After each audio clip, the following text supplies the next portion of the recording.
see my word, I'm a minute. But every dime, every cent, every dime, split the percentages. They ain't give me no choice. Specialized dope boy from the 213. Yeah, the kicks powder blue like the UNC.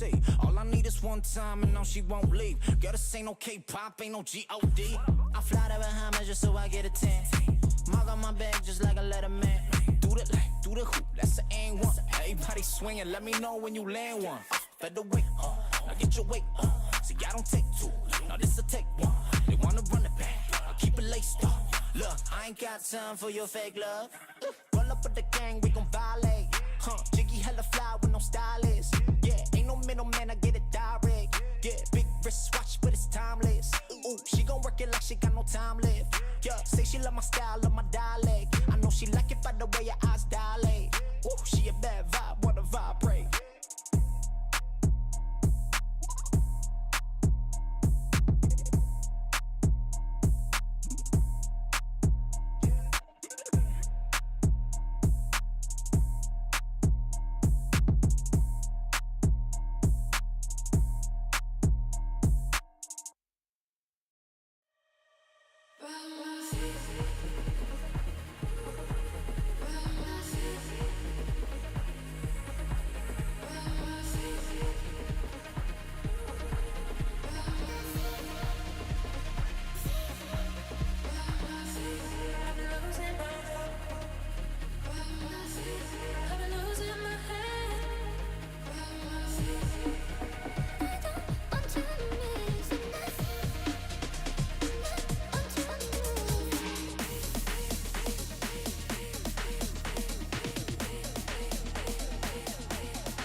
This stream contains fast-flashing images that may affect viewers who are susceptible to photosensitive epilepsy or other photosensitivities. Viewer discretion is advised.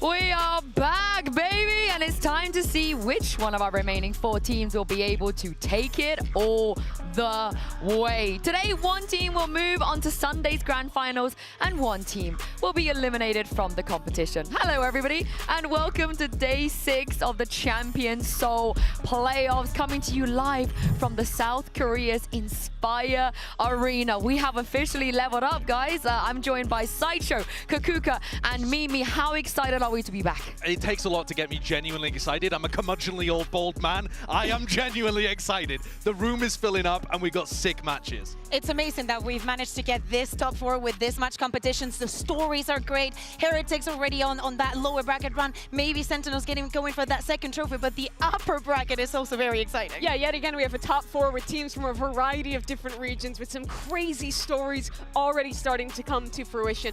And we're going to know one of our finalists today, which is insane. Yeah, that's nuts. Yeah, I wonder who's got the script, because if we take a look at the Watch Party Pick'ems powered by AWS, some of these guys have been absolutely owning it, Kakuka, on the board.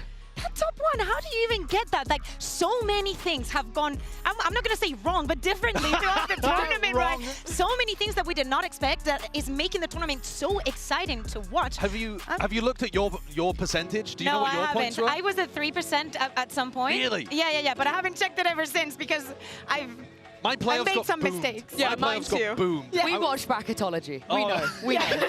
We understand. I think it's still insane that there is still a 1%er up there from the people. I think we should get him on the desk. Maybe he knows more than I do. I'll bring him on. I think he's a good guy, so I think he's going to have a lot of fun here. But genuinely, I feel like if Tarek is, what is he doing? Going all the way for Sentinels? And if Sentinels somehow do it, then he's going to look very, very, very big-brained. And speaking of, let's take a look at the bracket, because we do have 4 teams left here in the competition, and there's only 1 trophy, Mimi.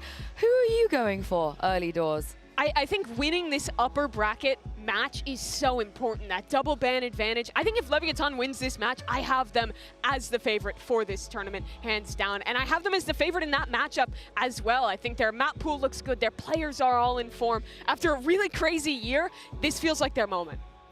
I'm surprised to see also that, of course, we're going to be later in the day saying goodbye to either Sentinels or Heretics. It has been such a crazy day for both of the teams. I agree with you, though. Winning today for Lev or EDG, it's massive going with that second ban, knowing how good the map was looking for them. Yeah. I think it's nuts, too, that both EDG and Leviathan have taken all year to get to this level. Yeah. The teams were purpose-built in Lev's case and had the previous experience in EDG's case to play at this level, to get to events like this, and they underperformed at Madrid and Shanghai, and now you couldn't have found a better time for them to eventually hit their potential. But also, if Heretics, if they come second again, I'm just gonna cry. I'm gonna cry. But this weekend, it's all hands on deck for Valorant's biggest event. So let's check in with Victoria and Chrissy, who are hosting our mobile watch party.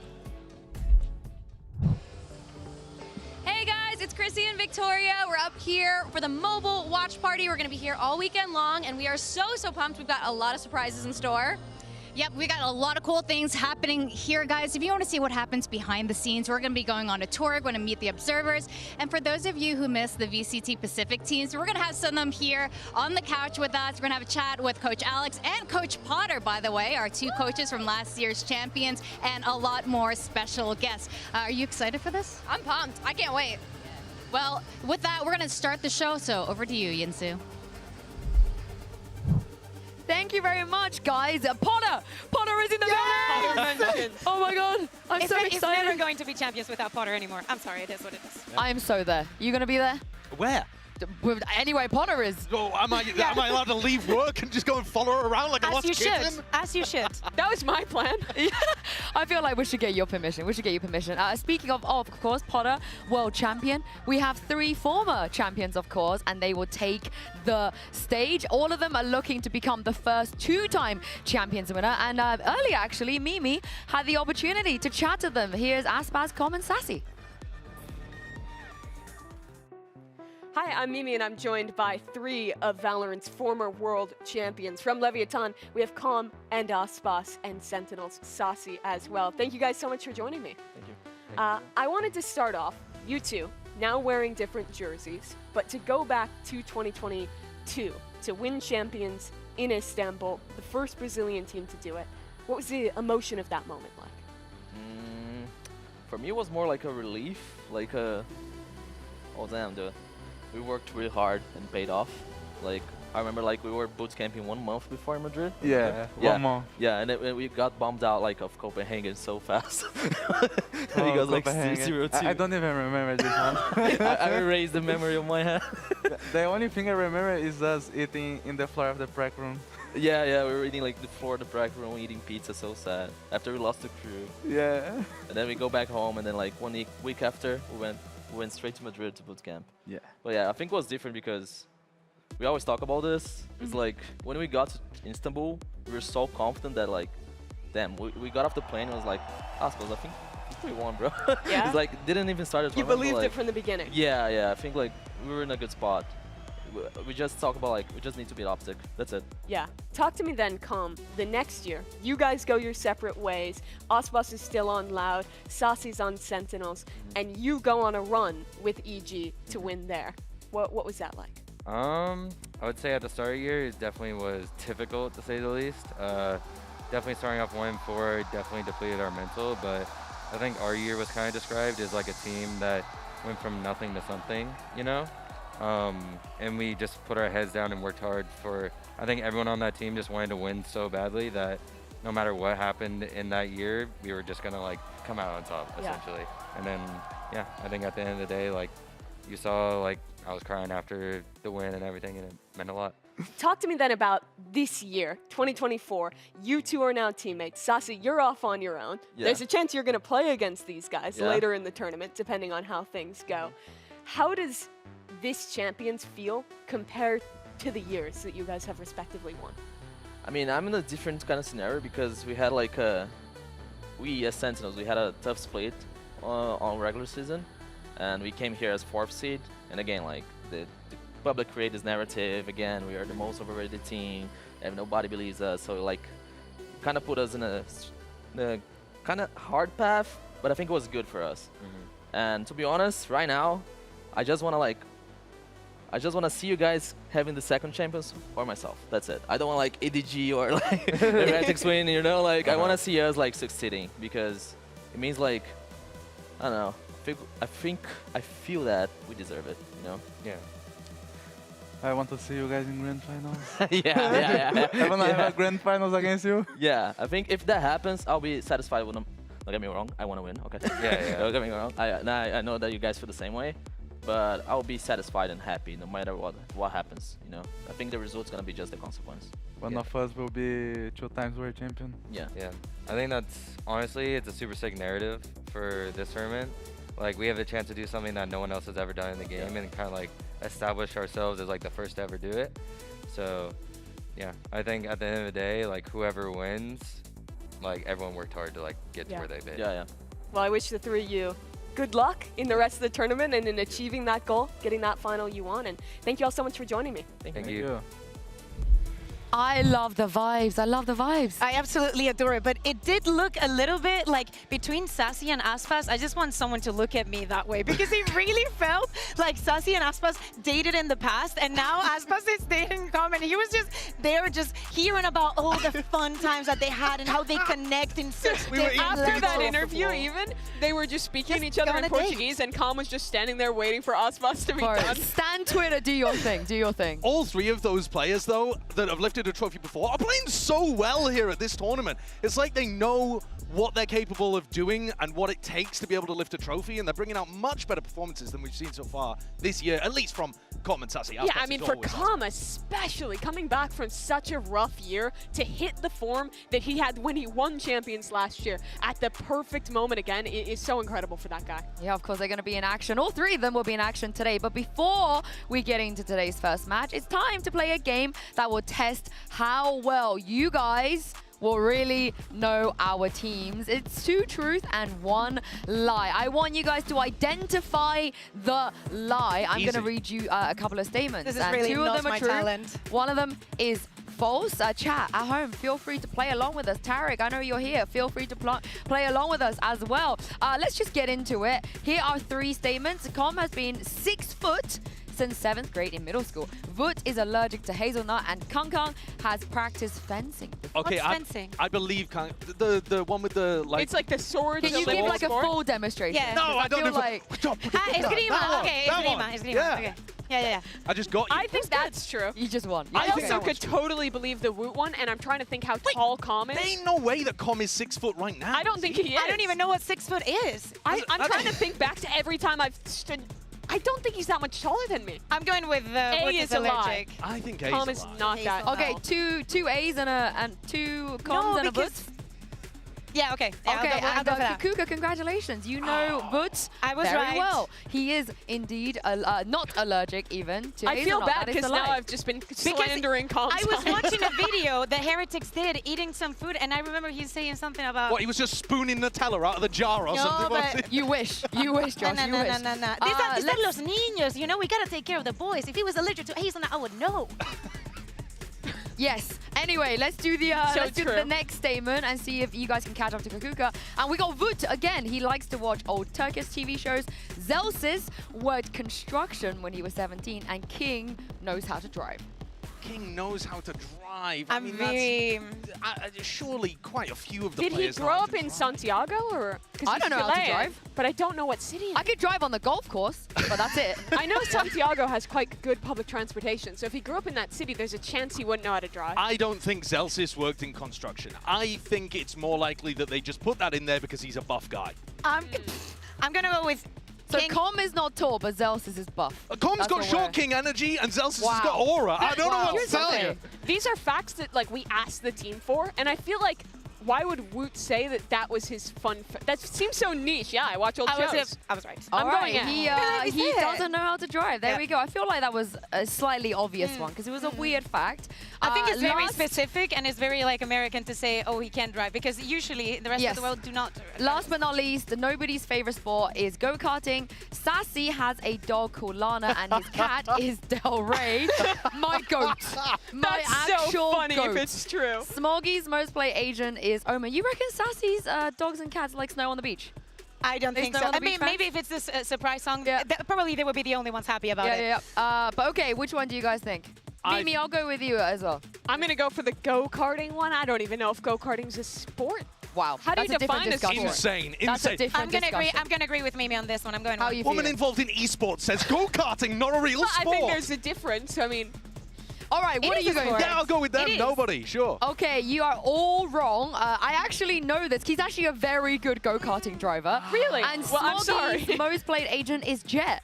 So, True. oh, all you guys, time. silly billies. Yeah. Silly billies. I believe you're the only person that got 2 right out of the 3, so I got none right. Kakuka wins. Kakuka wins.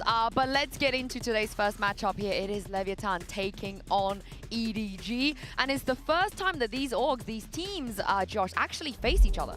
Yeah, they haven't clashed against each other before. They kind of dodged each other in these large matchups.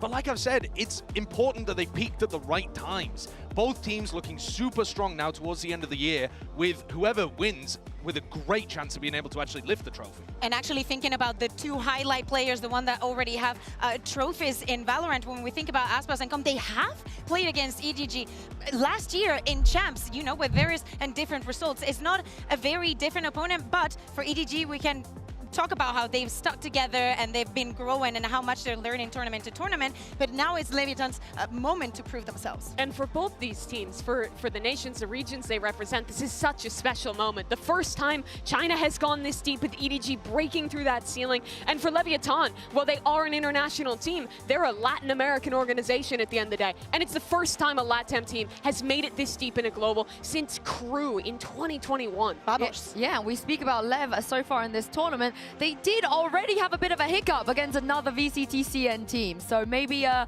premonition, a kryptonite perhaps? How are you guys feeling?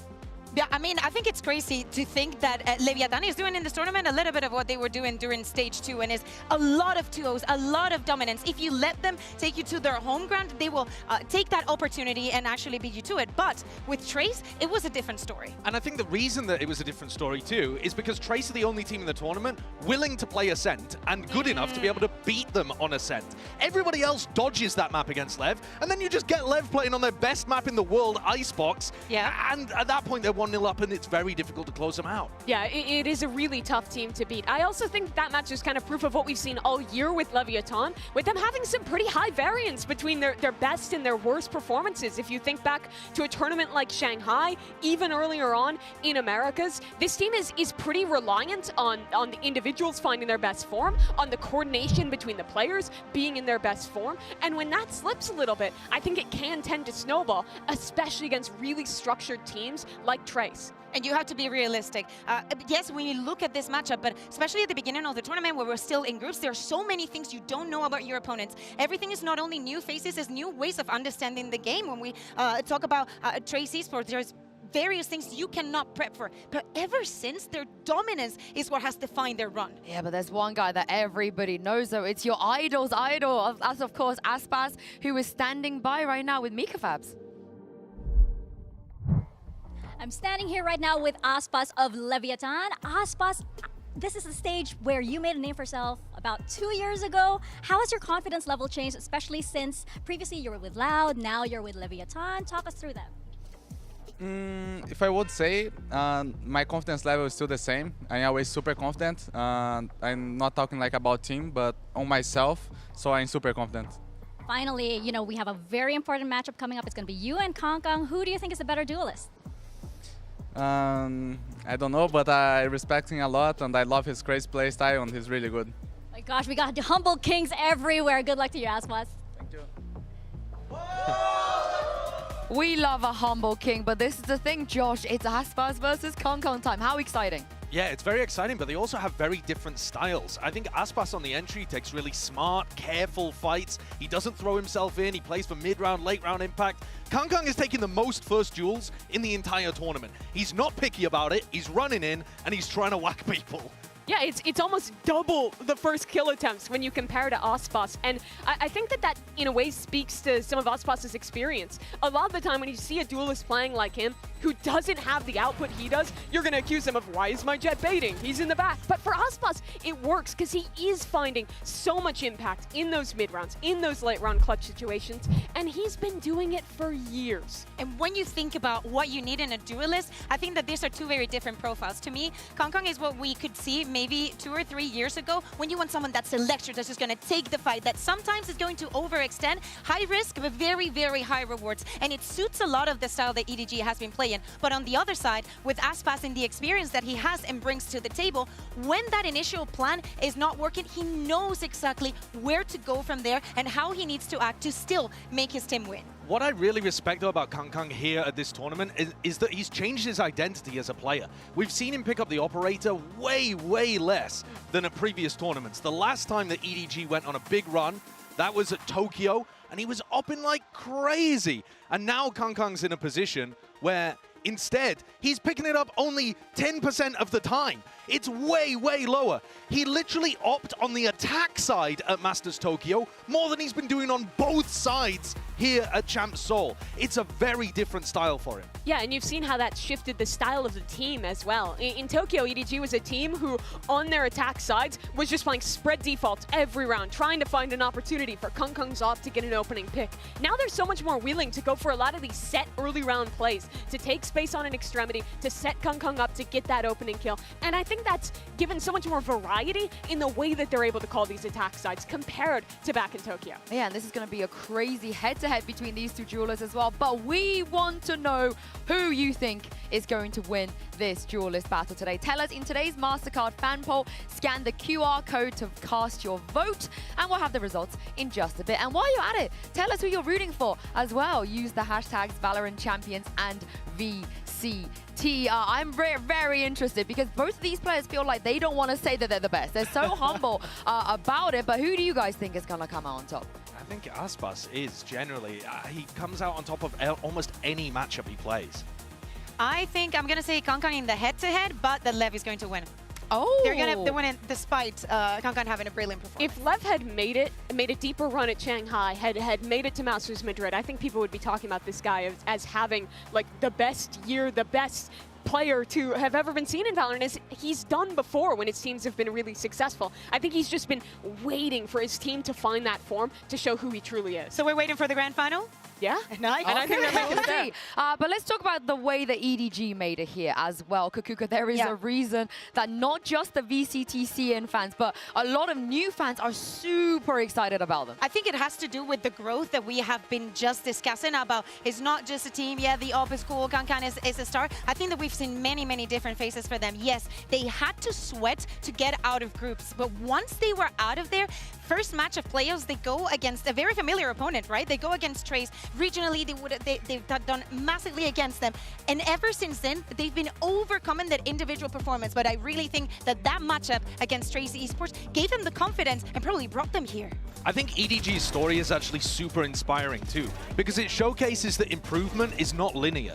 You don't go better and better and better at every tournament you come to. Sometimes you're going to go backwards to go forward. Sometimes you're going to try to get better, realize that you're worse at the new style, and have to take a couple of tournaments to really nail it down. Sometimes you're going to have to make roster moves, bring in a new player, change an IGL. They've done so much and tried so much, and it's finally working. And I think that's really also speaks to how much CN as a region has grown. For a long time, the story of this team was that they would basically dunk on every other squad in their region, that they wouldn't have competition, and that made it tough to know what are the best ideas, what comps do we want to play, how do we have to change our style. But now teams like FPX, like Trace, have really been pushing EDG, and in that I think they have pushed themselves to be better and found so much more success against international competition at Champions. Yeah, and a lot of the fans in this arena here as well, they made it here specifically to see EDG. So let's send it back to Mika Fabs and check in with their star player, Kong Kong. Hey guys, I'm here right now with Kong Kong of EDG. Kong Kong, this is the furthest that EDG has gotten on a global event. What's going through your head right now as you're preparing to step onto that stage representing VCT China as top 3 now at VALORANT Champions Seoul? 我觉得就挺开心的嘛，因为对于我们来说，或者 VCT CN 来说，这是一件特别值得骄傲的一件事情。然后我还是希望我们能率先攀登山峰，然后为兄弟们开门。 And we have Luna here, my girl, to help with some translation. I think it's happy because no matter for us or for VCT CN, we're really proud of this, and we hope we are the one to get to the peak and open the doors for other guys. Well, there's lots to be proud of. One more question. You're going to be up against Aspas. Who is the better duelist? 我觉得 Aspas 应该还是比我厉害，但是我不怕的。 I think Aspas is better than me, but I'm not afraid of him. Okay, we love a humble king. Good luck out there. Yeah, thanks. I'm just going to say, that gave me goosebumps a little bit. The way that he said that we want to be the one to open doors for other teams in our region, Kakuka, that's exactly what they're doing. Yeah, exactly. And it doesn't matter if that's their intent. As Mimi was saying, we've had so many teams that have made us so excited. But if you have to highlight one for the entire history of Valorant, is this EDG. Yeah, it's absolutely true. I think one of the things that I'm most interested in is how this team is approaching early round game plans. I've been really impressed with EDG's pistol round strategies. I think they've brought something unique, I think they've had good ideas, and I think it's worked for them on a lot of these rounds. I want to showcase what they do on Lotus here, where Smoggy, he often goes in and buys the frenzy on these pistol rounds and takes fights against his opponents. This is a pistol round strat that they brought out, where they fake C pressure to try to drive into a high-low on A. You see those players over towards A in a high-low setup? Well, then they drop back into a high-low over towards C as well. So no matter where you go, you're either going into double ghosts on C or double sheriffs on A. Their pistol round strategies have been great, and it's led to a 65% win rate. It's nuts. I mean, that is a big number, right? And especially thinking about having a little bit of a break and coming into this matchup, knowing what's at stake. You might not be out of the competition if you lose here, but getting to the grand final, having those vetoes is massive. Now, going back to the pistol and the strategies, Lev knows about this, and there is something even more concerning on their side. Even though they're about a little bit above 50% on their pistol round, their bonus win rate is at 70% for this tournament. So it is crazy how important those first 3 rounds are going to be for the development of the rest of the matchup. Yeah, and I think it's so impressive to see that strategic depth coming out of this team, who for a long time was known for the individuals, known for Kong, known for the hero moments. They've really evolved their vision, and so I think a big part of that has been them changing up the IGL role, which was pretty controversial to start. Yeah, honestly, if there's one thing I want you guys to do at home, if you're even a little bit interested in EDG, is to go watch their comms videos. Nobody has stepped up tremendously. He was a secondary caller before, and he's coming into this with not just strategic calls, but also telling his team against Sentinels in particular, when they weren't looking great, guys, chill, calm down, we got this. Let's keep the emotions good, let's keep the hype up. And Smoggy is bringing in really great ideas as well. You even see Haldon on your screens too, Sideshow, who's directly been giving timeouts and talking to nobody like, hey bro, I got you, these are the calls and adjustments you should be making. It's so good. It's such a funny behind-the-scenes story came out of their camp as well. Nobody spilled some water over his keyboard, and Haldong was like, my keyboard works. And they're like, whoa, Haldong's gonna sub in and take my spot, I better pop off. Like, they got Haldong in the back, ready to fill in. Paddy Tech just flew in to apply that same pressure to Team Heretics as well. You need the 6th to make sure that the people on the 7th, Weber is the 6th. Oh, that's true, that's true.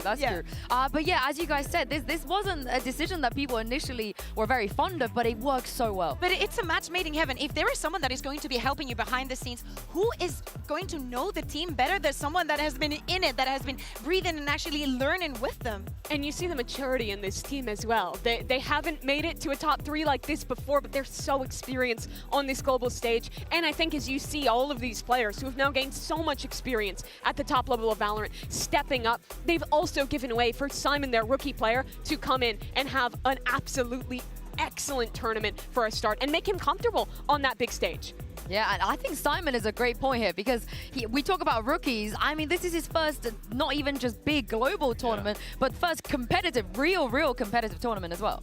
Yeah, he's a very supportive player. You look at his stats and he doesn't frag that hard, but when he's in positions to get rifling done, he actually hits his shots really well. He's very skilled, but he just plays a supportive role. He's got insane assists, and they're coming from all over the map. He's just a listener. Looking at stats, I was looking at who's performing better on the defense, who are really being the strongholders that are locking the sides down, and they're not taking too many of those unnecessary risks. And Chichu and Simon are on top of that. They know exactly, they cannot, it is better for them and for the team not to go for those duels. I think that those pistol rounds are perfect examples of how up to the millimeter everything's measured. And as this team has shown more depth in their strategy, has shown better mid-rounding, having an initiator player who is as good as Simon has become all the more important. This is his first ever Tier 1 team in Valorant, and he's in the top 3 of champs. Well, it's time for the results of our MasterCard fan poll. Earlier, we asked you which duelist would reign supreme in this matchup, Aspas or Kankan. And to be fair, Kankan himself also said he is better than me right now, but I'm not scared of him. So, yeah. One of the unfortunate things about this version of the matchup, though, is that we're probably not going to see that op head-to-head. I was excited about that still, but they do still op. They just op on different maps. Aspas pulls it out on Icebox and Ascent. Kankan pulls it out on Bind and Sunset. So we're not going to see that matchup. It's going to be mostly due to the rifling, but I think that's still going to be electric. Hey, never say never when we talk about the preparation and maybe not. Join me, boys, join me. Yes, okay, I managed to bring 2 people over to the EDG hype train. Pacific people. Yes. I'm proud of that. Yeah, you guys all went for Leviathan. I mean, it's Leviathan. I am completely biased. I'm not scared. Even outside of that, though, I think it is a tough sell to predict EDG here. I think we're almost guaranteed to get one of those 2 maps that have been excellent for Leviathan, either their Ascent or their Icebox. They haven't lost a map in this tournament since that loss to Trace. Their players are just on fire right now. It feels like all the momentum's with them. I think if we get Lotus in the matchup, that's the most interesting, because EDG play a really strange comp. Smoggy's got 1 kill per round on Clove. He's farming on that map. And I think that the standard style of Lev up against the unusual style of EDG will potentially define the series. And very quickly, the second matchup, we didn't go for Heretics. I didn't go for Heretics. I did promise Benji that I would never vote for them again. It took them to the final in Shanghai. Yeah, I am a bit. And if it took it that far, then I'm just gonna do it again. I feel everybody's losing later today. Yeah, someone called me a SEN hater, so yeah, for that one person, I predicted SEN. You are a SEN hater. You're trying to jinx them. No, I know. I'm predicting SEN because I'm not. I don't hate them. But do you think they're gonna win? This is my declaration for my love for them. Okay, and I think that's beautiful. Thank you. Sen City? Sen City? Yeah? Yeah, absolutely. No, I predict Heretics. Okay, you predict Heretics. But Why do you hate Sentinel? we have a packed arena and 4 of the world's best teams ready to take the stage. It's time for Leviathan versus EDG and Sentinels taking on Team Heretics. Day 6 of Champions Tour playoffs starts right now.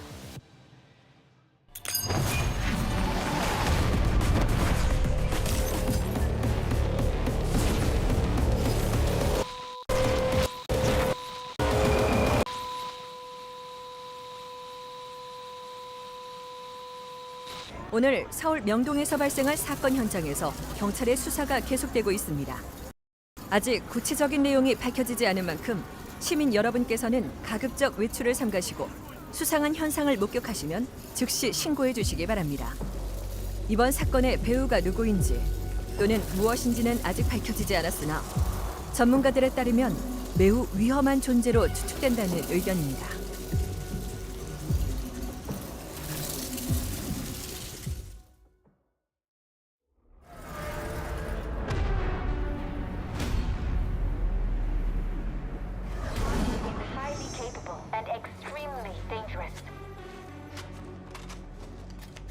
What they're able to do, it's like there's some kind of monster. You ready for anything? Sounds fun. I'll take the front. Of course. And I'll be right behind you. As if you could keep up.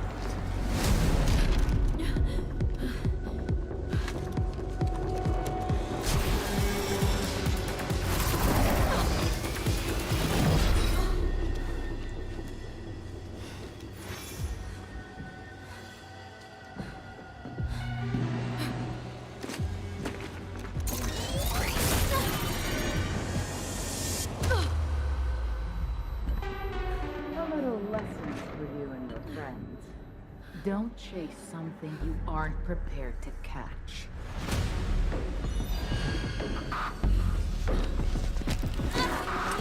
So spirited. But so hopelessly predictable. Well, come on out then.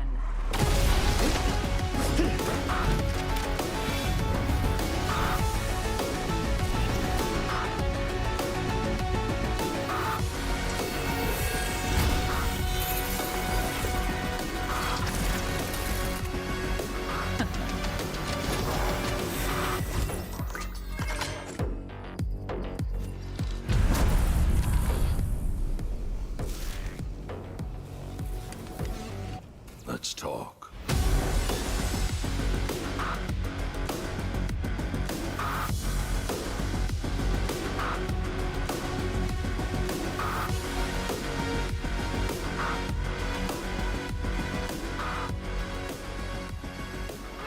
Oh, we have a new agent coming out. Of course, Vice is going to be the latest Sentinel. How are you guys feeling about that? Is it wrong that I want to get wrapped up in vines? Is that too much? Is that? It is never wrong, Josh. No, I don't think so. I support you. I support Oh my God. Yeah, I support you. I mean, it looks really interesting to have another Sentinel in the game. We saw something that looked like some traps in there, maybe like taking away guns with the vines, things like that. It looks really interesting. Yeah, she took down Jet. Yeah. She was able to take down Jet like that. I think that's going to be very, very I think exciting. that everything that with the Sentinels and that stopping power, especially with how much we change with the duelist, it probably adds some more variety. And I'm a Zarya fan, so I'm down for this agent. Yeah, it looks sick. I just want to play. Can we just play? Well, you will get an opportunity because it will be released, Episode 9, Act 2, on August 28th. And we're going to get some look at the actual gameplay as well in just a few hours on all of the official VAL channels. And of course, we have a lot of influencers that will be on it. They're going to be streaming all the new content after the grand finals. I know you want to play, but I also like the little Omen interaction in there. Maybe that's like a chemistry, a duo we could run? I really want to see if they mash. Like, it doesn't look like she's from a place in particular. I like that boo moment of Omen TPing behind her, not knowing what's going to happen. Really excited for this one. All right, very quick. One pro player that you think is going to absolutely own on Vice. I'll start with you. John QT. John QT. Oh, nice shout. Benji the Fish. Benji Fishy. Tex or Leaf. Sentinels that want to take fights. That's Yeah, that's true. Yeah. Okay, Give it to Leaf. I'm going to say finesse. I think my GOAT finesse is going to be absolutely incredible on this. But yeah, sorry for the fake out last time, you guys. But thank you guys for sticking with us. I'm so excited about this, Agent. And thank you to you guys at home as well, because we will, for real this time, be bringing the players on to stage. Game 1, Leviathan taking on EDG. Day 6 of Champions Tour playoffs. This time, like I said, for real, starts right now.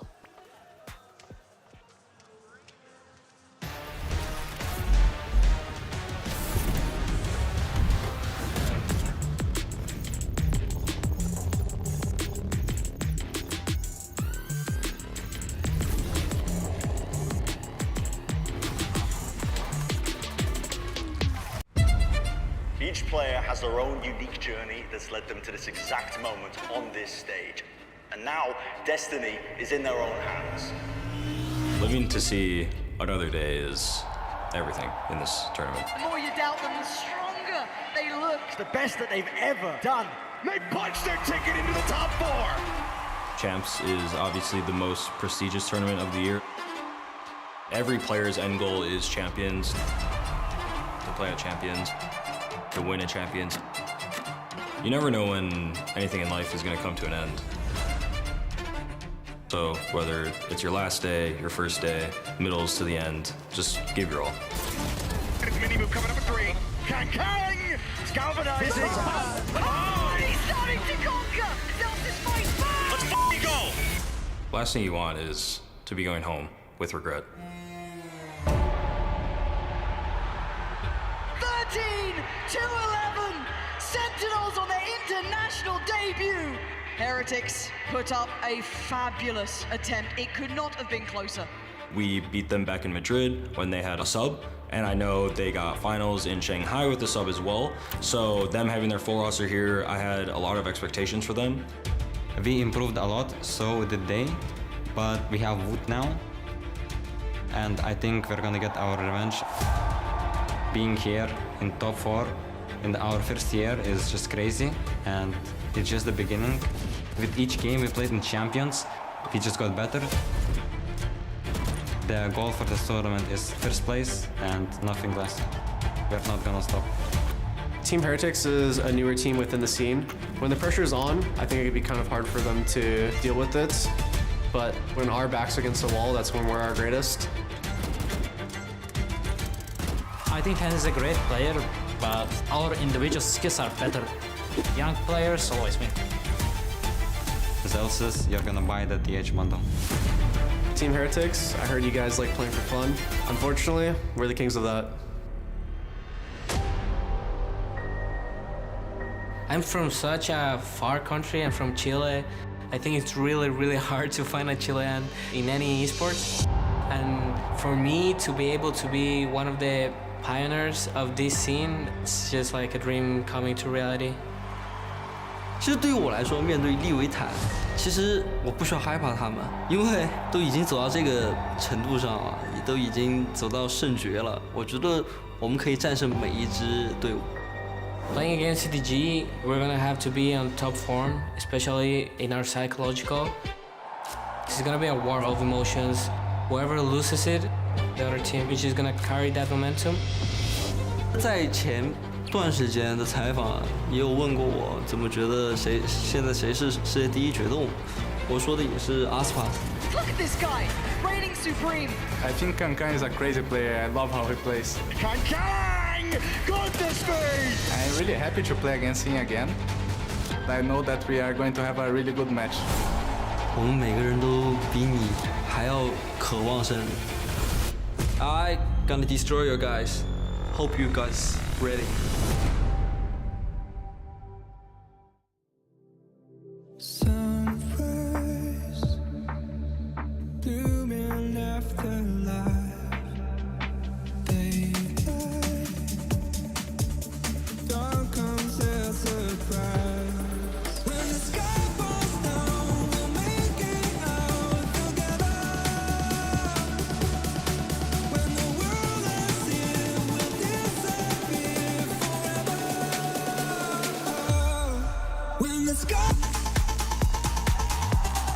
Leviathan.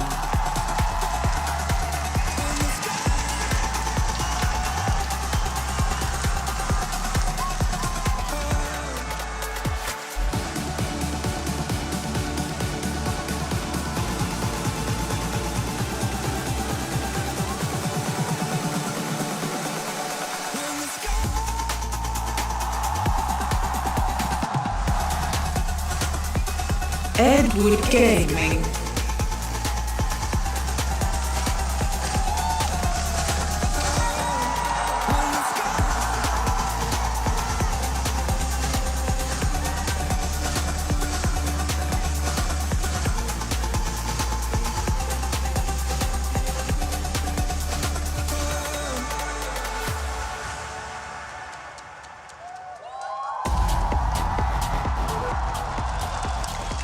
This is for a shot at the grand finals and of course the opportunity to make history. What an achievement it would be for Leviathan and EDG after the year they have had. Yeah, and for EDG, they have already made history just making it this far. But for them, it is not enough. You don't want to just go down in history, oh my god, they're the ones that got the far. You want your name on the cover of that book.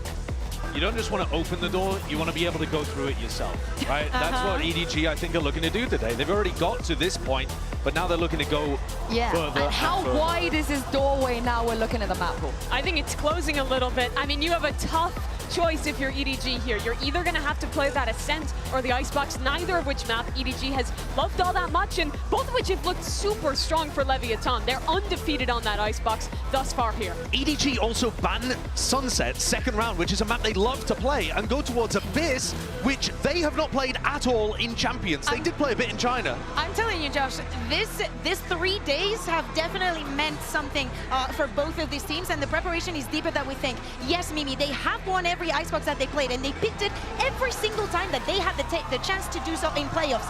But they've always gotten to that overtime. Yep. They are fragile, they are human in this map, and there is something about the head-to-head that we've been talking about that is going to be delivered on map 1. Absolutely. I think for EDG, a lot comes down to this Lotus that they have looked good on, but that Lev has also been really competent at. They changed off of that Neon back on to the Raze, still playing the Breach Fade look, and looked, honestly, quite stellar in that series. But Josh, like you were mentioning earlier, EDG plays a super unique style on Lotus, a very CN comp with both that Clove and the Omen in the mix. It's quite unusual for a team like Lev. It's absolutely true. I think that's going to be a lot of focus of Lev's prep coming into this and anticipating that selection. We're going to start though with EDG on the attack side. So I'm looking towards Leviathan and how they play the defense. You're looking at Aspas getting the op in his hands because this is one of the maps that he actually pulls it out. And Lev's retakes are the best in the tournament. Of the teams remaining, they have 39% retake win rate, not just on Icebox, across all of their maps, which is extremely good, even if EDG managed to take the site. EDG are playing the KO Sova comp, and I think they have looked good in their past games. They're being really disruptive once they get that spike down, and I think that's going to be absolutely key against Lev, getting ahead of those retakes, not letting Lev play into their set stuff. And I like that you point that out, because actually I was watching Simon. He tends to hold his knife to deny the plant denial utility. So you'll see him hold his KO knife and throw it at the people who are up towards Heaven on A to stop the shock darts, mollies, whatever it might be, and make sure they can get the plant down. They only plant in default spots because they always get it down first time. One of the reasons why I think Leviathan probably keeps speaking onto this map, even though it gets very, very close, match to match, you see them grow. There's some mistakes that they made on day one that will never be repeated again. So if you are EDG, you know that this map is going to happen, but you should expect the unexpected. Well, the players, they are ready. The crowd is electric. All that's missing are your casters. Pour one out for the Pacific. You two is Achilles and Paperthin.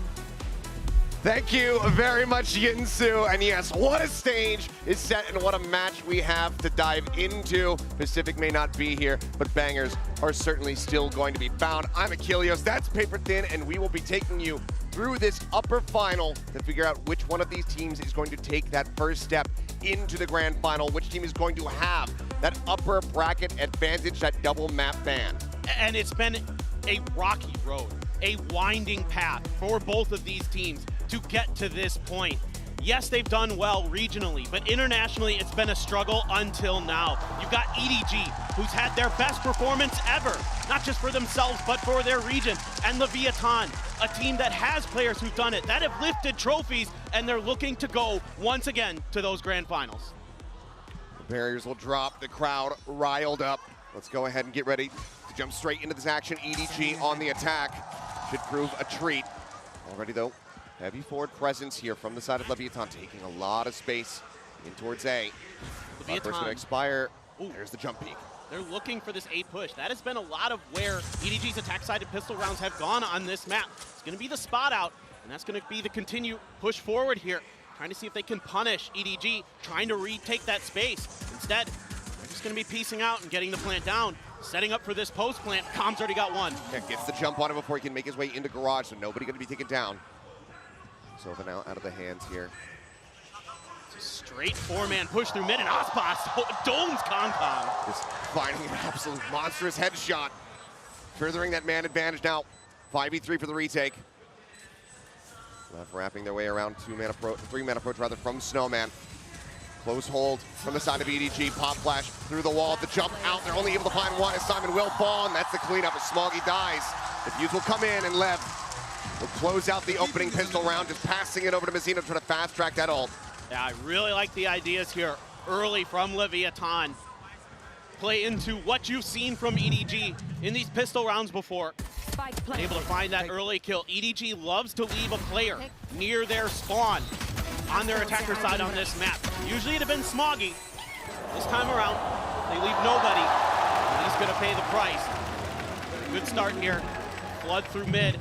Able to clean out players one by one, and that's something Leviathan did very well against Team Heretics on this map as well. They're really good at dissecting you, finding that individual player, getting that quick kill, and pushing forward. Just two ghosts to try to utilize here from the side of EDG, otherwise Classics abound, but on the opposite side, quite a hefty bit of firepower. Two outlaws in the mix here for Leviathan. Looking to do maximum damage where possible. Absolutely. That outlaw, so powerful. So many teams leaning into it against these ecos, but Kong with that ghost in hand, looking to go on a bit of an explore up the mid tube. There's the first. Woo. Aspas up on top of yellow. Kong now storming his way up into kitchen. Does get pinged by that recon. The turret as well, noting him as Mazzino is able to drop nobody. Looks for another and will have it. Simon gonna be taken down now. He just won off the ult. He's got it online. Another three-piece here for him as Kong will be able to put one of those Guardians down, but quick to swing out a window and deal the final blow. So fairly clean 2-0 start here for the side of Lev. Yeah, and they're able to scoop up that outlaw as well at the very end. So able to keep 4 guns over.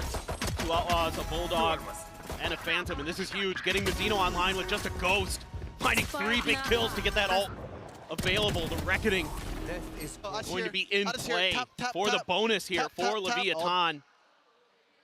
And they are looking really clean, really sharp here to start. From what we've seen, they have not been missing shots. And that's got to be a little bit scary for EDG. Trading starts there, going to be cleared for EDG. Getting a little bit of info towards the A site. Something EDG has done really well in this event is get good reads on their opponent and be decisive when they can find a weakness in their opponent's formations. They're really, really good at punishing that. But right now, all they know is where Com has been, and that was towards the front of the A site as he slides back with Tex. Try to hold down the back angle. Give up a little bit of space to EDG. There is that Killjoy util towards the front of the A site that they can pop to try to slow down this attack, buy a little bit extra time for this retake. And not only that, but they have that Reckoning online here from Mazzino. And there it is, immediately coming through. Kong not able to steady the aim. Doesn't manage to fall to Com. Finds that kill, but nobody. Quick to trade. Now Chichu finds Mazzino. Harbor dead on the back end. Man advantage found here for EDG, but look at the health bars. Chichu, nobody, both in tatters. 40 health between the two of them. Is Blight going to be landing here? Simon Speed, he's able to get the plant down, though. That had been anybody else, it could have been a catastrophe. And that's 3 players in one-shot range of these outlaws. That's so scary. And Aspas, he's holding one of them. Dash popped. Gets himself worked over in towards backside. King, however, able to find one. That's Simon now down on the ground. One of the few remaining healthy players as Tex gets a swap over onto the Vandal. Chichu, however, 5 HP, still fighting. Does manage to trade one back. Smoggy trying to draw some attention. Nobody swings out. Tex going to be taken down. And nobody Clutches Aspas out of back sight. A bit costly, but far from how bad it could have been. EDG will get their first round on the board. Oh, what a swing there from nobody. Hitting some crisp shots. Take down a couple Leviathan players. Nice attempt here by Com, doing what he can, trying to use that Reckoning to his advantage. And they do a ton of damage. Leviathan gives themselves a great opportunity in this round. But EDG able to connect their shots when they needed to. Great anticipation there for nobody. Expecting Aspas around that angle. Was very well prepared. So okay, EDG able to get that round, able to prevent the bonus conversion for Leviathan. Already pressure on a Com. He gets out without taking any damage though. Yeah, I mean, wall set up to try to dissuade the push coming through into A main, but EDG just does not care about it at all. Disrespect the wall, they go pushing forward, and they're going to be rewarded with a kill as Tex does get taken down. Any and all utility that was set up here to defend this does not matter anymore, as EDG will storm their way forward. Now just 2 players remaining here on the side of Leviathan who will have to swallow the pill of going for this save. These are just great reads from EDG, anticipating the posted up positions of Leviathan. Something I've been really, really impressed with this EDG team coming into this event is the way that they're anti-stratting their opponents, the way that they're understanding the formations that their opponents want to use and where positioning is going to happen. And that's got to go towards the players and the coaching staff. In particular, Muggleman, you know, may not be able to cast magic, but he sure has worked a lot for this team. He's been working it from behind the curtain. Looks like these players will be allowed to save their weapons here, but EDG carry forward 5 as they go ahead and equalize the count 2-2. And EDG, as many rounds as they can get on this attack, that is going to be a big boon for them. I mean, we've seen the run backs, as Kukuka mentioned on the analyst desk. It's always gone to overtime from the side of Lev, but run backs for them, it's always been starting on that attack side. Exactly, and this is a slightly attacker favor-sided map, and you know, Leviathan is happy to get in the mud with you.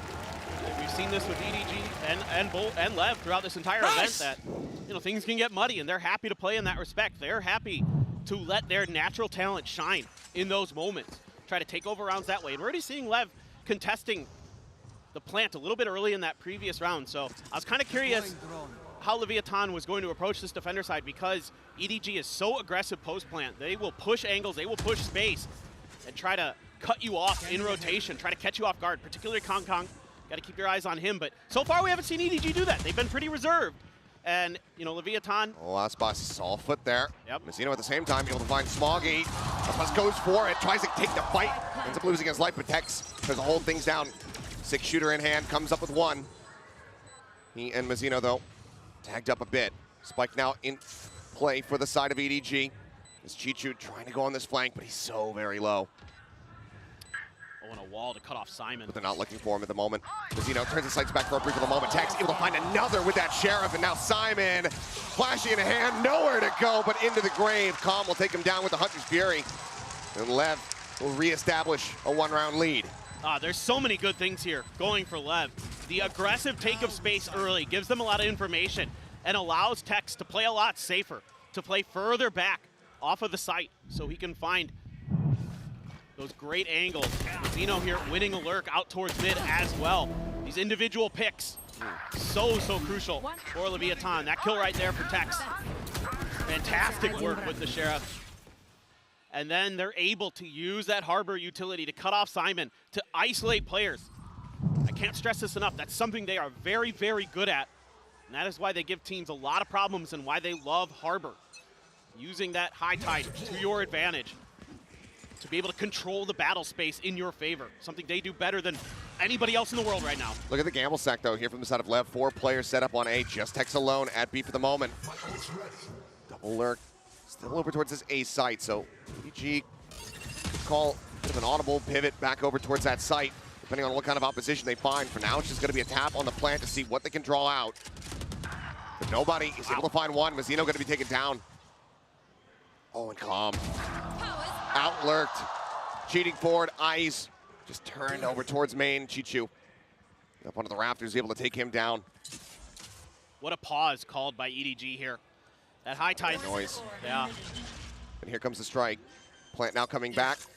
There's Aspas and Tex can turn their sights over to here. Bite gonna go, oh, not deep enough, but King makes up for that. Hunter's Fury out, trying to flush him out of Snowman, but Kong, he's the one out into the open. Immediately gets punished, and suddenly there's a man advantage here for the side of Lev. As nobody will get taken down, it is nothing but Chichu left. Nanoswarm's not even set up. And he won't have the opportunity, I don't think, but he finds a solid first opening kill. Spamming for it, but the counter spam it out. For now, he's just trying to keep them off with this one. The Nanoswarm, it does not ricochet the way that he wanted. He's trying to isolate and conquer, but King just continues to cheat out wider and wider. Finds the kill and Lev get up to 4. I mean, I thought this was going to be a good round here for EDG. Winning out on the lurk battle, getting that opening pick, and Leviathan is still able to turn that round on its head with some incredible shooting from King. Absolutely ridiculous stuff from Snowman. Those walls come up, and I mean, I like the way EDG plays this. They're like, we're going to call a pause, we're going to wait for this high tide to go down, then we're going to go for the plant. Try to set up for our post plant, but Kong trying to get a little bit aggressive, gets caught out, and then King just starts hitting some nasty shots to take down the rest of EDG. Timeout is going to be called as well by the Chinese team. See if they can figure out how to correct this. One of the things that you need to do, one of the things that Team Heretics learned and was able to adjust with against Leviathan, play a bit more together. I'm seeing a lot of isolated fights here for EDG, and that's where Leviathan thrives. So you've got to make sure that those trades are available for the EDG team. But that's credit to Lev as well. They're really good with their timings. They're really good at understanding the map. Sure. And using those controllers to kind of keep you off balance, to keep you guessing where the players are going to be. Yeah, I mean, this map has always been scrappy for them throughout this tournament run. I mean, they haven't had a clean one since Crew back in Americas, but it's been 3 times played here at Champs, and it has always resulted in victory for the side of Lev. Seeing them already at 4 on the defending side, that is scary if you are EDG. No doubt, and certainly with some ults available, you know, it is a bit of an eco. You have to buy down to 3 sheriffs for EDG, but you've got some huge ults. Maybe you can swing this round into your favor. Maybe you can turn the tide against Leviathan. See what they want to do off the back of that timeout, or if they're just going to hold on to those ults for the next gun round. Spot on the Chichu, but not much that Leviathan can do off the back of it. Meanwhile, the other 3 members seemingly, this is the default that EDG wanted to run with on this map coming into it. It's going to be a tough map pool for EDG no matter how you sliced it. They're going to have to play Leviathan on Icebox or Ascent or some other map early. And big change up though on the setup here from Tex. He's got the alarm bot and a nanoswarm set up in case EDG decides to go for that really deep sight control over towards Snowman. And that's understanding of the way that EDG likes to play, the way that they're going to get aggressive typically on post play. We haven't really seen it much so far this map, but I like that you pointed that out. That's very good. A very good read here by Leviathan. Like spotted, Aspas just going to be dropping down off the top of screens. Not looking to give over any kind of easy kill here. Footsteps going to be heard. Aspas still sticking around. Double lurk forward. Just the sheriffs in hand here for Chichu and Smoggy. There's Recon. Flush up Calm. They know that there's going to be someone forward there in mid. Playing around tube. Calm holding that angle. Finds the headshot immediately. One of the rifles now on the floor. Clear out some of that util. Chichu going to fall. Aspas shutting it down, and now Simon rushing his way over towards his A side. Just 13 seconds remaining as Kong is trying to draw some attention, trying to open something up on the opposite side of the map, but Aspas, he'll be good to basically bring this round to a conclusion. Takes out Simon. Smoggy will get 1, but ultimately, Leviathan not falling to the Thrifty. They move up now by 3. And the measured approach to this round by Leviathan, the bend but don't break attitude that they took. Giving up a little bit of extra space, but allowing for quicker rotations. As soon as there was any contact over on the A side, I saw a couple players hightailing it over to bail out Aspas. And then EDG trying to play the map, trying to work it a little bit, sending players all over the place, but every step of the way, Leviathan able to handle it, able to account for EDG's movements. It helps when Aspas starting to heat up a bit as well. No doubt that he is going to be a force to be reckoned with throughout this event, but who is going to be the one that can step up if EDG is going to have a chance? Is it going to be Smoggy? Is it going to be Kong? Simon, nobody, Chichu, everybody's had their moments for them. Look at that, that drone tells all. Lev very convinced that this is going to be B, and they would be correct about that. Couple shots through the screen, and Kong does come away with a headshot there on the Tex. Doesn't need any damage himself as well. Now the man advantage set up here. Chichu still, however, still lurking over towards A, suspecting that there's going to be that forward push, that flank coming through to try to pressure out over towards Garage. Reckoning now, second one of the half. Trigger gets pulled there by Mazzino. Sun's starting to fly. Aspas up in hand, seeking a target so far. Smokes are keeping them all obfuscated. Kong able to find a second, but Mazzino takes out nobody. Mazzino takes out everyone. As Simon and Smoggy all fall to the wayside. Now it's just Chichu left, and not for very long. Had the nano gone off, maybe it could result in a round victory here, but ultimately, Lev, it's just an explosion of death into the kill feed as they move up now by 4. Yeah, the confidence is flying for Leviathan. And I can see it not just in their shooting, but in the way that they're approaching the map. The whole round, I mean, that's just absolutely dirty, Mazzino.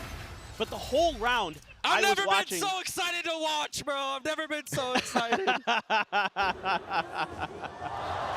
I was pretty excited to watch too, Com. That was quite good. But really, when I'm looking at the map, I'm seeing all the players watching for that lurk from Chichu the whole time. Like, there's always somebody, whether it's Com or Mazzino or whoever, that's checking towards mid, checking towards tube to find where that lurking player may be. Some pressure you're onto Aspas, though. Sending up the op shot, trying to clear that. Recon dart does get pinged. Now lockdown going to be in play. Forward position, only one safe spot within the site itself. Aspas going to be revealed once again, just backpedaling, getting his way out, not wanting to be detained. No one caught. Attempt at the retake can now begin here. This bite opens things up. Kong sending out a couple blades, but ultimately not making contact there as Aspas up on top of the railing. Just takes one into the shoulder. Nobody deciding to stick around here. Hit now in play as the lockdown gets ready to tick down. Looks like nobody will go ahead and sack himself to that. No double detain, as well as Smoggy is forward in the pit, just staying hidden where possible. Mazzino, he catches a stray onto Smoggy. Kong will be able to put down King, but Aspas with his own knives to start to take things down. Swap over Aspas a little bit faster on the draw. Gets the shorty out, gets the 4K, and Lev will get themselves another round victory. Unbelievable.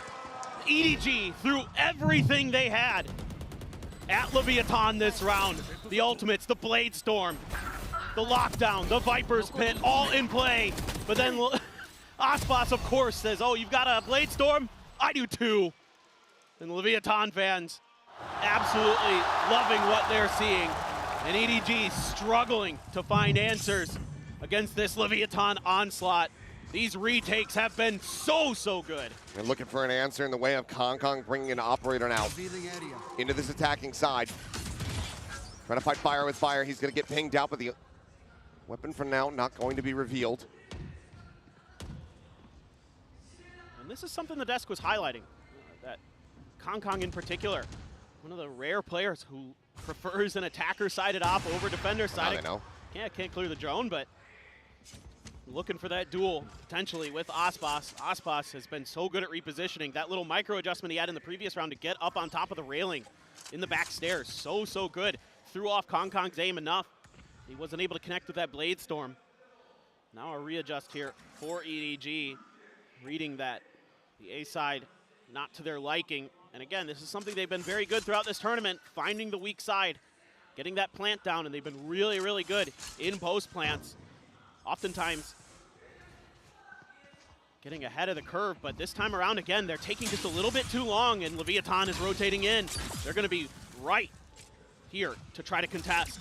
Aspas already with the op, up close and personal. And there's that deep util coming into play. Chichu going to be taking out Smoggy as well as nobody. Traded out, and only Calm is found so far. Just Kong with that operator, an all-in bid. And he's just been out in the open again, taken down Simon, last man standing, completely surrounded. No hope in hell as Lev are just running away with this half, running away with this map, 8-2. They're just so ahead of the curve. They're doing a great job of understanding the way that EDG likes to rotate. They're so on pace. Seems like they've got clocks in their head to read the timing. And they're so ready for these aggressive pushes as well. You've got the high-low set up there on the bridge in the back by Snowman. Able to shut that down, and Aspas, again, already on point. I killed that guy and I pressed tab. Well, Aspas, a little bit of a slow start, was 4-4 at one point, but now it's just been 7 kills stacked up on top of that. No deaths to be found. He's coming alive. Here. We might be pressing F on this map here pretty soon with the way it's going. Leviathan is so on point. Oh, cannot find the shoulder. Ash gets himself behind 410. Gonna reposition, continuing to try to go aggressive. Black in, does not catch him. Aspas getting tagged up a little bit, but still staying alive. The movement absolutely electric to watch. He's out to safety, and EDG still no closer to putting this spike on the floor. Mazzino instantly has the reckoning to cover his comrade. Aspas is back on a hard angle, and Kong is dead. Everything that they try is struck down. One after the other, they fall. Jichu up on top of pipes, now going to be revealed. Just get a nice headshot there on the text, but there's still so much work to be done. One shot potential on a Mazzino, onto Aspas, if they can get into position. But for now, they're just locked in place, waiting out this util. The jiggle peek attempt. Jichu swings out, it's a little bit wider. Aspas not going to be fast enough to pull the trigger. Does not shut him out. At the same time, remaining diligent, just waiting, watching in case there's a rotation out below 2, but with time dwindled, with weapons needing to be retained, Jichu and Smoggy will just hold on to these guns if possible, but Leviathan can certainly chase forward if they want to. Seems like they will allow it. And it's so tough here for EDG to get good reads on the way Leviathan wants to play their defense. Because sometimes they're trying to contest the point of attack. Other times they're going to give that space up and play for the flood retakes. Mazzino has been absolutely unreal this half. He has been so on point with not just his util, but his shooting in particular. 14 kills, 4 deaths for Mazzino so far. Been leading the charge as that Harbor. Since round 1. Yeah, since the very first round. But now you got a Viper's Pit and a Hunter's Fury as well for Com. Yes, you've got the other Hunter's Fury and a null command for Simon. Right there. But look how far back Com is, and he's already going for that pick. There it is, opening it up. Knows that he's not in range of any kind of null command denies. Just looking for a tag, and will be rewarded with one on the very end as Smoggy gets taken low. Kong trying to take some space. Mazzino dancing around the box. First shot here from Aspas, going to be going wide. Damage going to be eaten there, but still alive for now. Mazzino, however, going to be taken out. Simon able to find a stray headshot through the wall. Opens things up a little bit more here for EDG. This is going to be tough. There's only one player with full armor. He's still just been brought to a halt, though. Now the drone to check. King, if he just cheats forward a little bit more, he can just send out that pit. Oh, completely shut this down. Looks like they'll save it for a retake attempt. Kong able to find one. Push up into the smoke. Com going to be eliminated. Aspas, however, still standing. And still out for blood. Just he and Tex, though, try to be the difference makers in this round and stop EDG from getting a third, but it seems like it will fall to the wayside as Tex, all on his lonesome, will get taken out. Kong will find 3 to get EDG a third round victory. It's 9-3 at the half. Some signs of life for EDG at the very end, but 7 in a row for Leviathan is the story of this half. Absolutely dominant. It's going to be difficult now, switching over to the harder side of the map for EDG to try to come back in this one. It's going to have to be a hell of a defense for EDG. For the EDG faithful here in the audience, they are praying that curses are in fact real. But right now, Lev, they look absolutely impeccable. As we give the players a moment, let's go ahead and get ready to send it down to Jen, who's going to be standing by for a halftime interview. Hello everyone, Jen Lee down here with Coach Zeish of Carmine Corp. 카민 코프의 제이시 코치 만나보도록 하겠습니다. 먼저 인스파이어 아레나에서 오늘 함께하게 됐는데요. 현장 분위기를 어떻게 느끼고 있는지부터 물어보도록 할게요. Welcome to Inspire Arena, Zeish. What did you think of the atmosphere here? I mean, it's insane. I already lived something like similar with KCX, with our own event, but seeing all of this type of people like in the stadium, I would have loved to qualify already, actually.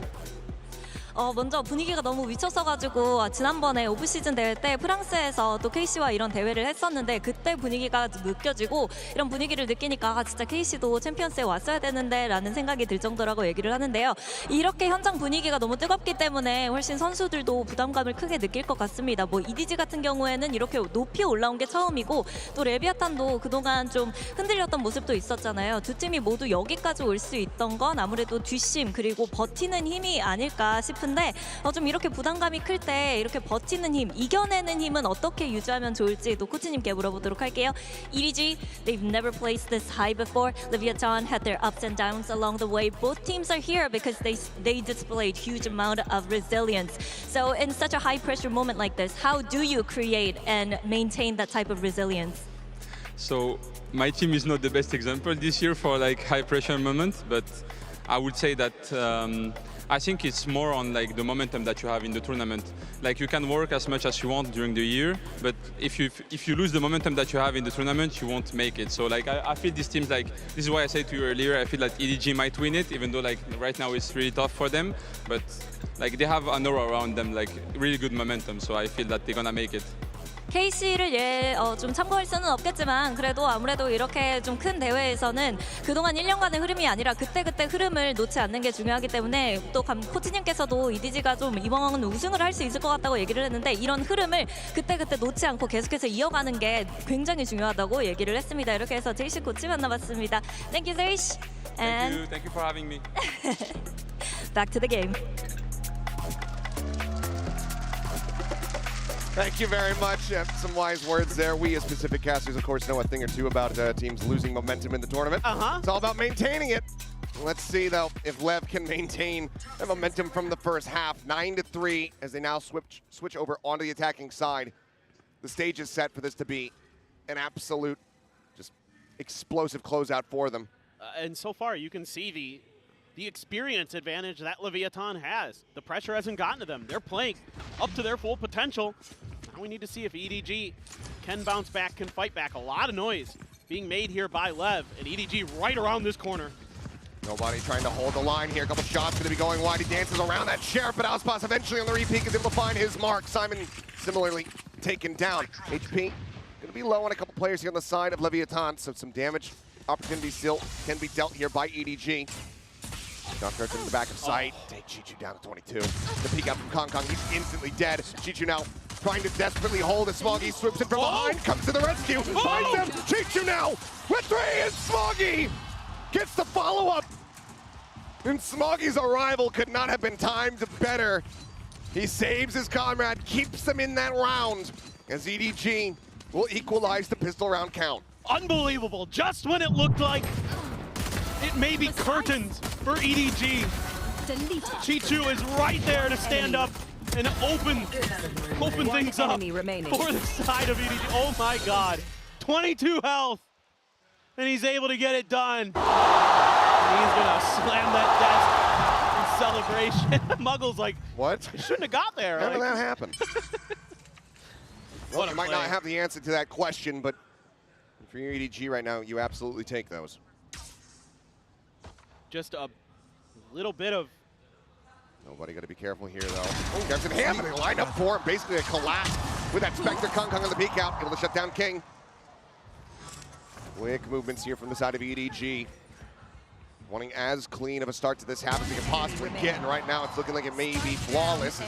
Tex, of course, with that Sheriff in hand, does have to be respected. It's for reasons like that. Shock Dart going wide, looking to try to flush him out into the open. Chichu will peek right as the reload comes through. It's just going to be a Marshall left on the floor, but Smug can take that up as EDG, they start closing the gap, but now we move into the bonus here for them. Can they get that conversion? Well, they're going to try. They're going to put the operator early into Kong Kong's hands, it looks like. Cannon. AD has to go big now. You can tell that they're feeling the pressure, but with some hot starts to this half, maybe, just maybe, EDG can turn things around. They're able to get a mishmash of guns into their hands, but can definitely do some damage. Some util dumped to clear the orb. But nobody very cognizant of it. Wasn't just immediately going for it, just stayed back, waiting to hear if that util was going to be coming his way. Doesn't get caught by anything. 0 point, however. Caught everybody. Yeah, catching damn near everyone on the side of Leviathan. And already Smoggy is pushed forward in garage in case there's a rotate out. So he's hoping that his teammates are going to be able to hold the line here. Dash now pop from Aspas. It's going to be noted by the drone. Cuts his way out. Oh, a brief little spot. Takes out Tex. A fantastic shot as they try to drive them back over towards Smoggy, but right now it looks like Lev are hard committed here towards his A site. Fragment down to try to slow the flood, but Calm already forward here, waiting. Round default, trying to see if they can spot out anything. Watch is going to be sent. A Cloudburst in, 0 point. Taking away whatever util they have left as they swing onto the corner, and Calm catches them unawares. Cleans up 2. Now suddenly, Spike can be planted. Or going to be grabbed, but Smoggy strikes from behind. Spike down A. Interrupts the plant. Now 30 seconds left. they have to be pivoting back and forth. 180. Watching every single angle. They know that Smoggy is in behind them. Calm down to 7. The one to try to hold the line first, but Smoggy catches King out into the open. Like to try to flush out that back sight. Chichu just pulling back. Aspas trying to hold things down here. Time starting to tick. They swing in, and Smoggy collects them both. The 4K to defuse, the bonus conversion, the operator to be saved. EDG are on the right path to try to bring this map back to parity. This is absolutely ridiculous from Kong Kong to start, to set the tempo, and then this lurk from Smoggy, something I was so impressed with Leviathan on the other side of the map. They were doing a great job looking for these lurks, accounting for them, but here, they get into the mud and they lose their heads a bit, and Smoggy punishes the heck out of them, able to find 2 huge kills, and then come in for that 4th at the end. Unbelievable round there for him. And EDG, who would have thought a bonus conversion on their defender's side to start this half? Well, this map might be delivering more than we had anticipated after that first half. Lev now going to be pumping the brake, calling that first timeout for themselves. Still going to be one apiece remaining for both of these teams. But one of the things that we weren't seeing in that first half on the attacking side was that impact from Smoggy. Just was consistently being shut down. Came into this half, just, what, 4 kills? But that's that round that you want to be seeing from this guy who has been delivering on the regular for EDG throughout this tournament. He is maybe the biggest reason why we've seen them make it as far as they have. I agree with you. I think he's been the MVP for this team so far in this event. He has been absolutely clutch. Comes up with huge multi-kills when the team needs him the most. And here on Icebox, starting to come alive on this defender side, starting to find those gaps in Leviathan's defense. I think Leviathan needs to start mixing things up a little bit. Show some different looks here to EDG. You're gonna have to spread the map a little bit more. You kind of just tried to bully your way through A. That hasn't worked. EDG's been able to put up a brick wall and keep you from really finding much success there. So now it's time to start trying other parts of the map. Eventually, this is the eco, so maybe if you've got a set play here on this side, try to go for some quick picks. Now, I don't have the stats on it, and I'd be curious if anybody does, but it does feel like a lot of bonus conversions that we've seen, people drop the Thrifty immediately after. Like that Fnatic SEN series is just so back and forth, bonus conversion after bonus conversion, but then always getting thriftied in that 4th round of the half. Teams are pretty good with sheriffs, is what it boils down to in my mind. You're absolutely right, though. It has been wild this year. Some of the eco rounds that we've seen. Clear the drone. Kong Kong just looking to reposition. And immediately, this is going to send left packing over towards the opposite side of the map, where it is just Smoggy to try to hold the line for now, but already rings out a shot. And EDG has to respect the A-side hit because of how much pressure Leviathan has put there. So that's going to give a little bit of space here for Leviathan, an opportunity. Let's see what Smoggy has in store, though. It was brilliant in the previous round. Recon out. Smoggy just tucks back behind the wall, but pings come down. Left have a very strong understanding of his position. Does do quite a bit of damage, though, as they all go cutting across towards yellow. Full HP bars whittled away at here. The spike gets planted. Retake now, getting ready to come through, but Kong Kong finds an opener. Ospas going to be on the ground. The Guardian now passing hands as Tex picks it up.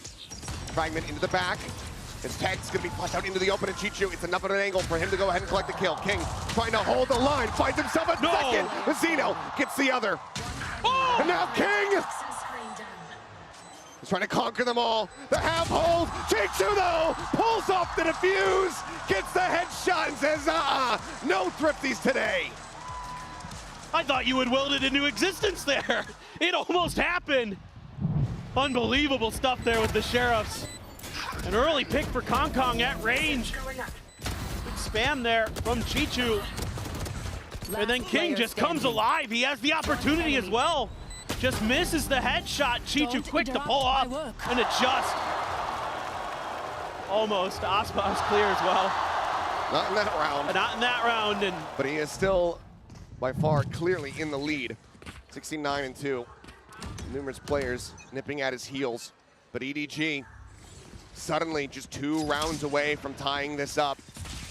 And this is going to be a really important next couple rounds, because look at the ults that are coming into cycle here. Yep. You've got the Viper's Pit, you've got the Reckoning, you've got the Lockdown for Chichu, you've got the Hunter's Fury for nobody. So these are the rounds that are going to really pivot, potentially. Smoggy, he's slipped the net a little bit, drags across, managing to find the headshot, but does he suspect Tex from behind? He kind of does, but still ends up falling. Jump out, that is going to be a body tag there on the Calm. Gets taken low, but not taken down.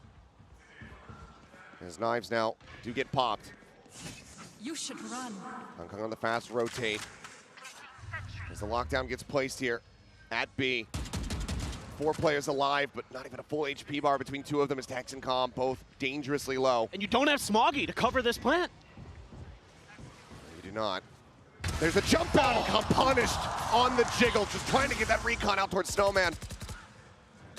Kong shuts down those hopes and dreams. Recon quickly going to be cleared out, but Kong now re-peeks from the flank, and Aspas is now ready for it. Knives going to be a little bit whippy there, but it doesn't matter because Chichu in position. Go ahead and collect 1. Shorty now in hand. The flash, he's blinded up. And Kong strikes from behind. Suddenly, there is just 1 round separating these squads. EDG are on a monstrous tear.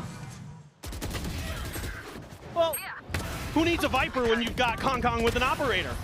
He's just unbelievable right now, starting to really heat up.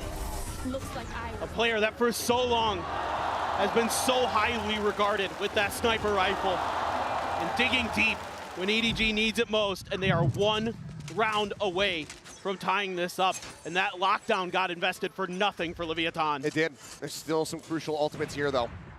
Hunter's Fury, the Pit, as well as the Reckoning, as Chichu quick to clear out that Nano, not wanting the turret to be destroyed, but it's going to be a full cut under tube here as Reckoning comes in, and Kong just has the backpedal, but he's still looking to stick around. Goes for the peek, and Mazzino gets taken down! What a disgusting shot! Their own lockdown now in play, but it's a fairly shallow one sent here from the side of EDG, but it stops them from pushing forward. It makes them think twice. Tex now dropping out from Kitchen. Does get spotted out. Hunter's Fury crashing across. As Calm goes on the hunt, just trying to open up some space here for his team, but nobody now. Finding 1. Aspas knowing that Kong is tucked into the corner, swings out, does find Chichu. Takes him down, but now they counter Hunter's Fury on the opposite side. King is trying to find that elimination, but looks like widely they will be able to get away scot-free. The Pit now going to be invested here from King. The push up onto the corner, the Shorty. He takes him down. Aspas dead. Weapon swapped. Vandal now in hand, but they still have to deal with King, and he's in his element. The Shorty at the ready, and Kong gets the fadeaway double pump. Calm is dead, and we are all tied up 9-9. They are unbelievable right now. Kong in particular is making such good reads. Toying with Leviathan's ultimate here. Fakes like he's gonna go back to Snowman and changes directions. Gets the kill, unbelievable. And Aspas trying to do what he can here to hold the line, get some big kills. But Kong able to hide in that corner and wait out his moment to strike with that Shorty, to get up close and personal. He finds 2 huge kills, and King playing so close. Just not able to adjust in time, and Kong so fast, had that dash popped as well. He's able to get the first shot, get the second dash out. Just on point right now are EDG, and this is going to be the last time out of this map for Leviathan. Second one having to be used. Cash somewhat all over the place, but Wiley can't afford to have full rifle and half armor here on just about everybody other than Aspas, but he has the blades available. But that was still such a huge dump of ultimates here for Leviathan. They now have nothing else, and if things continue trending the way that they are, they're not going to be able to generate any more ultimates for the remainder of this map. Exactly, and that's the concern I had a couple rounds ago, talking about all those ults that were in play. Leviathan used the lockdown on one, didn't work. This time they use a bunch, doesn't work. And now you've got EDG, who's got a juiced economy, has a Viper's Pit of their own, still has that operator for Kong Kong. Gonna have to find answers. Maybe Aspas's Blade Storm can be that turning point. He had a phenomenal round with it on the defender side. But now it is EDG's turn. They have done 7 rounds in a row themselves to match what Leviathan did previously. Can they keep this momentum up? Knives immediately have to be put away. Just wait out that null, though. As I mean, there is not really any ambiguity here. Drone doesn't quite get the spot there on the Smoggy. Maybe it turns back. Either way, he's still stagnant. Now strike, but oh my god! The flick from Aspas is absolutely disgusting. Smoggy now dead. The potential for that pit taken away. Aspas resurrected for a moment. Does find two. Mazzino, weapon in hand, put to the good use. Chichu Simon both going to be taken down. Up here from Kong Kong, now last man standing. Dash at the ready, moves up into the cold, recovers the weapon, looks for a little bit more. My god, for a second I thought he had it. Shades of something, shades of Kong Kong blending together into one beautiful round, but in the end, it is Aspas that we have to focus on because that was a disgusting way to break through. I am just so impressed with Aspas every time. It doesn't matter. I don't care how many times you've seen him do stuff like this. It never gets old. He is outrageously talented. Mazzino continues his hot streak on this map with a big double, and Kong Kong knows how close EDG was to maybe shutting the door on Leviathan. But now a breath of hope, a breath of fresh air for Leviathan as they try once again to scale towards this orb at the front of the A site. Immediately reinforcements for Simon and nobody. As everybody from EDG except Smoggy is here, and that knife, it's a lot of info. Trying to spam him out. Aspas will be countered as Simon does fall. 1 for 1 so far. Kong sticking around, lingering, gets rewarded for his patience. Finds one, Tex answering back. A kill there on the nobody, but the man advantage still here in the hands of EDG. As they once again look to tie things up. Mano does not force him out, and given the funding right now, now look at this, they're looking. Might just have to make the call to go for a save, but for now they're at least gonna push around, see if Smoggy has lurked all the way forward. He's still hanging back outside of garage though. This is great understanding now from Leviathan, remembering what happened earlier in this half. Can they break through this line? Smoggy, the next jiggle, will spot one. Now he knows that they're starting to rotate out of the site. 30 seconds left. But that's a great decision by Smoggy to not stick around and try to go for any extra damage. Just wait for the rest of the team. Confirm that they're going to come to B site before you call the reinforcements over. Play for your life. They opt to push into him, and there's still going to be 2 nano set up on this B site here. Time ticking. Delay tools available. Smoggy, even if he just comes away with one, he might just be able to get both, though. They're rushing forward. They think that he's gone ahead and evacuated. Now he strikes. The spike, kill, Planter, absolutely dead. Time gone. Tex will find a final shot, but EDG will find themselves tied up once more. It's hard to play it better than Smoggy did right there. Such great understanding. Gains a ton of space, gains a ton of info. Doesn't give up his life, holding that angle towards spawn. Falls back, hides behind yellow, and just plays ring around the rosy. That catches Leviathan completely off guard. Oh, I don't know what you saw there, but that's amazing. Kong Kong. Where the shock dart was coming from. Yeah, unreal stuff from him. Just followed the paper trail back. But now 10 to 10. Again, economy disrupted on the side of Lev. Guardian Vandal in hand, a stinger there for Calm. King just with a classic, hoping he can pick up a weapon from a fallen opponent. Kong Kong immediately rotating, getting himself towards that back rafter, but Smoggy's been taken down, dealt with over here on B, but now Aspas traded out. And that is the tip of the spear, cut off. And just a little bit of an adjustment here from Leviathan. You're going to send Tex out on a counter lurk to deal with Smoggy early, to buy you a little bit of extra space, and a great shot from Kong Kong, though. Just finds the timing. Tex not paying attention to Snowman. Ends up getting taken down, and now all that heavy hitting weaponry that Lev did have available has been left on the floor. A lurk, though, from Calm, but he's missed this. Nobody. He's in so deep. Oh, my. Calm is not checking for this now. The swing getting ready to come through. Guardian scooped up, and King does manage to find one. Nobody falls. As the spike starts getting rotated back across that attacker spawn. Over here for the plant. Vandal now This picked high up. tide. And suddenly this round becomes a lot more winnable for the side of Lev. This high tide in mid, I thought might give away the script. Yeah. 30 The seconds orb take left. into the plant. Ult available here for Mazzino. And he can just wait patiently, but no, he sends it early. Trying to see if there's anyone playing close. Even with Calm in that corner, no sound heard, just went for a gamble. Here from Chichu, Leg's going to be spotted. Calm as he brings out the shots. He will reveal his position, so now needs to tuck back. Hong Kong is in. Knife pulled. Gets a spot. The King gets the shot. Takes him down. Chichu pushing forward. Tries to bail them out. 8 bullets remaining here in the mag. Mazzino running away, just slowly walking out. Time is dwindling, though. Chichu, when does he make the call? When does he try to go for the defuse? He's right above him. He's making noise. He spotted him for a brief little moment. He's trying to spam him out, and he will, but he just cannot get that defuse.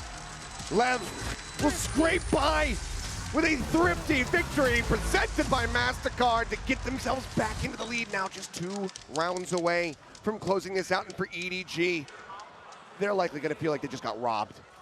Yeah, but it's little changes that Leviathan makes in this round. Sending Tex out early onto Smoggy. It's a great punish. Even though Hong Kong is able to find that kill the whole time, Calm is just pushing space. Great awareness again that somebody could have gotten into their spawn. Not sure if Calm barely heard nobody's footsteps or what. Still, really good understanding of the map.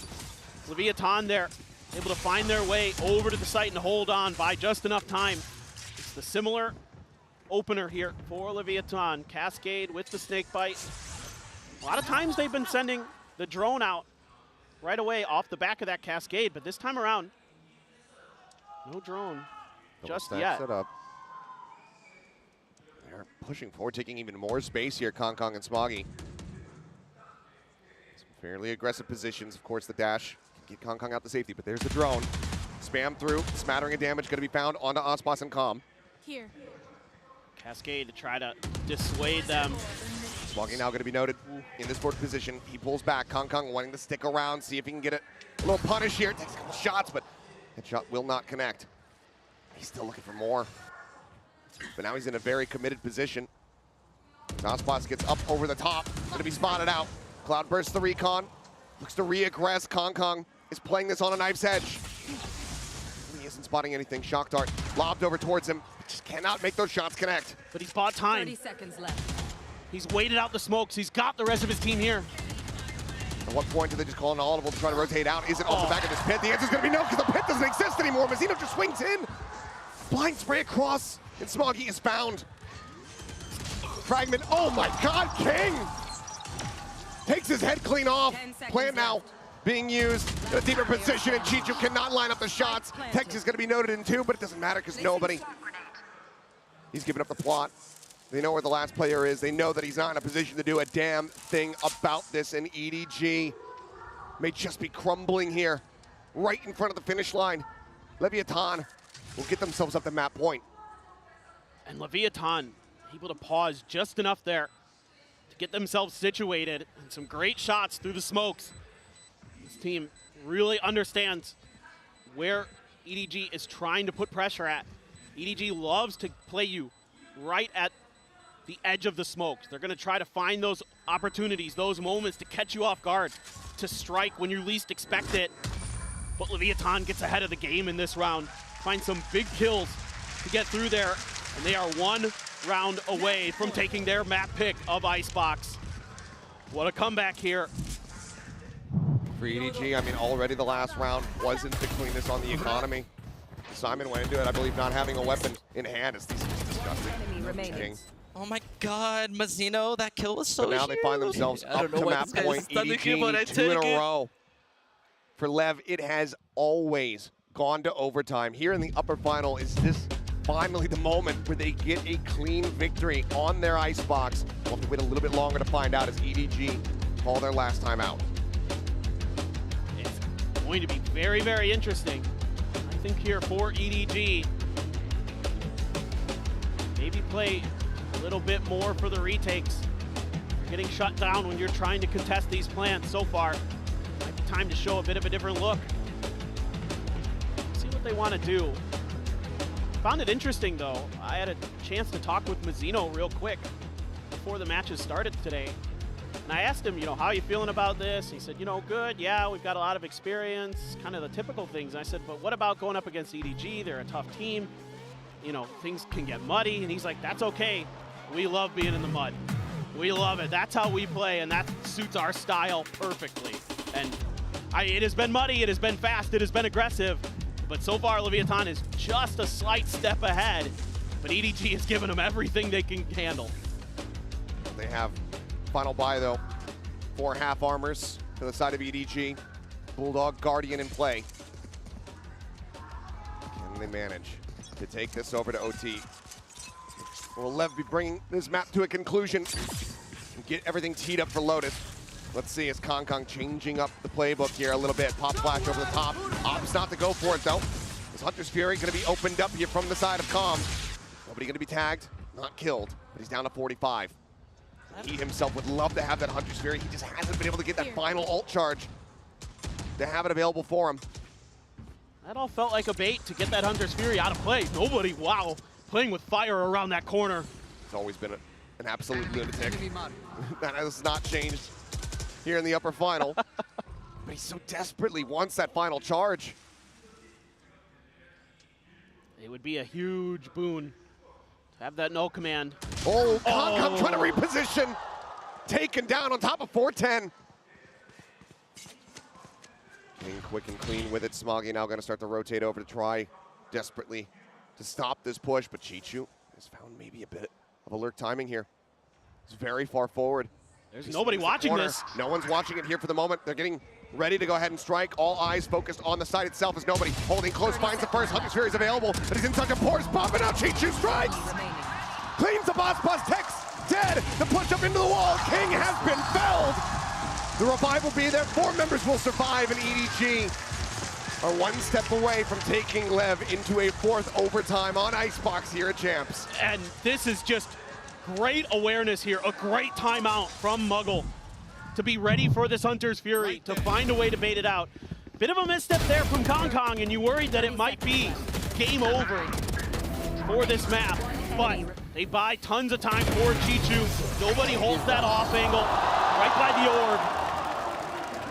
It works a treat for EDG. Leviathan, 1 round to try to stop what has happened to them every time on this map at this event. And EDG looking to try and continue the script that we have seen so far here at Champs. Lockdown available from Chichu. Tex just 1 away from his own. King similarly, the pit, just about to be at the ready. Well, the ults eventually did come back into cycle because this dragged towards the finish line. Look at this, they're so aggressive here. Tex all on his own, potentially against 3 members of EDG.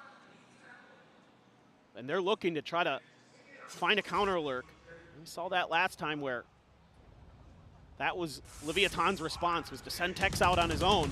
Chichu now trying to rotate, get himself into position so they can utilize that lockdown. Cascade coming through, Recon sent, but there's the lockdown now committed to.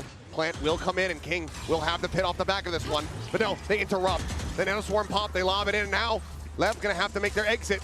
They've been held at bay for the moment. As Hunter's Fury actually gonna be opened up here.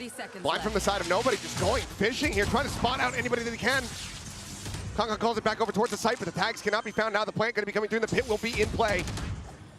A quick peek there from Mazzino, seeing nothing there because of the cove. Simon able to find 1. Tech's gonna be dealt with. Ping's coming down on the flank, but Ozpos also felled. It's a 3v5 with King tagged low. Calm, however, managing to find 1. Chichu cleared out. Kong here flush against the pit, pushes up, finds 2 as King and Calm both fall to the floor, and now it is all on Mazzino. But he's been spotted, dealt with, and it cannot happen. Lev on Icebox here at Champs. It goes hand in hand with overtime. It is just destiny that we're going to overtime. Every time these Vipers pits come down, EDG has such good ideas about how to clear them. And it's Kong Kong who has read the Leviathan script. Said, I know this game, and he just is anticipating. He saw the util come out from Dom there and was so ready for them to be right underneath the rope at Nest. Finds 2 huge kills. Unbelievable that we're doing it again. We are, and immediately EDG are using their overtime timeout.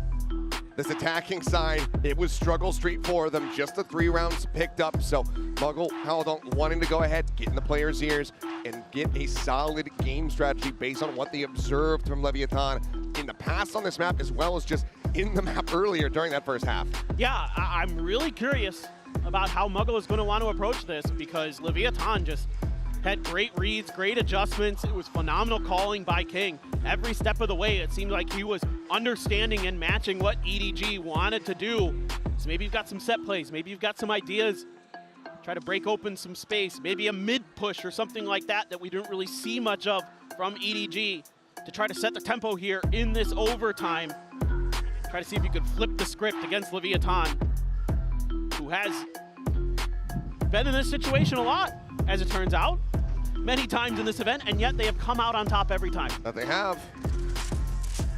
3 for 3. Can they go 4 for 4? EDG is looking to put a blemish on that record here at Champions and take away their opponent's map pick. Lev, though. Let's see what they have up their sleeves. Let's see what they anticipate from EDG after the timeout gets called. No glass cannon for either side. It's just going to be rifles v rifles. And already looking for some kind of B setup for EDG. Deep knife. See if they can clear a lot of space, get a lot of info on this B site. Okay, you see King. Field 1, but Mazzino, he's set up here for the trap, and now it's been sprung. Finds one, but Kong Kong able to trade it back out. Does take a little bit of damage, down to 77. 4 armor remaining. Some shots ringing out from Tex here, trying to catch a timing through that poison orb. That's not the worst trade there for EDG. Taking out that harbor, that retake utility, that was so difficult for them to deal with on this attacker's side. I think you'll take that. I think you're going to walk away from that fight happy. Now they're going to try to re-clear the space. King's still lurking around. Pings are being spammed all over the place by EDG. Looking to see if there's going to be any attempt at a push out. They're trying to pause. They're trying to bait out a lurk. Right now, Leviathan not giving him that space. A couple shots ringing out. King repositioning, though. This is, again, just a bit of a bait setup here. Kong can swing out.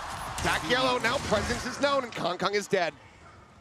And this time, there can be no counter trade. EDG down a man.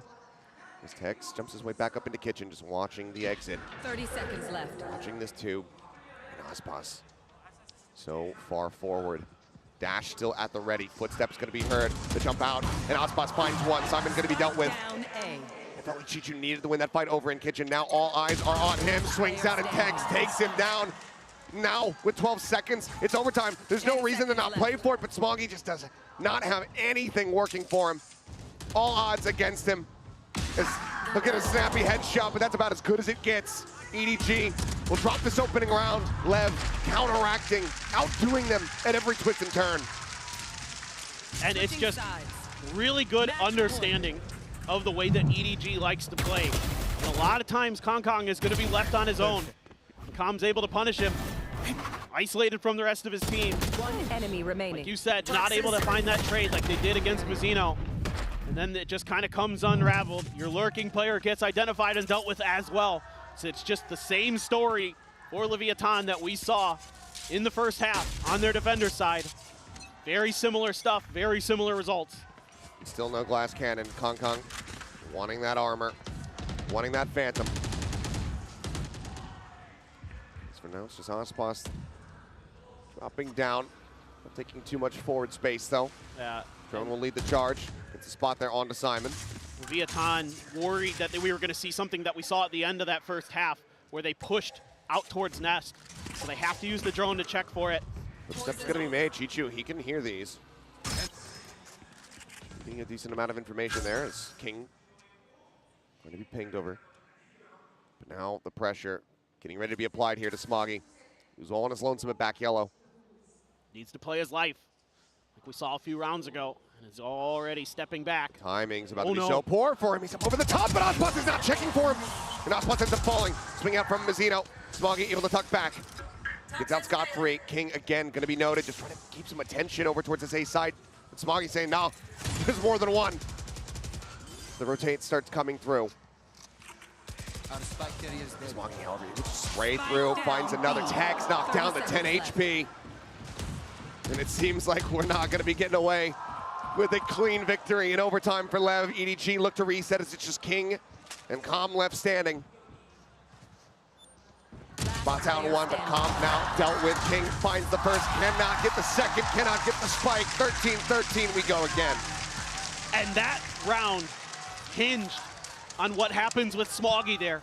If the timing is just a little bit different, if Ospas sees him before he sees Ospas, it could be a very different round. But he's able to get that kill, able to back out, able to spam down as they try to get the spike planter into place. And that leaves this snowman push from the other players completely isolated. Right here. And they have life. They have a chance again. This feels like if EDG can find that attacker's round win, maybe, just maybe, they can stop Leviathan on Icebox, something nobody has been able to do at this event. I do get the ping out there on the Chichi, but he gets the nano across, claims the turret, and ultimately that was his goal.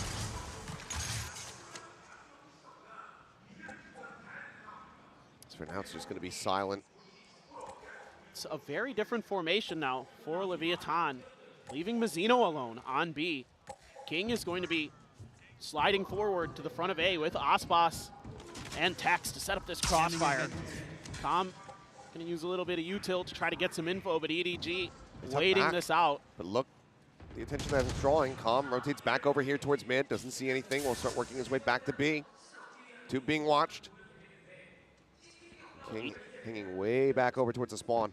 EDG is not giving up any information, leaving him guessing. So Leviathan is going to try to move through mid. Chichu spotting one, but there's a swing out, but Mazzino cannot find the kill. Chichu strikes him down. 5-4 now as Ospas dashing away. Tex, however, holding close. Take Kong Kong's head off, looks for a little bit more. Decides to tuck back. Turret going to be set up. As Calm will find Chichu, flushing him out of mid. Gets the punish there too. Simon going to be spotted here in the corner. Ospas readjusts. He just take out nobody. Smoggy will be able to come up with two here for his squad, but Tex finds three, and EDG still just cannot get that attacking side round. Left once again, have map point. I like what EDG does here, to be honest. I think they do a good job of not giving much information over to Leviathan until they're ready to try to make their attack. Yeah, they'll lurk through mid, get spotted, but still, Let's go, Chichu boys. was Let's able go, to win Ian. that fight. Hey, look at me. Look Give at me. them That's a fucking man good round. Let's go.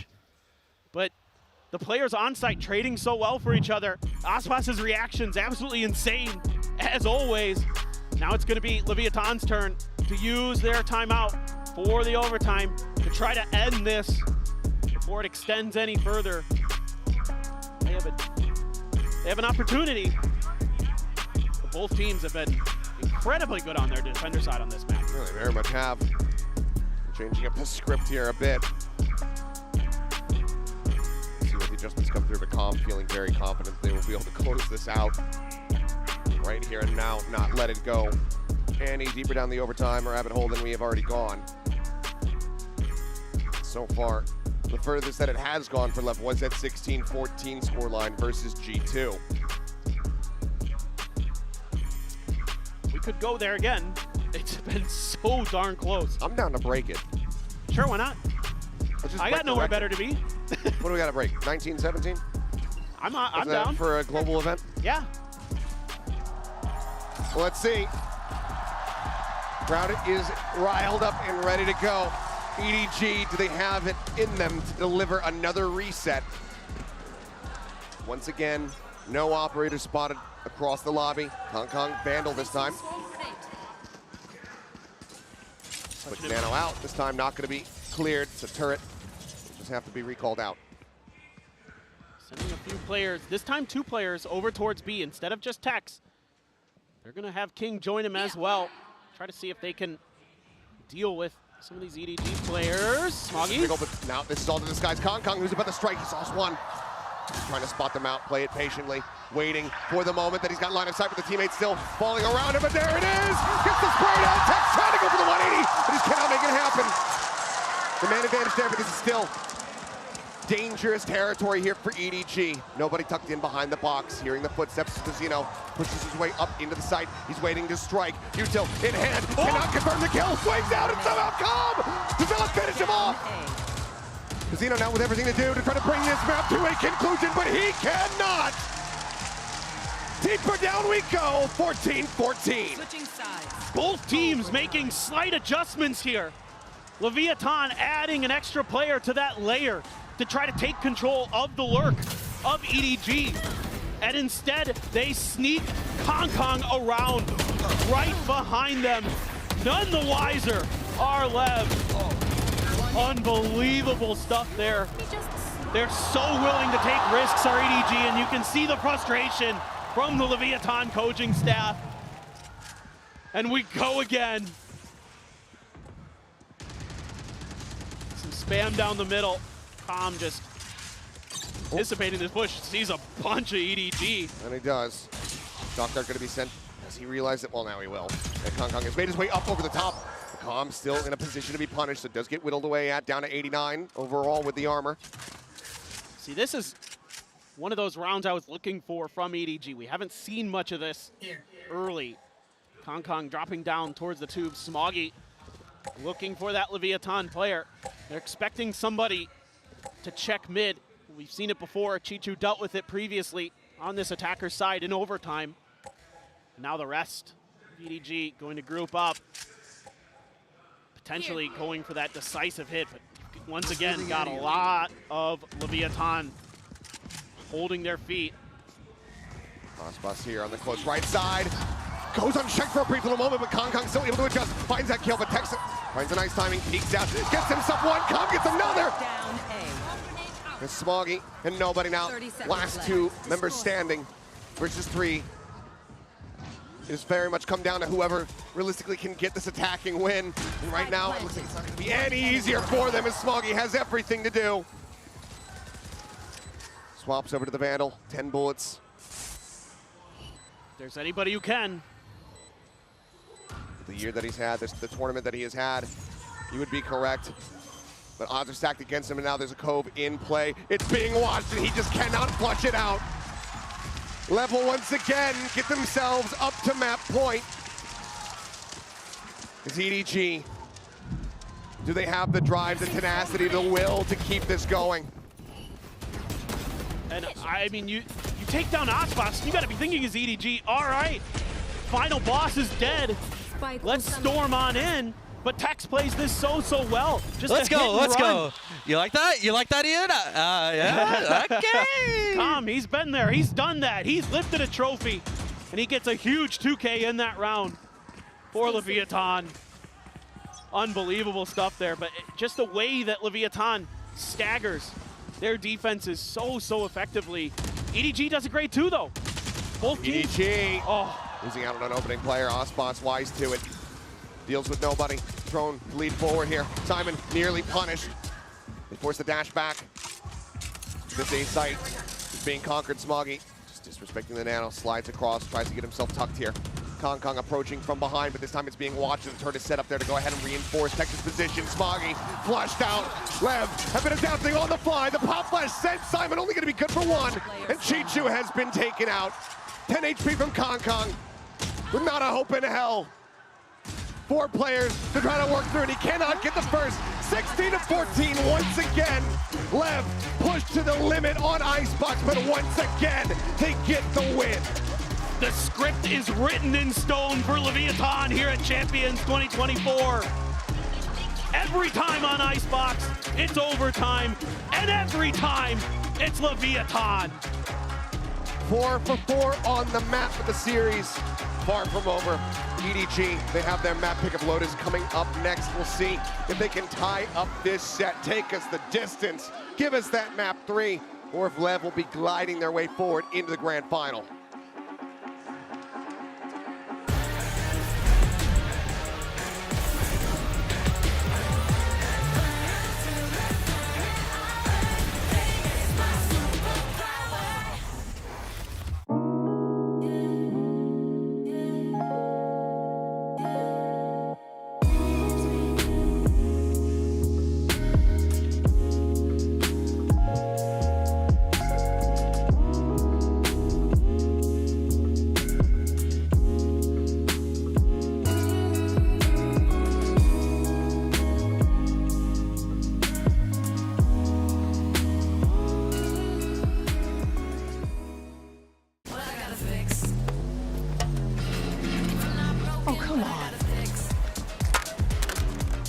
Trade in any phone in any condition guaranteed. And get $800 off the new Galaxy Z Fold 6.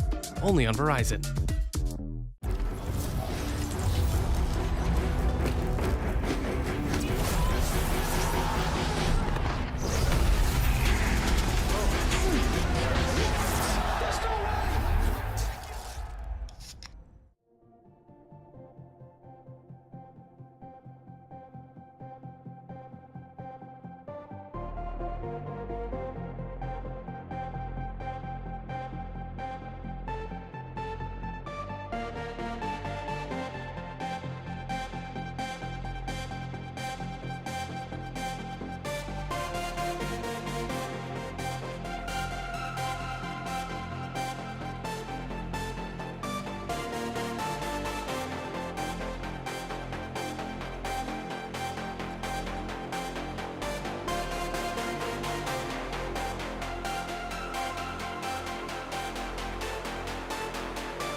Oh, that's end with me.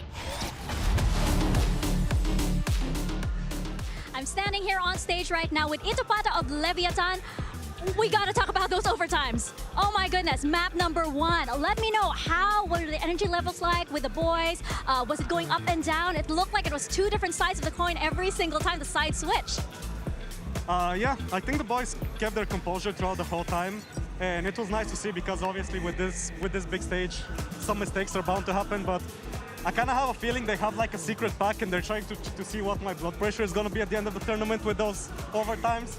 But yeah, I'm glad that we closed it out and on to the next one. Well, I hope your blood pressure is going to be okay. How are you feeling about the next map, though, Lotus? Lotus, obviously, we're 3-0 in this map, and we're very confident in it, so I'm happy that we're playing it in this stage. All right, well, good luck. Best of luck to you, and keep that blood pressure in check.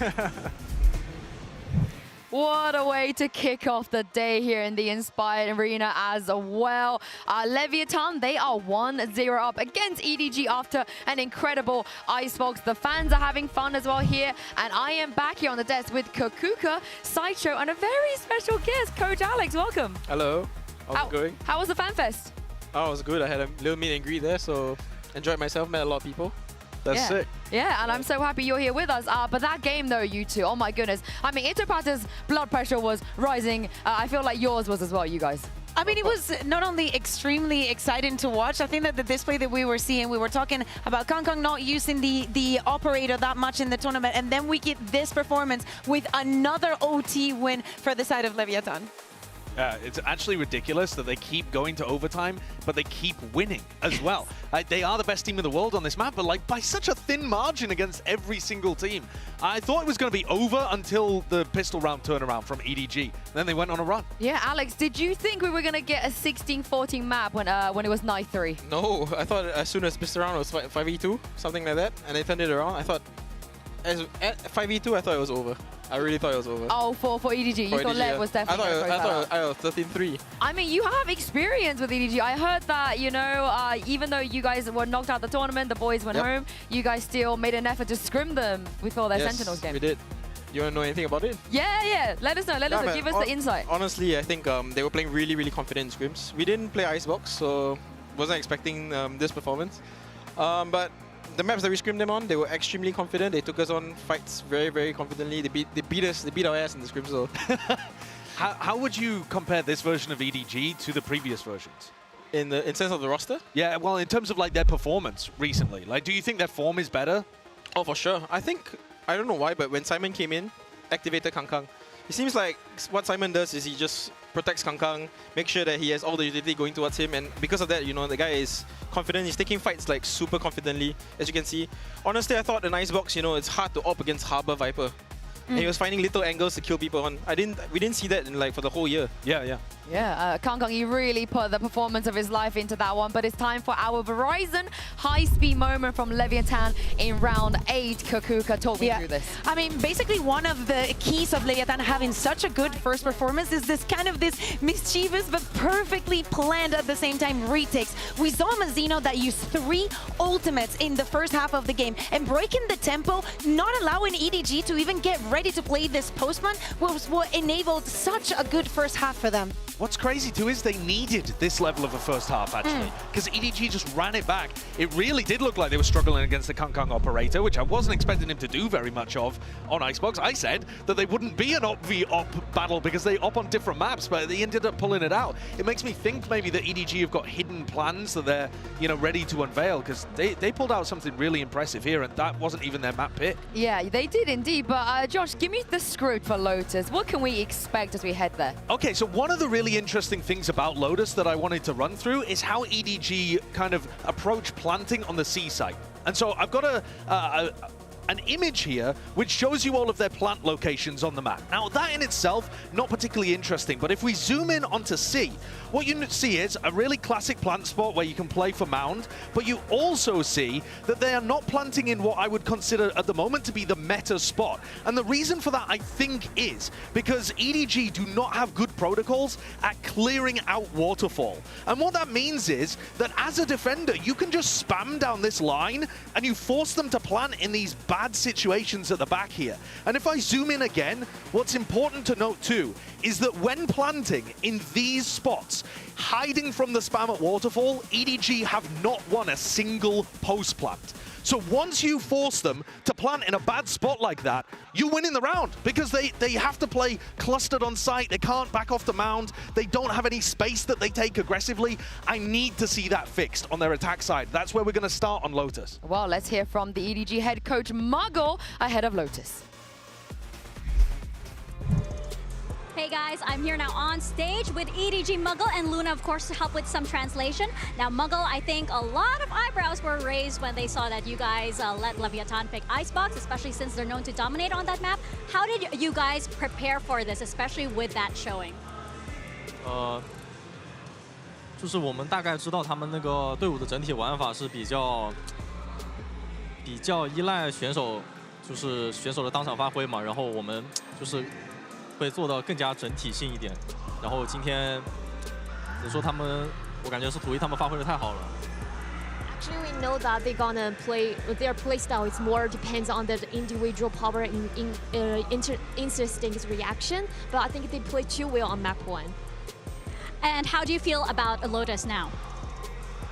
我觉得图2应该能赢，然后拖到图3的话，我们应该能碾压他们。 I think we can win map 2, and if we get to the map 3, we can crush them. Oh, that is very exciting indeed. I guess we hope we're going into a map 3. Good luck out there. If they want to get to Abyss, we have to go through Lotus first. And of course, they run the Clove Omen stuff. Alex, do you have any experience against that? What do you make of that comp? Experience? Very bad experience. Oh, no. Oh, no. We got destroyed by them. Yeah. Yeah, I mean, I'm not sure. You know, we had a team that runs no Sentinel. And when we ran a Sentinel, they destroyed us without one.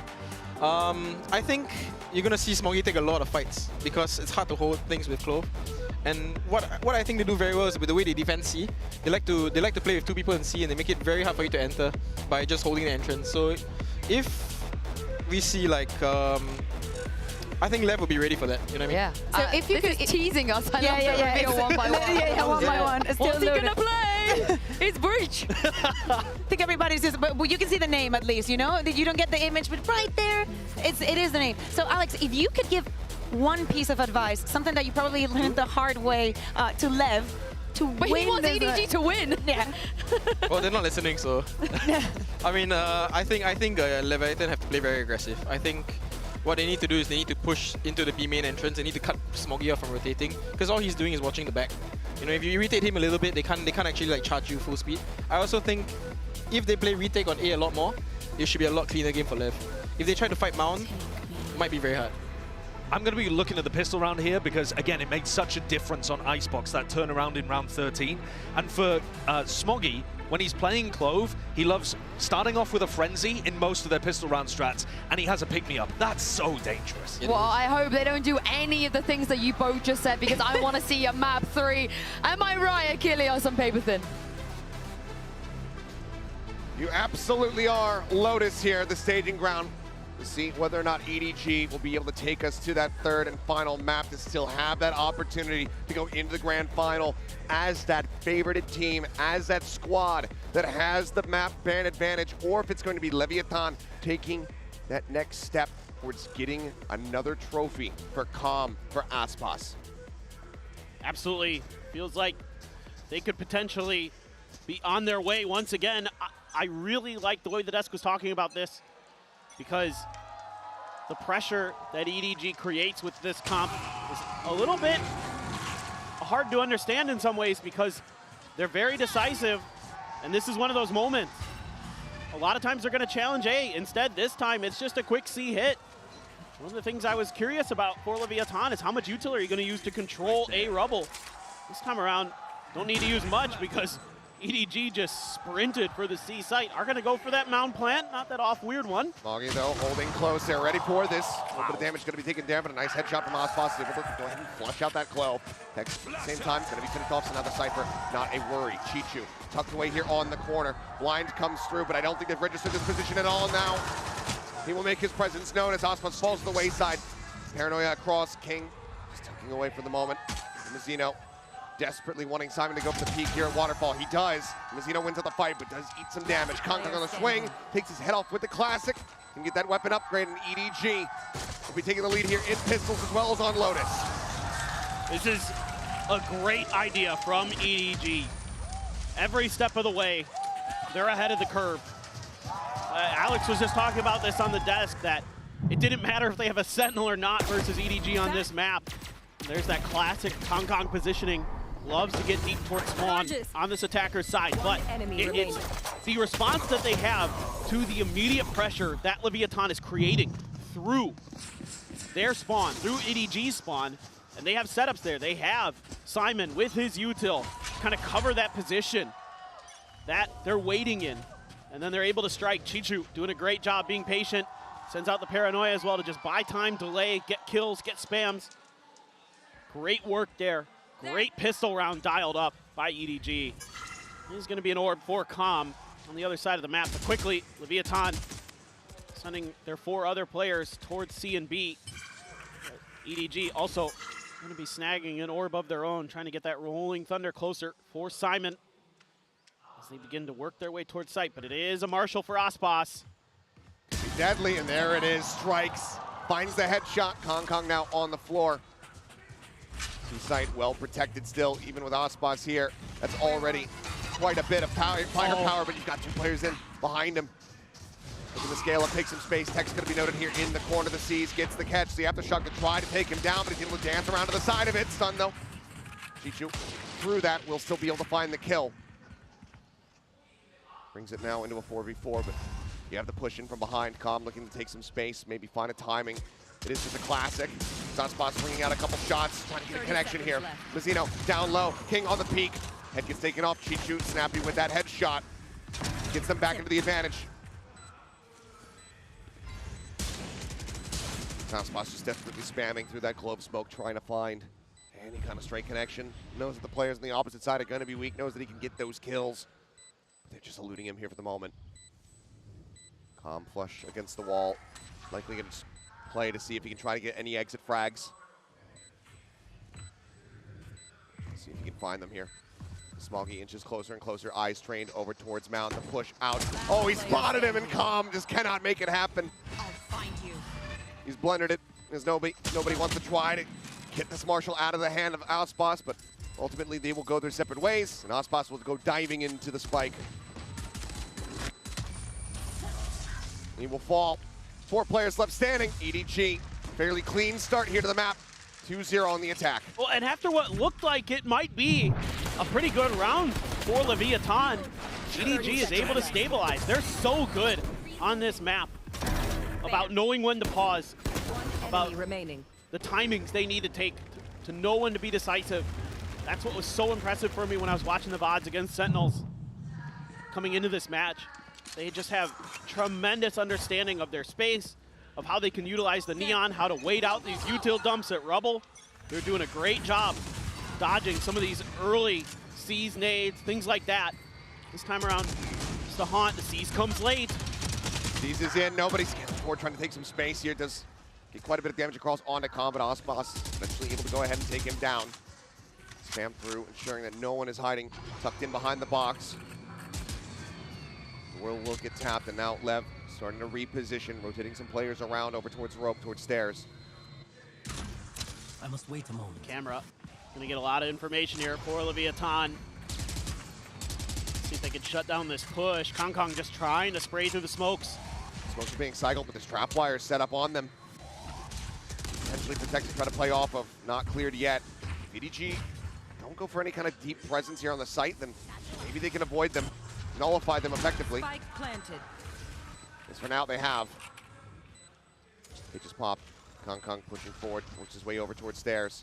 Trap wire now can be noted. Swing out, Mazzino going to be good for one, but Simon trades it back. The slide in, Kong unable to stabilize that aim, ends up falling to the wayside. It's Smoggy dragging back, finds one with the Spectre.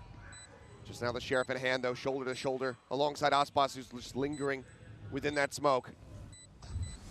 Paranoia going to be sent, he has to pull back, gets himself tucked into towards tree.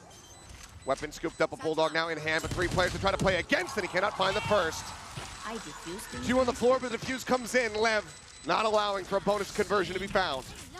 And this round to me shows that Leviathan has done their homework. I'm seeing so much in here to anti-strat the way that EDG normally likes to play these at 8 attacker sides. It's a delayed Seas instead of the early Seas nade at the door that Sentinels was attempting to slow down Kong and this aggressive push out from EDG.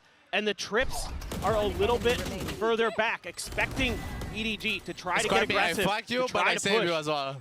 I was like, wait, what do you mean you missed? Yeah,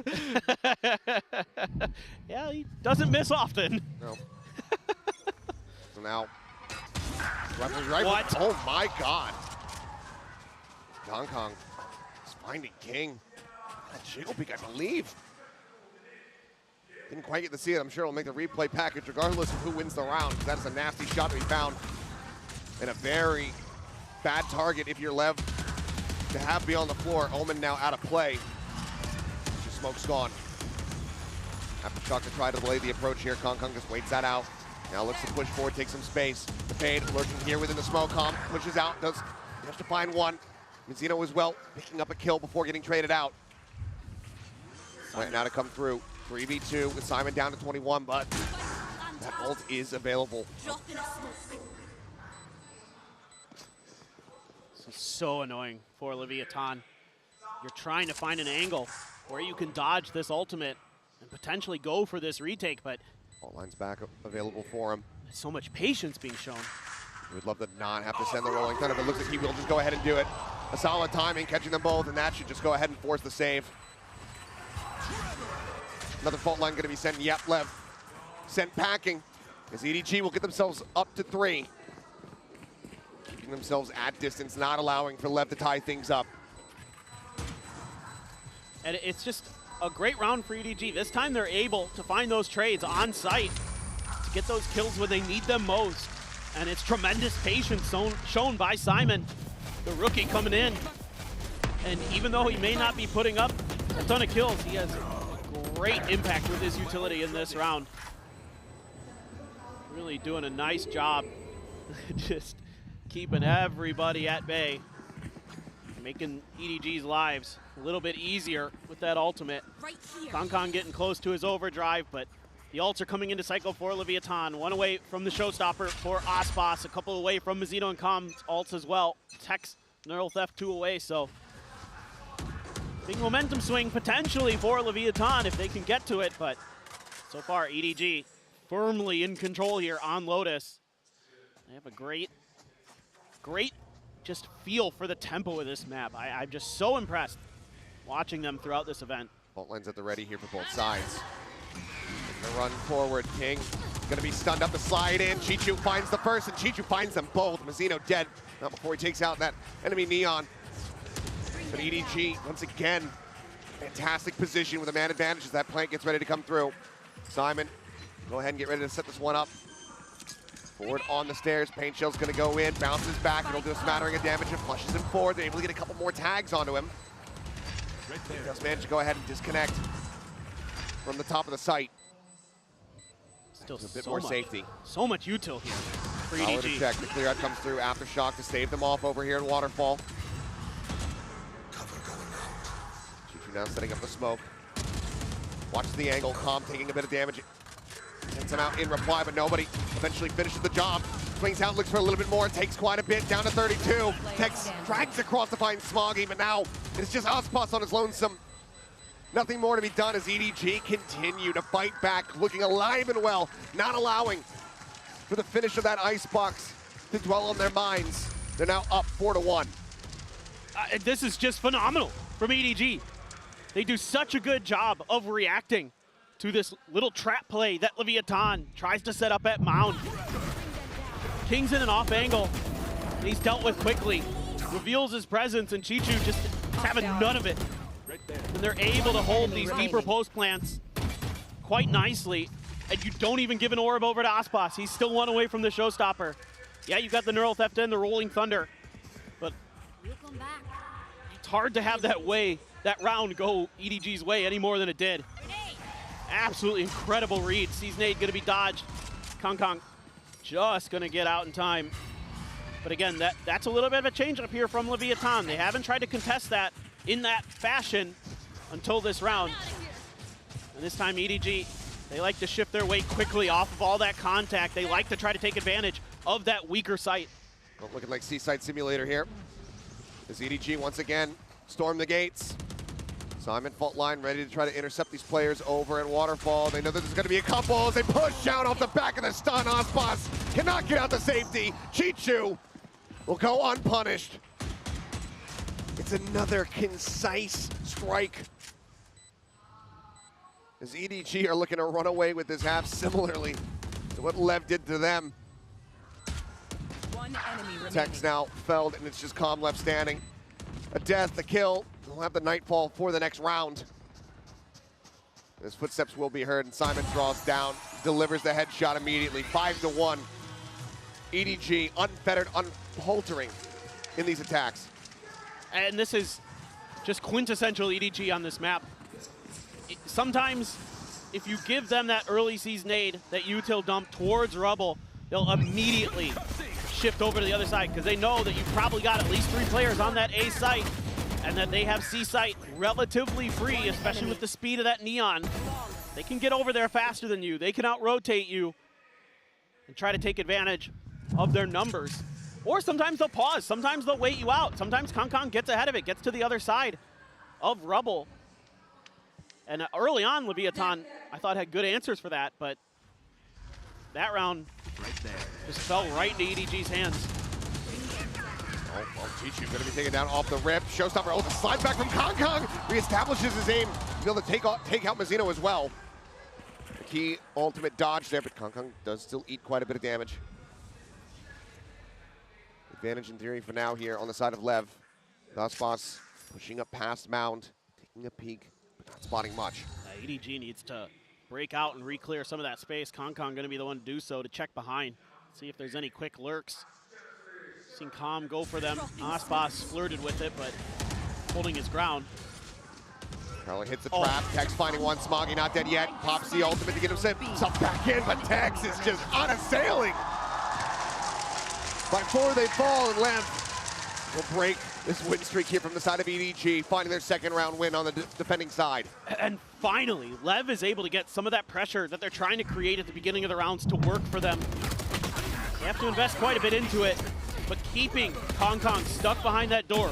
Sure, he dodges that ultimate, but you have trapped EDG at this point, and they don't really have anywhere else to go except for B. It makes it easy for Tex, and Mizzino, spirit's still high, even with that rough start to this map. 5-2 now, and a lot of ults for both sides. Thusboss tagged up, does get spotted there. Damage not going to be found yet. It's Boombot will lead the way up into the smoke, but Kong finds the timing, just slides right past it, and the flash comes through. Major opener here for the side of Kong. And Smoggy is ready for the jiggle peek. Just takes his head off, and now, I mean, take your pick. Yep. What site do you want? It seems like they are choosing wisely. As Tex out into the open this time, not going to be finding those snappy shots like we just saw in the previous round. He'll be forced back.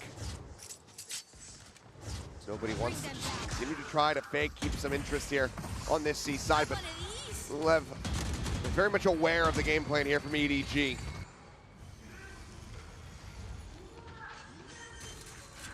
Have that rolling thunder. You can maybe just find that one pick of Leviathan. You might be able to get that ult to go. Man, it feels like that's still going to be a major commitment given the Tex and Mizzino are both down so very low on health. Oh, it's going to be really difficult to put it mildly. This angle, though. He's going to go for it. It catches onto multiple players. No way! Managed to find the avoid here onto one. The phone line, the counteract. They managed to find the stun. And Chichu trades him back. Tex now going to be dealt with. And EDG are not allowing for Lev to creep their way back in. They're continuously slamming the door shut.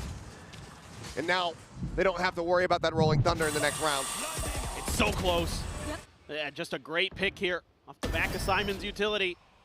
And another thing Alex was talking about. I mean, you saw that eyebrow raise from Don. He's got to respect you. Like, damn. Yeah.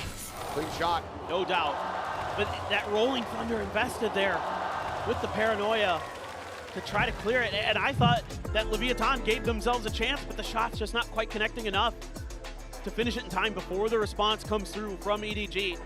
Able to get the stuns of their own, slow things down enough to keep Leviathan at bay, and Leviathan now needs a timeout.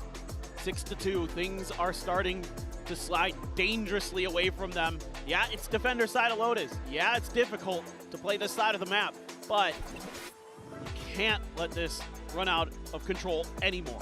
Certainly not. We're down by 4 rounds. EDG at least wanting maybe like 1-2 more to feel super comfortable before the side swap. Lev did not want to give that to him. There's an opportunity still to run this back and bring this to parity, make it a 6-6 half. He needs to start right now. By the most part here from Lev, decently healthy. They have 3 ultimates to try to utilize, but there is still that stinger in the hands of Mizzino. There's a lot to work with for Lev, and they're going to try to gamble towards A, see if they can deal with this rubble control that EDG likes to take. I mean, you got everything but the Cypher. So you got that Nightfall. Look at Kong. He's sprinting for the door. On his way forward, but it's going to be hindered up here. Get the spot onto Onspots, who just swings out, takes his head off. He's up for the challenge. He wins it out. Stinger finds value. Simon going to be taken down. Nobody now trying to survive here. Back rubble alongside Chichu, but Chichu finds a headshot to put down Calm, but now all the advantages here in the hands of Lev. Nobody making it a little bit more costly here. Finding one, swings out the double face. Will guarantee them the round victory. Leviathan off the back of the timeout, find that win. It's just up to 3.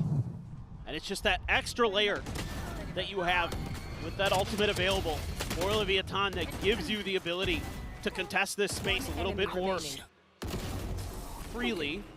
That was sexy. More you want to kiss? Confidently. Okay. And they're able to do it. So I like that they're showing that changeup. I like that they're showing, you know, it looks like it might just be kind of that standard util dump. And that's going to bring a timeout from EDG right after that round. Muggle already saying, I don't want to see that kind of thing happen again. We need to find different ways to deal with this rubble control.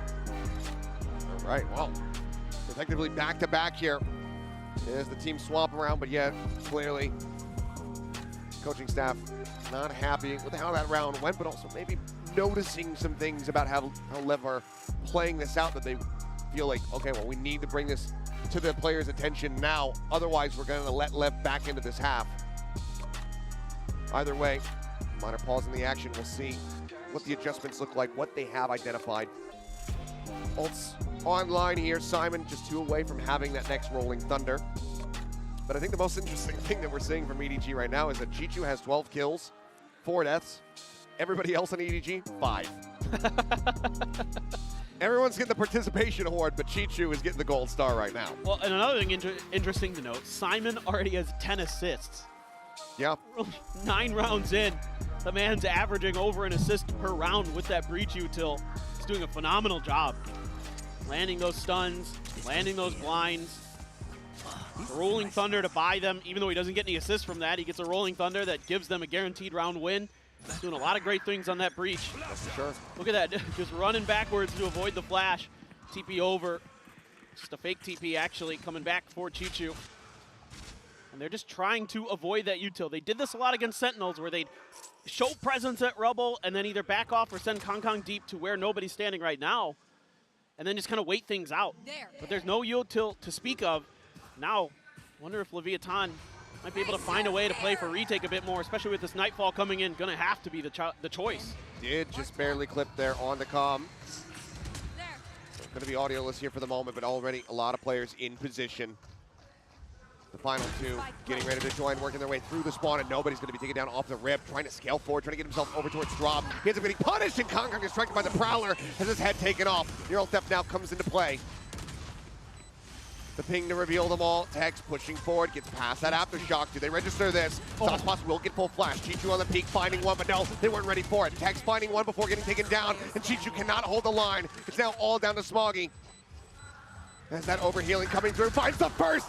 Nearly gets himself a second, but Lev will ensure that victory cannot be found off the back of the timeout. And they take things even closer. Now just 2 rounds separating. That 6-6 half is still very much a reality. Perfectly played and understood by Leviathan. Expecting that adjustment from EDG where they don't aggressively contest Rubble. So they don't commit any utility to it. And the whole way, Calm is playing for retake. As soon as that Nightfall comes through, he gets out of dodge, sets up, regroups, and then Leviathan starts knocking players down. Very patient, very calm, collected flood retake that shuts EDG out of that round. That is so well done by Leviathan. Let's see what the strategy, the game plan looks like here from EDG. Rolling Thunder at the ready once again here from Simon. Smoggy nearly with his own ultimate, ready to go as well. This has been just a phenomenal comeback now for Leviathan, especially off the back of EDG's timeout. To take another round off of them has to be a bit demoralizing for this EDG team trying to continue on this run where no Chinese team has been before. They've already made it as far as anybody in their region. They are looking at trying to get even closer. King over in Waterfall, just waiting things out.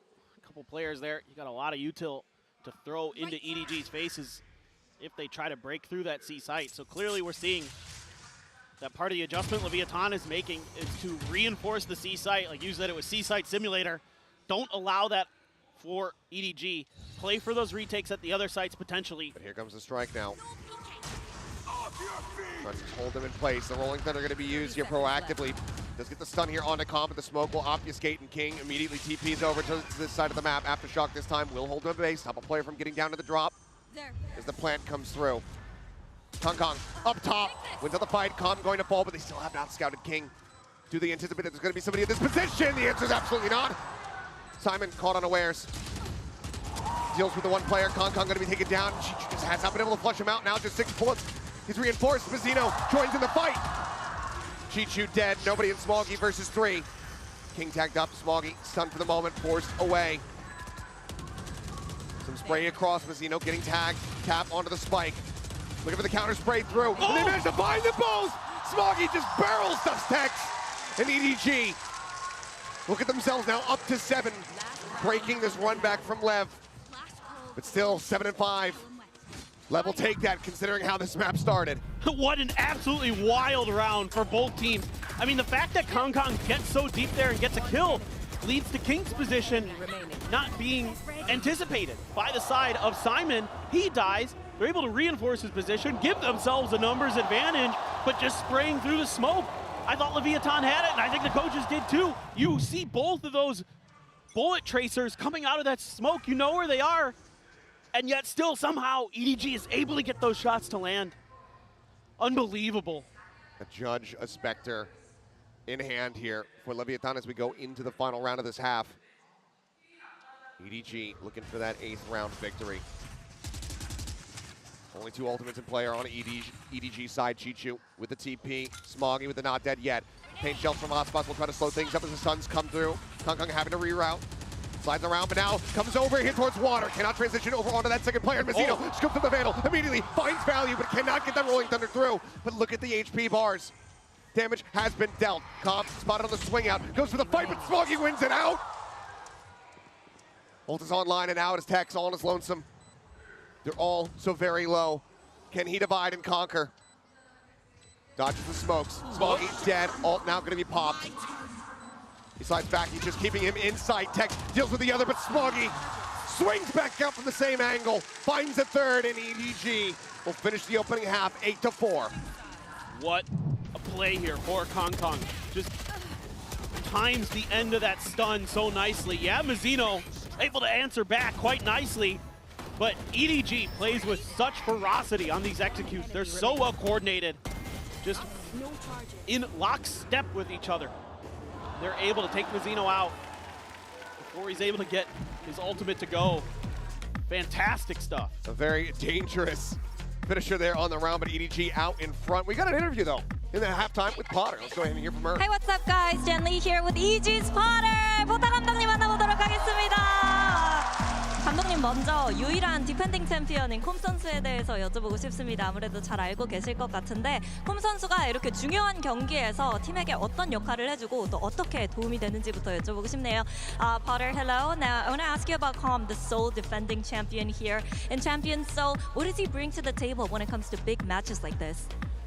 You know, he just really controls the awareness and the tone in the team. You know, communication is such a huge part of the pace and just understanding when you're gonna fight and things like this. But Corbin's awareness is just next level, and you know, he just pulls his teammates up to where he's at, and so it helps with the flow state for all the players.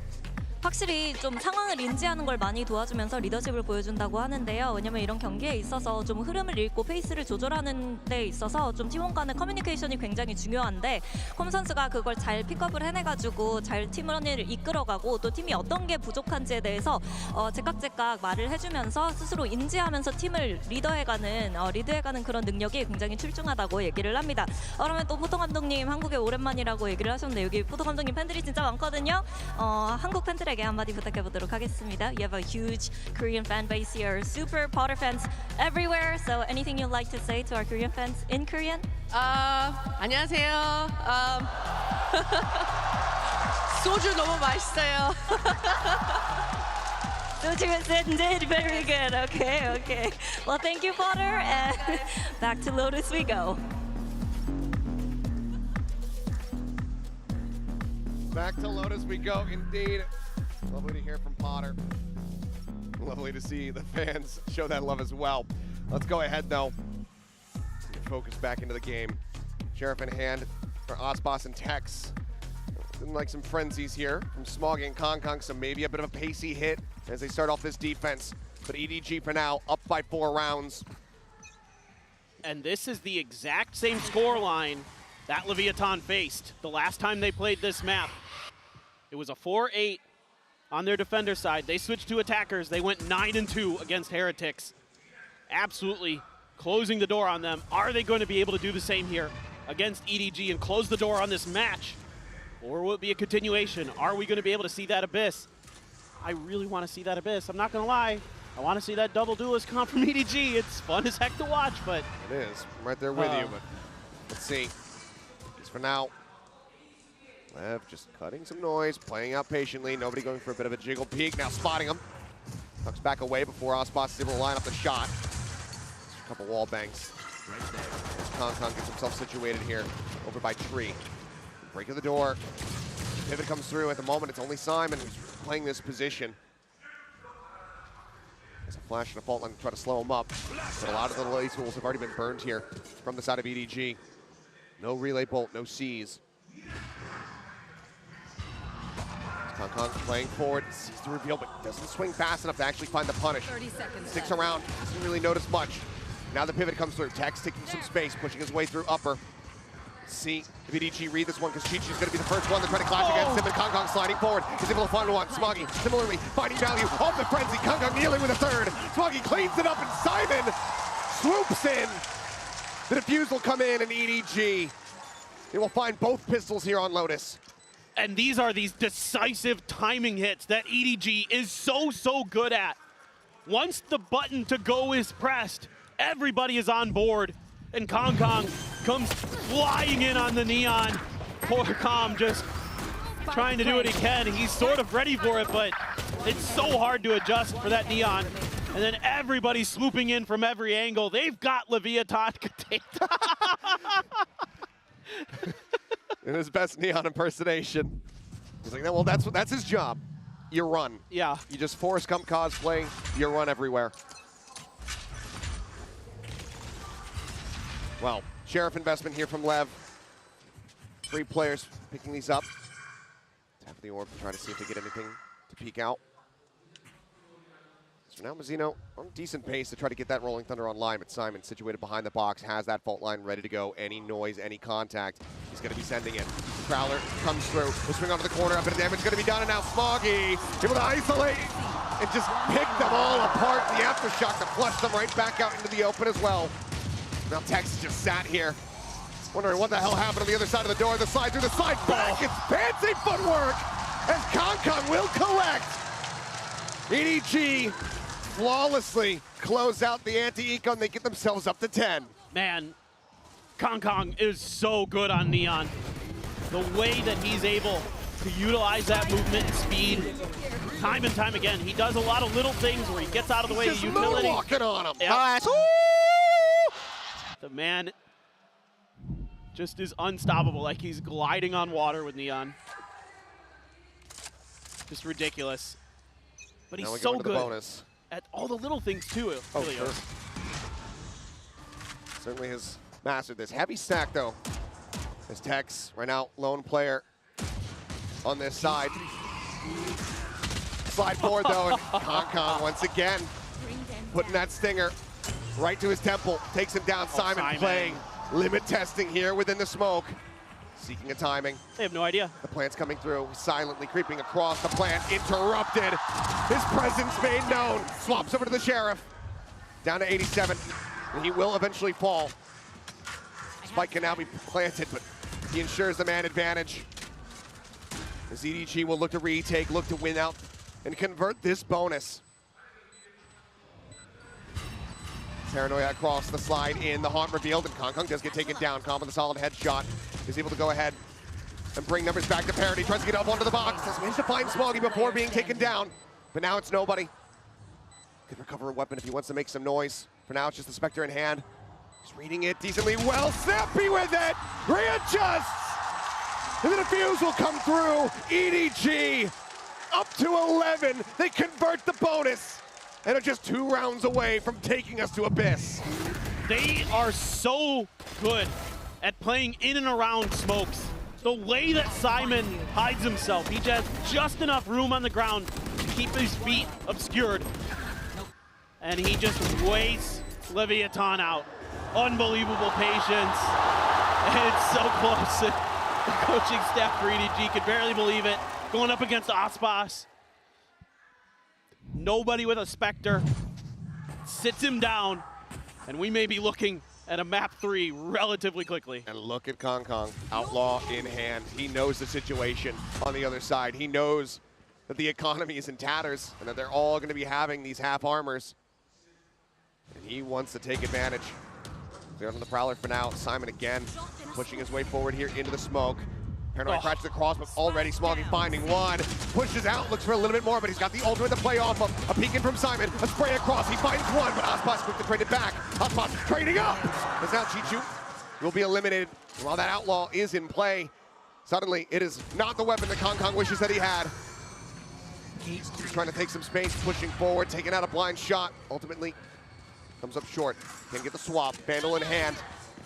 And if he can deal with Tex, he's going to be in a good position. Some wild spray, a reveal off the haunt, and Aspas getting ready to strike from behind, the slow creep up.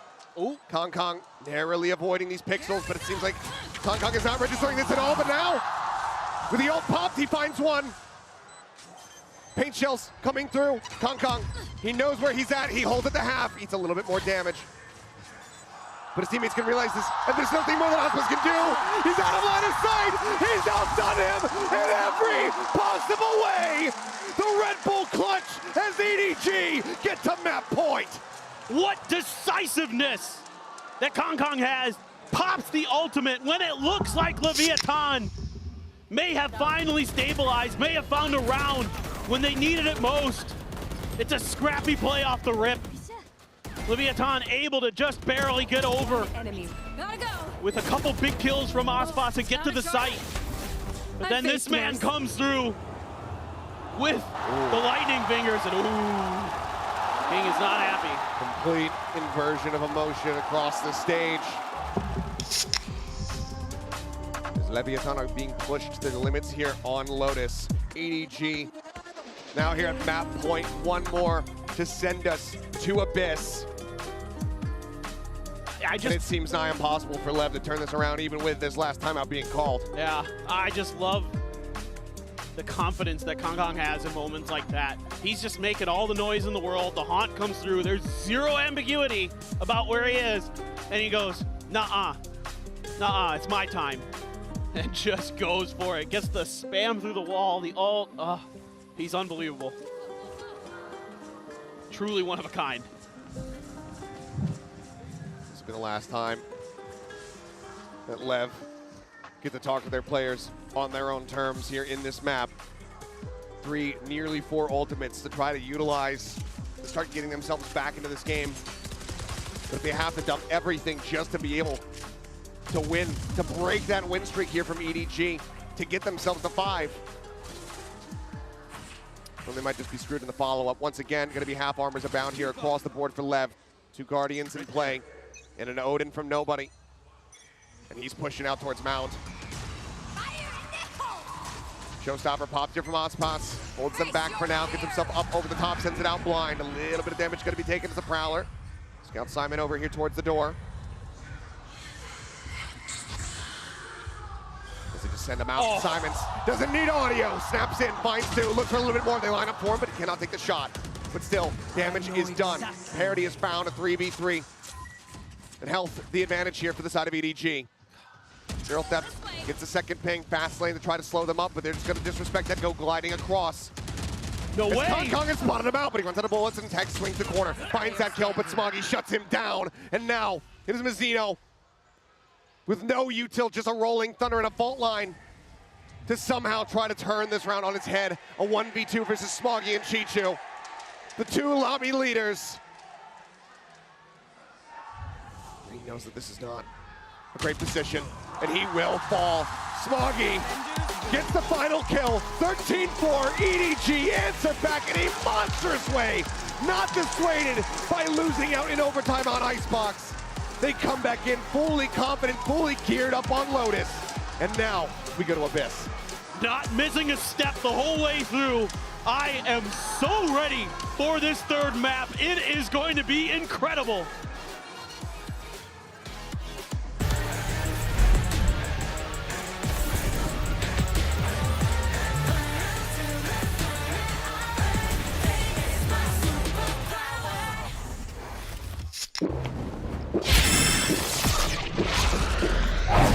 Red Bull gives you wings.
Hello， 大家好，我是 Nobody。就是因为我们图一遭受了比较大的困难，但是其实这场胜利，其实我们赛前也预料到我们是比较大概率获胜的，但是没想到我们输在我们的自己的图，所以现在我感觉像是那种劫后余生的感觉。那我觉得给所有来自 CN 的队伍做个表率吧。我觉得意义非凡吧，我只能说，因为我们也是首次就是经历这个我们能够进入到下一个场馆比赛的这种事情，因为之前从来没有过。然后现在感觉像做梦一样。Down to Smoggy, he's holding it down towards the back! Beaming him down. Still got the ult as well. It's not dead yet. Nobody up and over the top. Punish onto tens. Nana swarms, shredding them to pieces onto the back of the side here. But as the smokes dissipate, Smoggy. 我觉得利维坦现在是一个个人实力非常强劲的队伍，因为他们刚刚在美洲拿下的冠军，说实话是比较出乎意料的，因为他在之前的成绩并不好，所以我觉得现在虽然说利维坦输给了 TE， 但我觉得当时他们可能状态不是特别满吧，我觉得非常值得人尊重的一支队伍。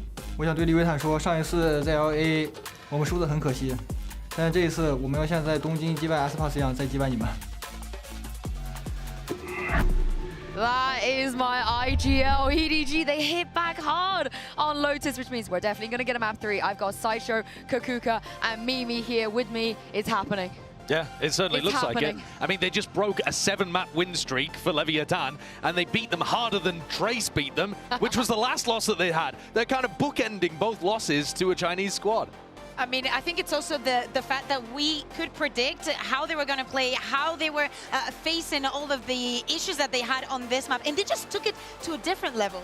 Yeah, this was a ridiculous game from EDG, and that first half in particular was incredible. They got the plant down 10 out of 12 rounds and were converting the lion's share of those. And I think the biggest reason because of that is that Lev was just having to give so much respect to these executes with the neon from Kong Kong. And once they got in the post-plant positions, they did such a good job of disrupting the Leviathan retakes and closing out those rounds. And the momentum was going in for them. Even when it got to those clutches, to those 1v1, they felt like they could win them, and time again they were doing it. We know that Leviathan on a map like Icebox, they're super good on the retakes, but they did not have a plan B for this one. A couple of rounds they tried to confront it, but EDG was ready for it. And I think one of the problems for Lev is that they took too many early round fights that they were losing, and that meant that they weren't in a 5v5 retake scenario, which their comp excels at. They're playing a retake comp and they only won 2 out of 10 retakes. That is not good enough if you want to be able to get to the grand finals. No, EDG, they were taking advantage of that. And I want to talk about Chichu, which you gave him a lot of kudos before we went into this game, and how great of an anchor, a side anchor he is, but also he's just shooting. Man, and I think he fits so well into the plans, especially when we go into the defense, and they knew that they have a tendency of how they play Mount. I love how they tripled down on it. Lev was struggling so much to face this kind of early encounter, and again, every single round was a bit different from them.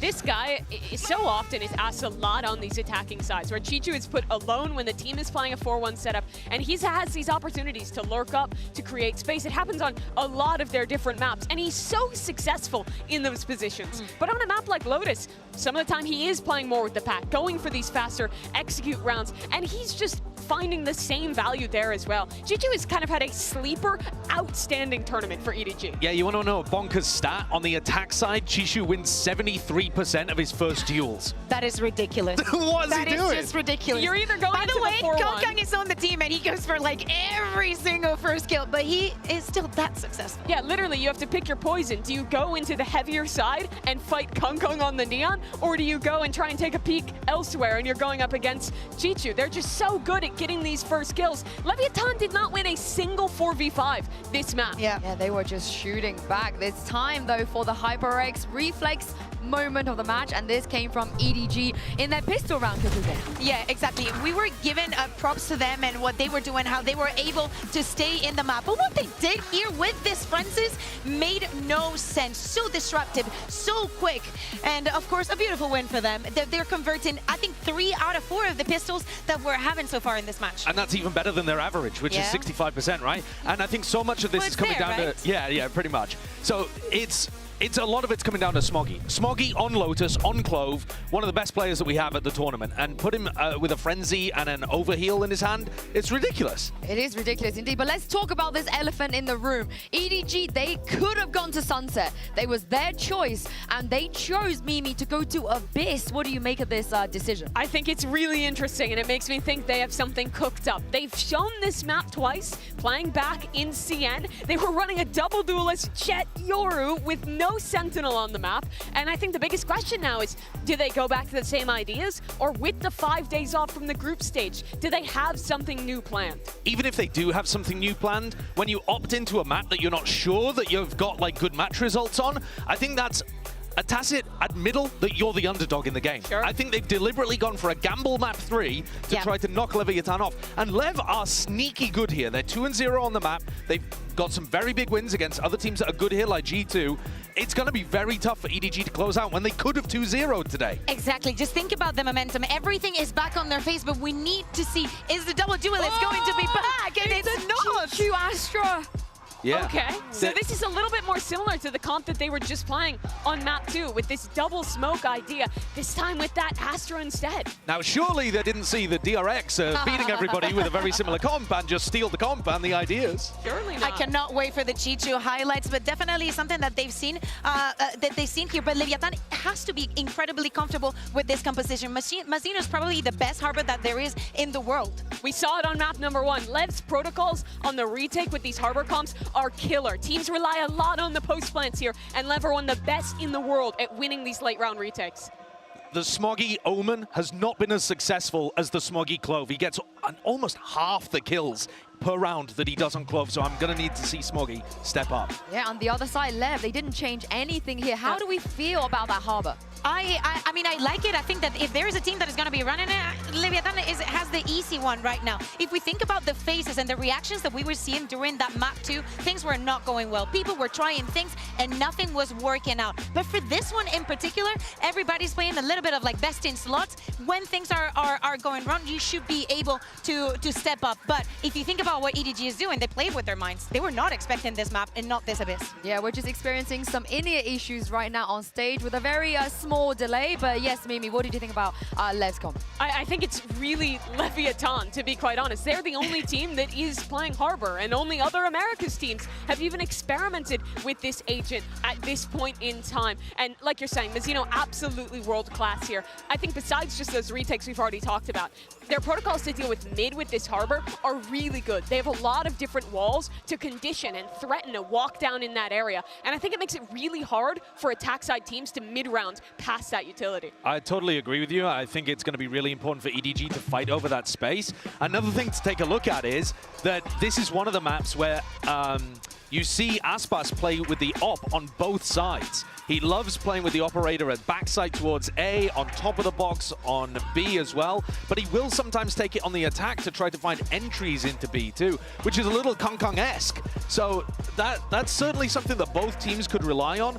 Thus far today, I feel like Kong-Kong's had the better form with the operator. Exactly. Let's take a little bit of a look at the numbers. At the beginning of the day, we were thinking and speaking about this head-to-head between Kong-Kong and Aspas. Right now, kills is 11 to Kong-Kong, 8 to Aspas.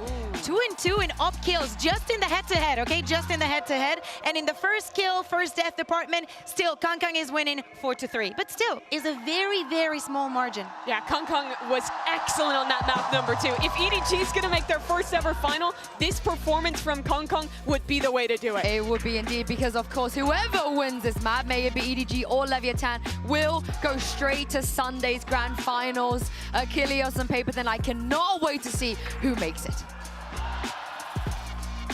I don't think any of us can, but we will, as we wait to see what the conclusion of this map of Abyss looks like.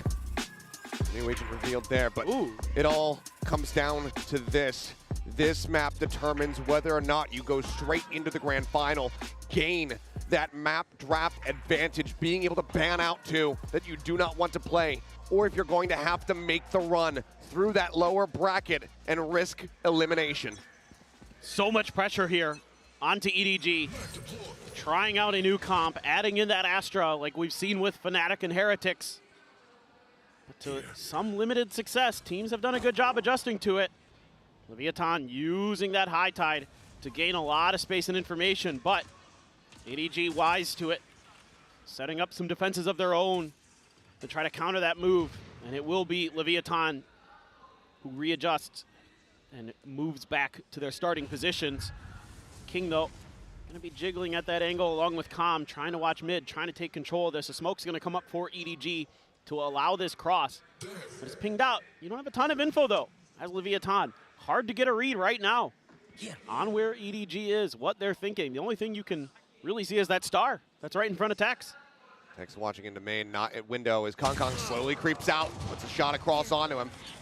Can't confirm the kill, but certainly takes him lower. Camera around the corner. Dart coming through, now will be cleared out and removed. Tex just tucking back here for the moment, expecting this push out, but he glides back into the smoke, breaks that line of sight for a moment. Meanwhile, Aspas over in mid, able to win out versus Chichu, taking down the enemy Astra. So now, don't have to worry about those grab pulls. Right here.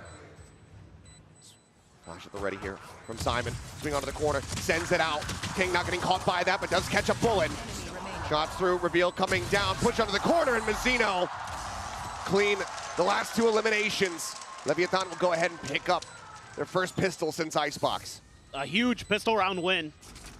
And even though EDG able to keep themselves kind of obscured, able to deny some information about how that round was going to look, Leviathan has great protocols in place.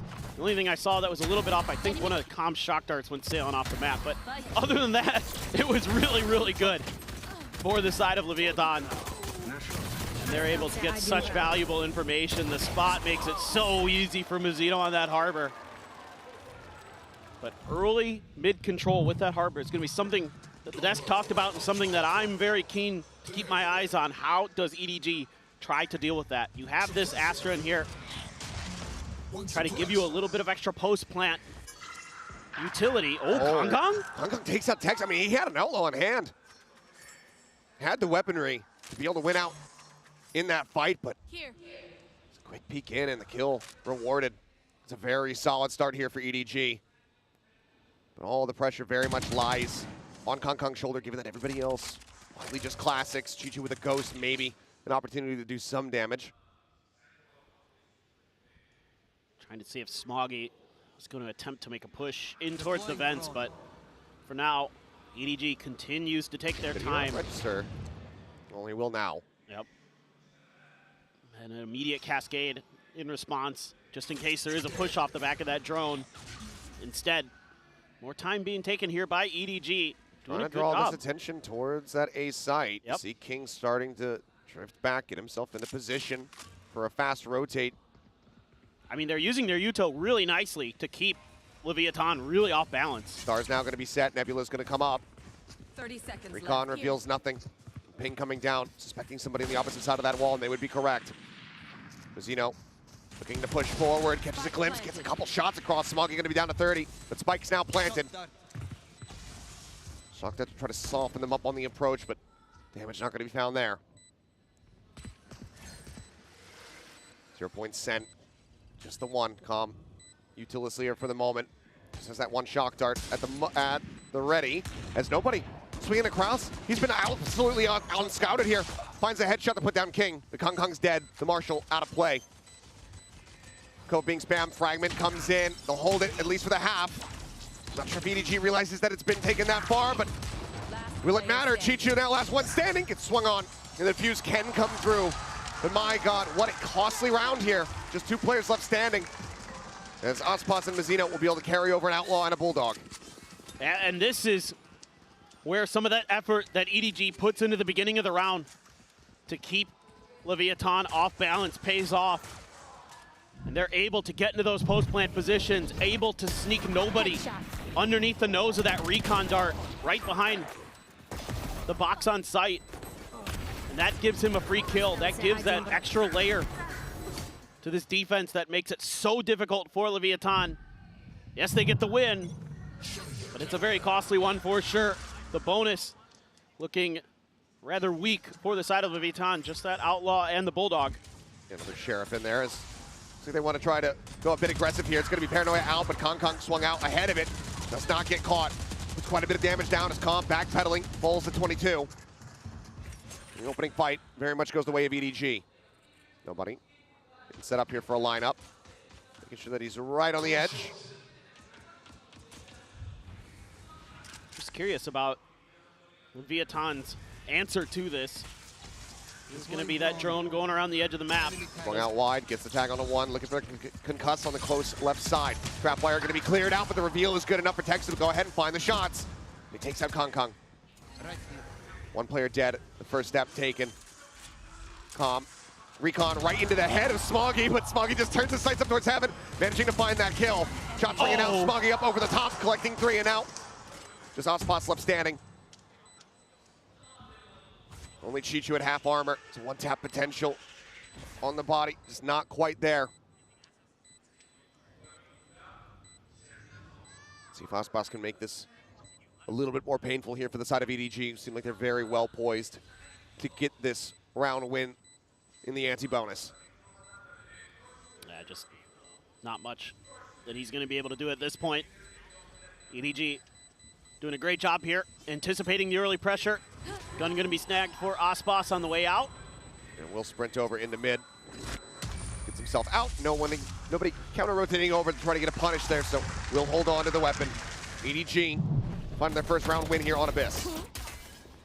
Yeah, just solid patience from EDG, a team that just showed you on Lotus that they're all over the place, they're explosive, they're really taking their time on Abyss, really trying to work the map, trying to find the utility of Leviathan, trying to bait it out, trying to get an understanding of how they're posting up in their positions and working around it. In this round, though, Leviathan tries to turn up the tempo a little bit. Not much doing. Now we go over into the full rifle v rifle, and ult already, though, for Simon. He has that null command available. Mizzino close to a reckoning already, just like on Icebox. Cycling those really quickly for Leviathan. They love to play the retakes off the back of that Harbor util. Getting that in there early, such a huge advantage. Just a bit of a peek here from Kong Kong. Nobody wants to challenge that one right now. Oh, jiggle peek, but just a spot. And a change of direction for EDG, but mid-left, widely uncontested by both sides. And I think it's going to be more difficult for EDG in so many different ways to take that mid-control. You're going to have to rely on those scrappy fights, on those numbers advantages that you're trying to create here by showing presence on both sides of the map to get these plants down and get into your post plants. Well, they're basically just trying to replace the Sentinel with the additional smoke. Take information away to try to get the advantage there, but Aspas dead right before he drops down off the top of the box. Gets a little bit of damage across, but not too much to be found there as Fragment. Calm not going to be caught. Spam, however, not quite in line, but as he readjusts, final couple bullets ring out and nobody will be taken down. 4v4 for the retake as Lev try to establish a further lead here. Let's see what the post plant looks like here for the side of EDG. Sharkdart flying through. Tiny amount of damage here onto Smoggy. Widely untouched. Quick tap in. Some wild spray across. Kong Kong willing to maybe give his life, but it's actually going to be Simon who ends up falling. Paranoia now going to be sent out. There's the Harbor. Ultimate coming into play. 2 players left standing. Stun. Getting ready to connect here on the Chicho. Smoggy tries to hold them back. They're just being pushed and prodded at every single twist and turn. Diffuse to be held. They just haven't delayed enough. Over a second to spare as Lev will stretch the lead now up 3-1. Yeah, I love the patience that Leviathan shows. An early cascade to give them a little bit of breathing room to scale towards the front of the site.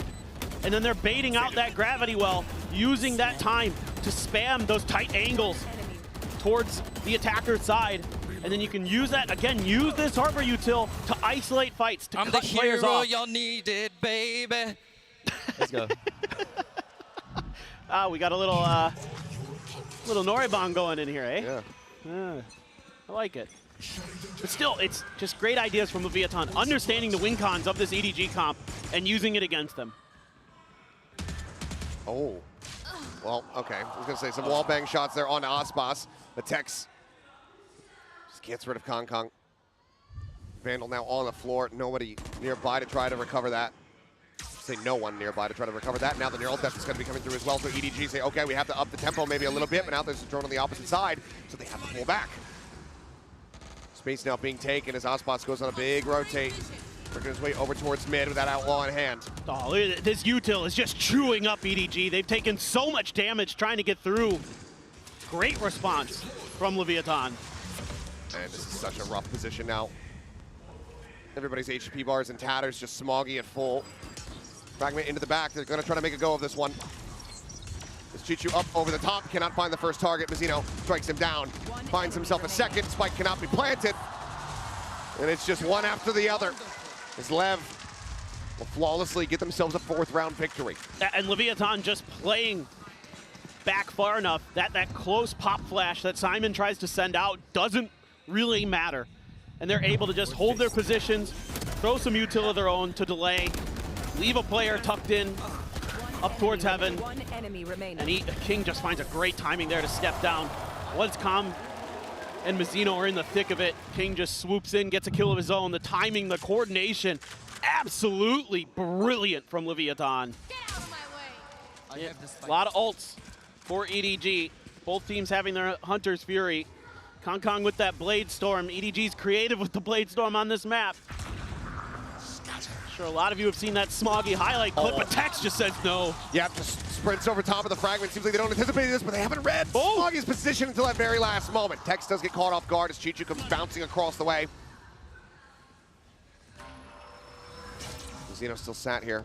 Back sight. Grabwell pulling him around the corner. This King will fall. Swing back through. Zeno gonna be good for one last, but now suddenly it's calm. Left alone, Hunter's Fury in his back pocket, but does he pull the trigger on this? And do they read this at all? Sound. He's about to find a timing. Ooh. He cuts the noise. The jump across, he just catches a glimpse of nobody. But nobody's taking his time. And it seems like EDG have absolutely no idea. Tom finds the first one, but then he's caught with util in hand. Catches a great timing, but then gets timing in return. EDG will find their second round win, but for Com, it seems like he's still all smiles. And for Com there, it's because he has his Hunter's Fury that nobody reacts like that. He doesn't want to stick the plant because he's afraid of the Hunter's Fury, so nobody pops right around that corner. Com doesn't anticipate that. Gets caught with util in hand. What a scrappy round from both teams, and oh man. Leviathan's coach is very, very frustrated with that. Com had a really good opportunity.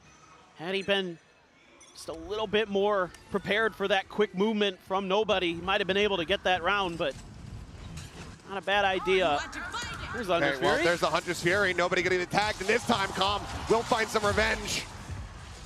A solid way to kick off this round and try to keep EDG at arm's length distance.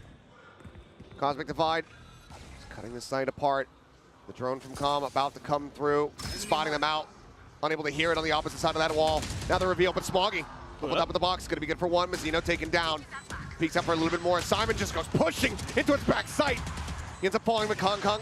Quickly replies, trying to get back. A 3v3 with an operator on the opposite side. Spike ticking away as Com works his way up here. Right here. Gets in the tower. Right here. Recon to try to scout. Ping's coming down, having a solid. He's got him again. Landed on him. Absolutely pinned him. That's the second time. Now they look for the clear up at Smoggy. Still finding one. Ospas though, point blank range, finds the other. Chichu, last man standing, Guardian in hand. You gotta go. It's planted here on the bridge. The time, it's ticking. Ospas just trying to wait for it. Sets up for the cover, the grab, they're trying to deny it away. But the time is just ticking away. And Chichu will find the final 2 kills to get the Red Bull clutch. EDG now just 1 round away from tying us up with the economy. They've been losing so many players in these rounds, it's not in a firm place. But I think there's just a few moments here where Leviathan just oversteps Mazzino, tries to play off the back of his own cascade to see if he can find a timing or something, but he gets picked off for free. And that's that extra man that Leviathan may have been able to use in that post plant against Chichu's positioning. When you only have 2, it's so much harder. And you don't have that extra smoke. The jet smoke is so short. Oh boy, I thought for a moment maybe Ospas might go for the play that Smoggy did over in VCT China, where he went up and around the edge. He is going to do it, but it's not. An all-in gamble because the full distance, but Chichu will snipe him out of the sky. Takes a couple blades there into the shoulders. A wild attempt, but will not find value. To be fair, Smoggy's attempt was all the way towards attacker's spawn, so a little bit of a shorter try for the side of Leviathan, but we're gonna lose Ospas early. Com gets a lot of info off that recon dart, even though it doesn't land. A couple bullets came out at it, so they know there's a couple there. EDG this time wisely waiting out this util dump that happened the last time they threw that flash through that high tide. Reckoning here though. Base gonna be taken, but King able to find one. The drop there from Com right before the paranoid crashes across. He catches a glimpse and Kong catches a stray. 30 seconds left. What a turnaround on how things started. EDG now widely just contained back here into main. Did they actually try to play for this? Again, economy not in a great spot. Chichu noted there. Right there. Time going to be ticking. Hope gets ready to expire. Recon up over the top.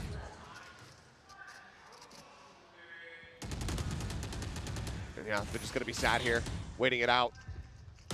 Lev will find themselves a business. Mizzino finds Chichu at long last. Simon, the only one to retain a weapon. As we go forward now into round 9. This is so difficult for EDG to deal with. Okay, this doesn't work. They wait out the util, but there's that extra layer for the side of Leviathan this round because they have the Harbor ult. They can wait for this execute, use that, and then flood towards EDG's attempted site take and just shut it right down. Like you've been saying, the money's weak for EDG. And now it's reared its ugly head. And Osbots has an outlaw once again. Here. See if you can find a little more damage this round. It's only Kong with full armor. It's King needing a little bit of damage, but Kong quick to adjust over that left side approach.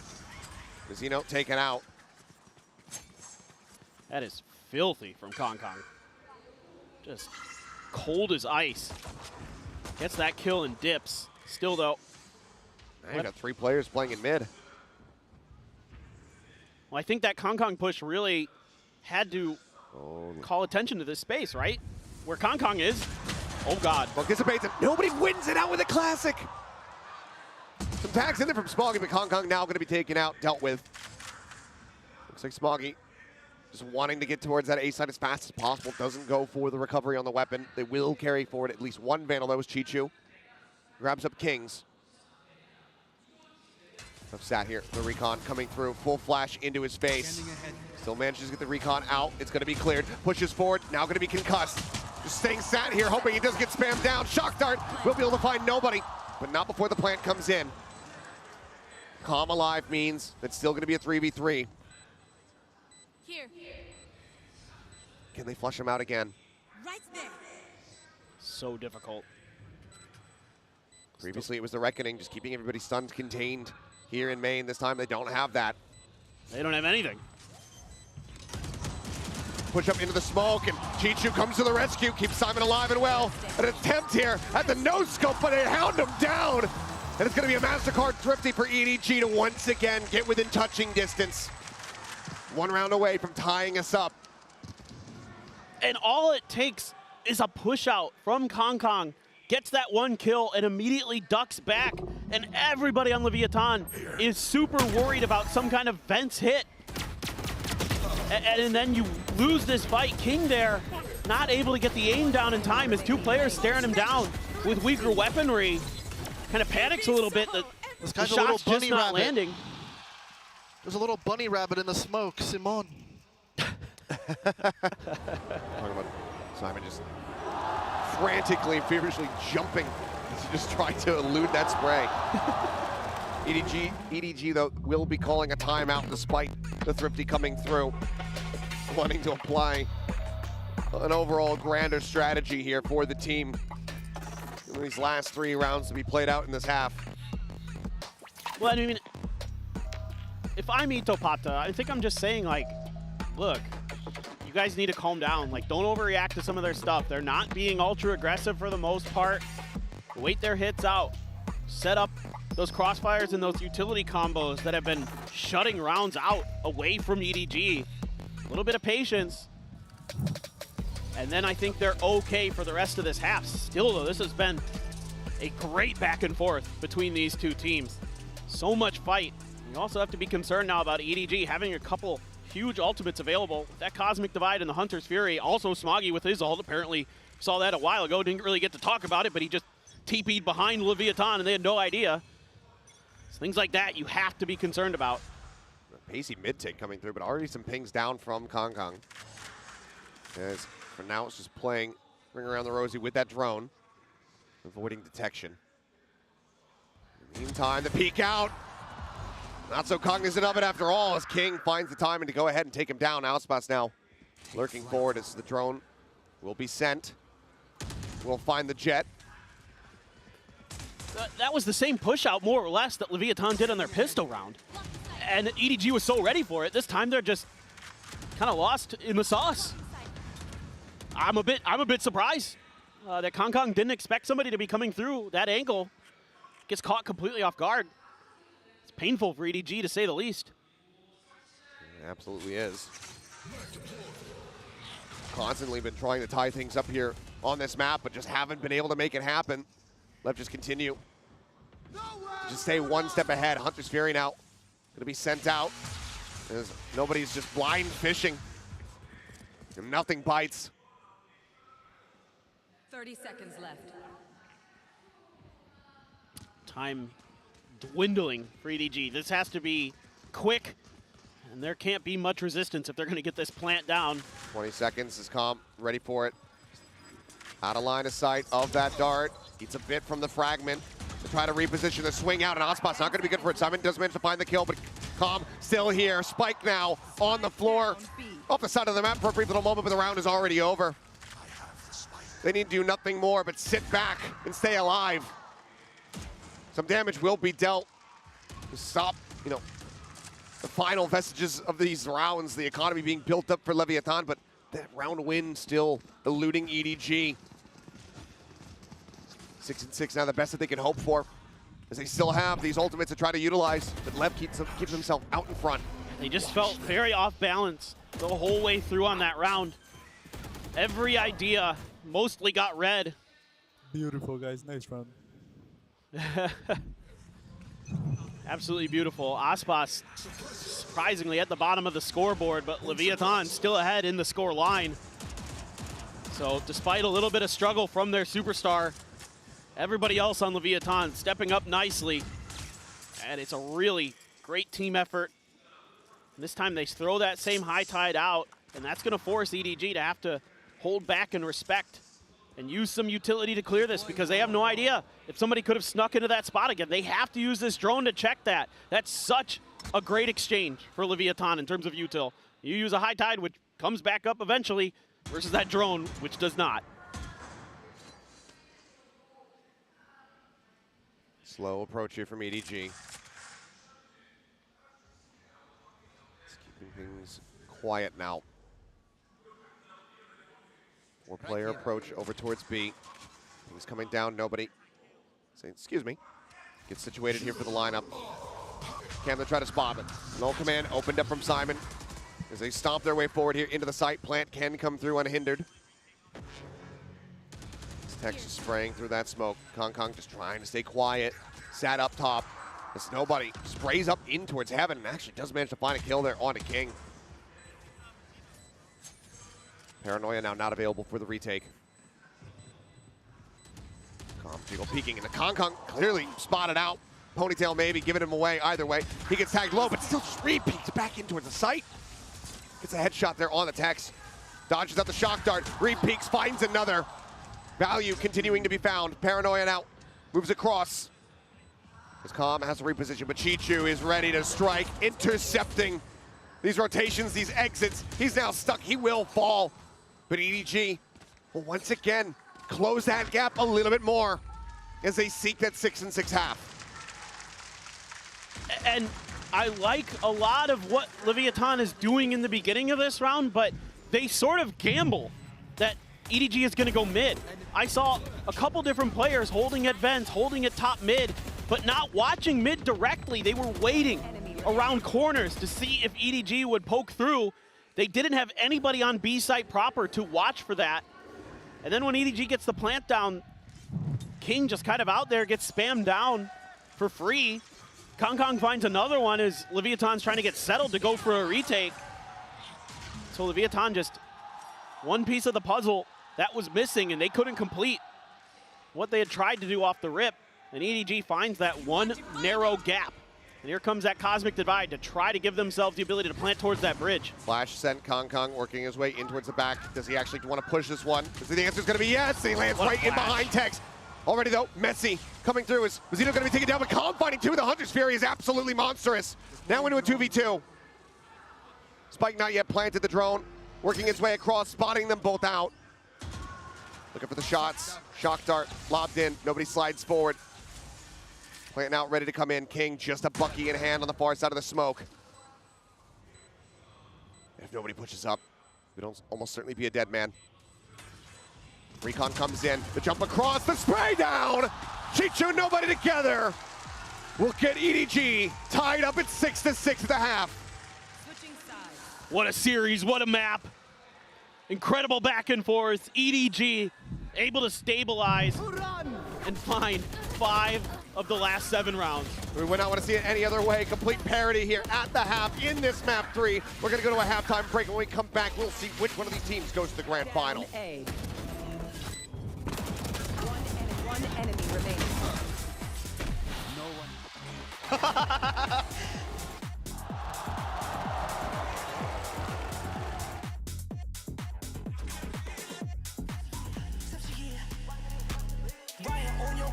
You hate shit, me feel like showing shit. Goes by the hell, you up for bitch. Alright, these big shit I over on. I got a big kid, put it shit I over on. It's right, don't let Joe shit I over girl. I feel this bitch's big shit I over on. Shit I over on.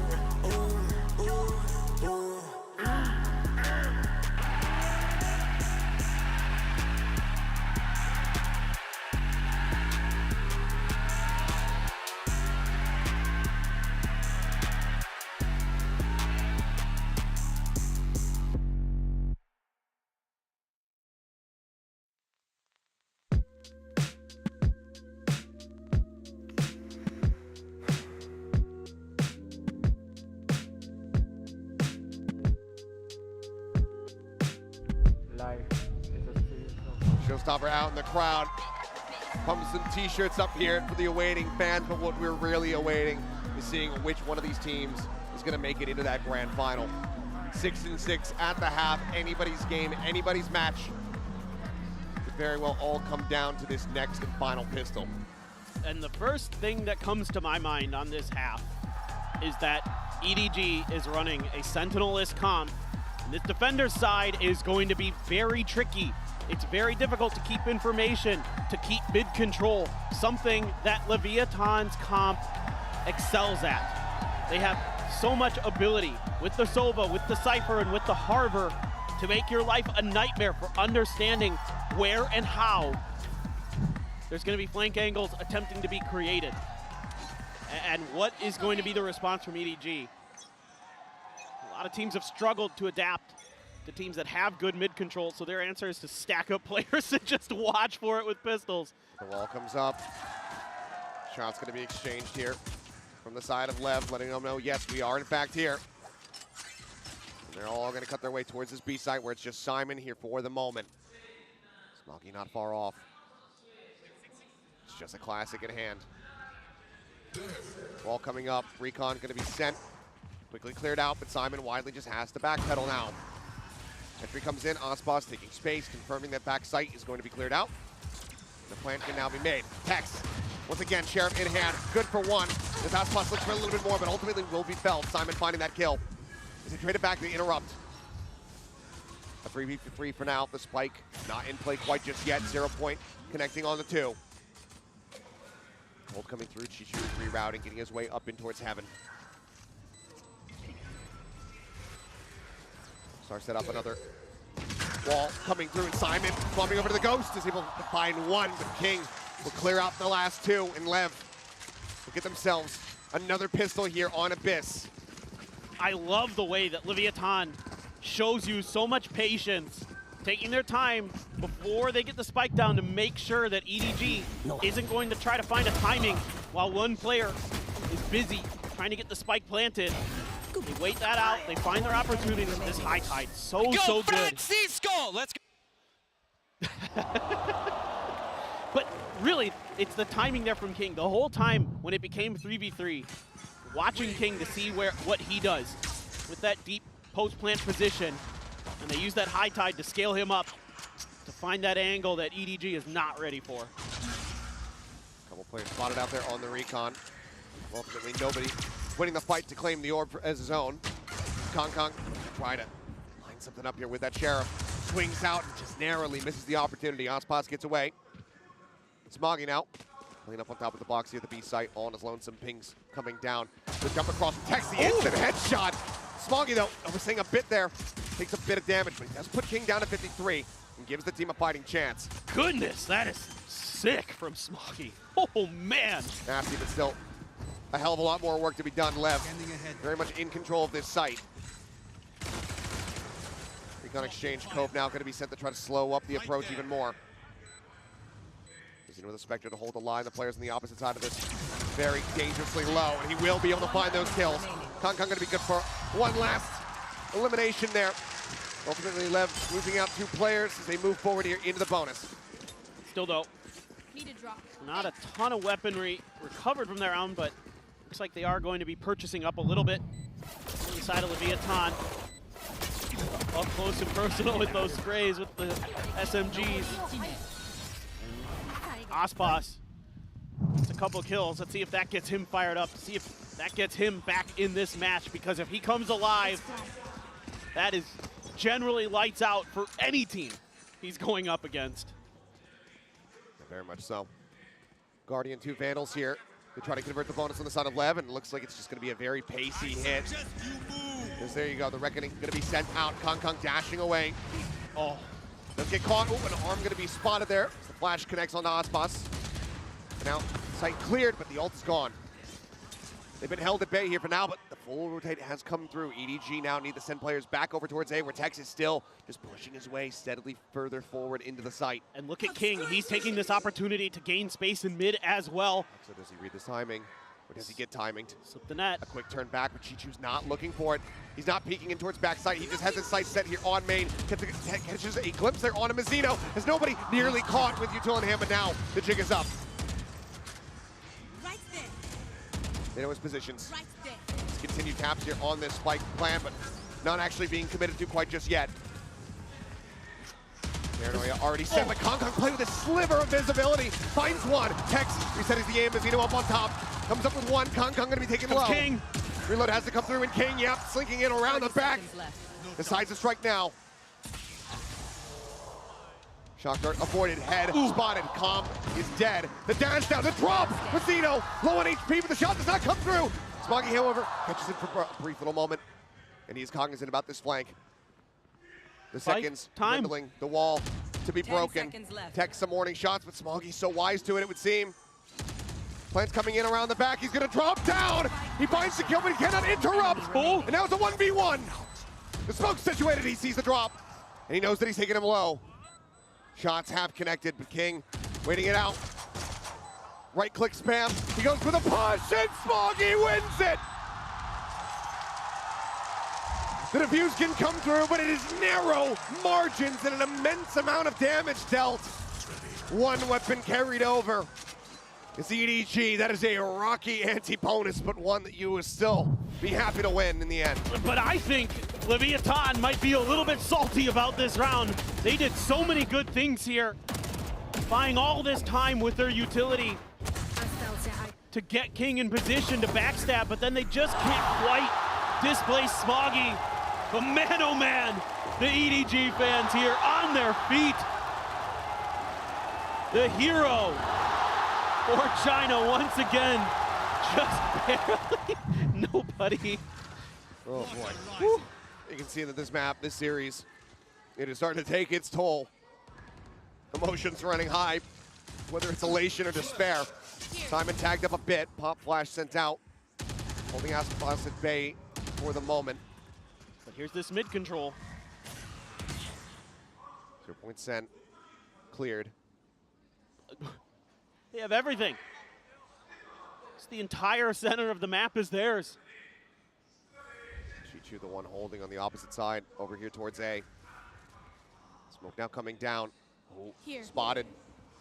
Did he catch a pixel out of place? Seems like he may have. As Nebula comes up, just cutting off that line of sight. Kong now creeping forward, finds Tex over outside of B and window. 3-man push in towards Simon. He's here at the ready. Aspas leading the charge. That outlaw scoped in. He sees one. Flash now sent. Forces out the dash. But they're still here. Chicho around the back. Caught as Mazzino comes up with the kill. Kong now trying to sit, but Aspas will strike him down. Just peeking in with the outlaw. Finds its mark. Looks for another quick peek, quick shot, quick death. Smoggy eliminated, and now it's nobody all on his lonesome.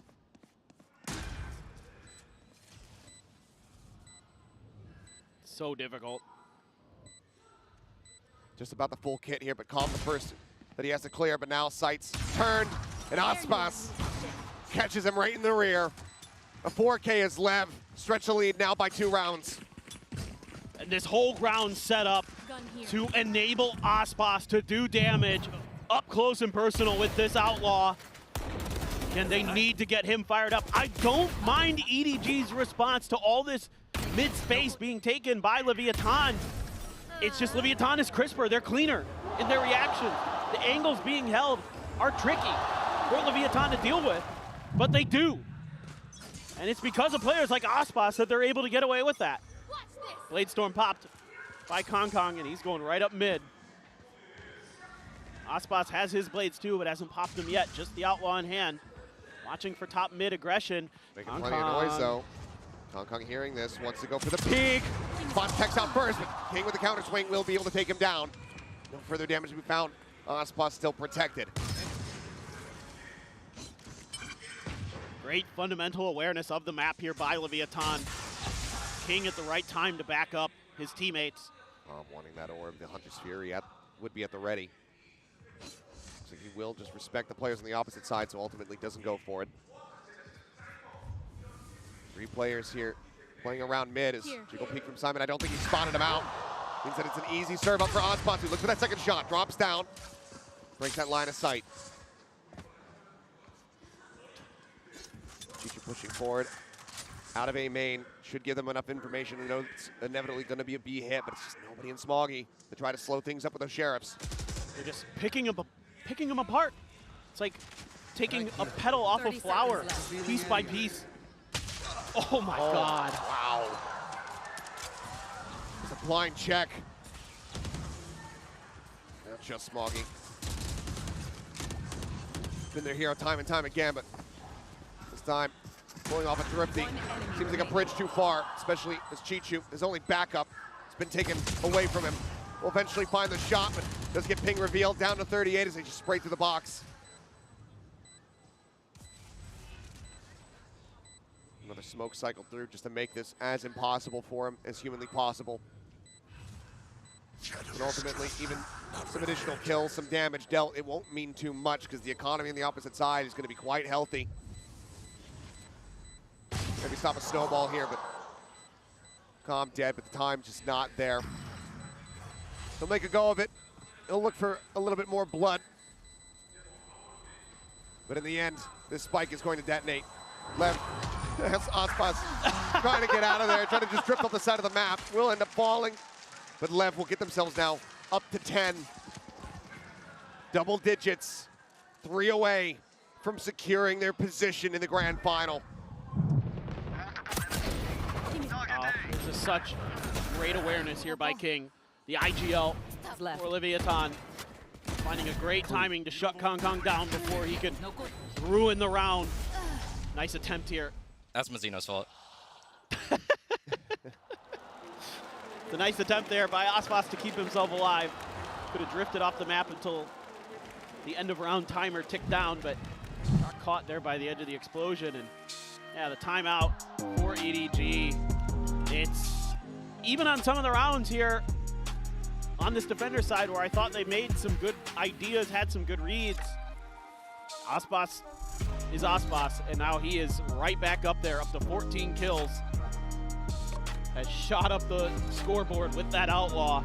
Yeah, it's been a big resurgence from him, but EDG, this is the last time out. Leviathan still holding on to 2. Should that run back start to occur, they can pump the brakes, they can slow down EDG, they can course correct with the assistance of the coaches. Granted, yes, that gives EDG the opportunity to talk to their coaches as well, but they right now are very much in the driver's seat, is what I'm getting at. Both in the score, in the kills, as well as in what is available to them, because you look at this, it is nearly the full set. 1 charge away from having that Reckoning online from King, having the teleport. The rest is already prepped and ready to go. And it's op v op. Once again, just like we saw earlier in this series, both the duelists are going to try to do what they do best. That's use those snipers to take rounds over, take maps over. And Aspas has been so good with that outlaw. Is he going to be able to continue that here on the attacker's side? Reckoning now at the ready as the orb gets taken. And there's the send. Simon and Chichu now going to be dancing here on the site, trying to avoid what they can. A quick pop into the astral form from Chichu, ends up getting stunned up. Swings back out, catches a glimpse here. Calm doesn't end up getting taken down, and Chichu somehow reestablishes the aim. Finds Mazzino. Simon dropping out of tower. Takes out King, and suddenly this round has been turned completely and utterly on its head. It's got to be a save almost. It has to be now. It's just the operator left. You don't have the money on Aspas at least to afford another one. Would have to be gifted over by Mazzino, who is quite flush with cash, but this has been a fantastic response here from EDG to shut down this push. Well, and because you have the operator in Aspas's hands, that has to be a much slower hit. Taking a little bit of damage there. Aspas trying to get away and maybe gifted the opportunity to do so. Okay. Able to use the smoke to cover the recon dart. Doesn't actually scan his position. Just giving the money. I mean, do you want to swing out and try to go for this one? Yeah, you absolutely do, especially when you hit the headshot and the op goes wide. Nobody more than happy to die in that position because it gets him his ultimate no matter what, but he wins out the fight. Still, 2 more rounds to go to tie things up. EDG are still on the back foot, and they still have to play up against these 4 available ultimates on the side of Leviathan. And it's just a fragment and a smoke that mostly stalls up this hit by Leviathan. And again, because Aspas has that operator. Whoa! And clearly, like I said, they were happy to send him to his demise. Oh, yeah. Surprised to see that he actually found the elimination. It sends Leviathan onto an eco. Blade Storm there, but looking to find an opportunity. Going to use that high tide, cut off some space. Smoke in response from Chichu. See if he can delay, but this round seemingly looks to be Leviathan trying to scale their way through mid. The drone to try to check. Moves down into the smoke, tries to go for the blind check, but does get a glimpse. So 2 players going to be spotted there. That's once again dropping down. Counter drone now from Calm. For a peek in, but nobody. Quickly go ahead and clear that one out, and then just sent the back pedal. It's a game to get ahead of this null command. Simon showing that shoulder and not reading that they were that far forward. Aspas takes him down. That's going to be a weapon now scooped up into this Jet's hands. 3 peeks, couple knives going to be going wide. Dashes up to the side, grabs the rope. I know exactly where you are. Pressure now getting built up. The neural depth going to be sent out. Hunter's Fury sent. Calm seeking target this time. Looks like won't be quite rewarded with a kill, but get a final shot there onto Kong and Mazzino. Can collect 2. Looking for a thrifty of their own to get themselves up to 11. Stop EDG from building up any kind of momentum, and what a round response this will be here from Leviathan after that flawless shutdown from EDG in the previous. There's no hope, and it's going to have to be a save. I mean, I just love this from the side of Leviathan, keeping Aspas obscured at all costs, making sure that this Blade Storm is not noted because, oh boy. They're completely stuck. They're here on the side of the map. We'll run out of knives. Nobody will be able to hold his ground, but there's still plenty more players to try to go through. Shock Dart going to be shorted. There's the ping out on the Tex. The swing, nobody trying to find it. They will be able to hold on to their weapons. That cannot be taken away from them, but the MasterCard Thrifty is found all the same. Lev, 1 away from having match point. Still, I just love the way that Leviathan does this because they know that null command is there to shut down that Blade Storm, and they're doing everything they can to find the opportunity to kill Simon for that ult is able to shut down their own ult. Great stuff by Mazzino there. Was the ping off of the Hunter's Fury as well. Chef's kiss on the round. Absolutely. Hooked up with Thrifty, and now Aspas still has that operator in hand. Goes for the peek. Kong immediately sat down. You can tell he's now feeling it. It was a slow start, but it might just be an explosive finish here for Aspas on this map. There they are. Ping out, but he's on the low ground. No chance to find that punish. Drone now on the chase, on the hunt. Well, and you can see how badly EDG wants to try to find some semblance of mid-control for themselves because it's been killing them in this half. And Leviathan is just happy to just spray at it, take op shots to keep them from being able to challenge those sight lines, to be able to reestablish control of the map. Now, looks like maybe another A hit going to be set up. Can Chichu come up big again? 2-2 split. Ball going to be sent out. Orb scooped up. Chichu out in front. Close left hold here from nobody. This spike gets swapped over. So push up here from Mazzino will get punished. They don't see anything else on the back of this one, so they relay that, and Smoggy starts rotating back over towards B. Smoke going to be set up here on main to try to intercept, and nobody's going to start trying to creep in from behind, but there is a trap wire set up to intercept him. Oh, this Cosmic Divide right in front of both sites. Time is ticking. 15 seconds remaining. The spike still being brought forward. But is this all a bait? Is this a ruse? Seems like given the player count, the answer is going to be no, but King could just TP across the other side of the map.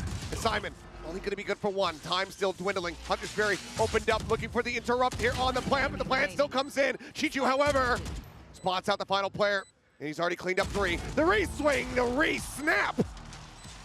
And Chichu will keep EDG in this. Stop Lev from getting up to map point. Credit where credit is due. Chichu has been a real nuisance on this Astra, especially on the A site. He's able to swing over and bail out his team in time. He needed him to come alive. Ooh, great reactions there. Oh my God. So good from Chichu. We're gonna need more of that. They've done a great job of making A very, very difficult for Leviathan to hit. Let's see if Leviathan can find some more answers. 3 players though for EDG and an operator right towards mid. They want to see if they can shut down operator of Aspas as well. They know it's going to be there. Looking for the duel again here in mid perhaps, but Aspas changing up the script, doesn't go for the upward approach. Tries to see if there's going to be a deep lurk forward that he can go ahead and get a punish on. Well, and they're leaning towards B because they've been so thorough about keeping Leviathan from getting into A. But Leviathan, if they're going to go A, needs to create an extra angle, needs to go through vents, do what they're doing right now. This is so much better. This is such a good adjustment here from King. A great call from the IGL of Leviathan. Drone to try to check and see if it spots out anything at all, but I don't believe anything was noted there.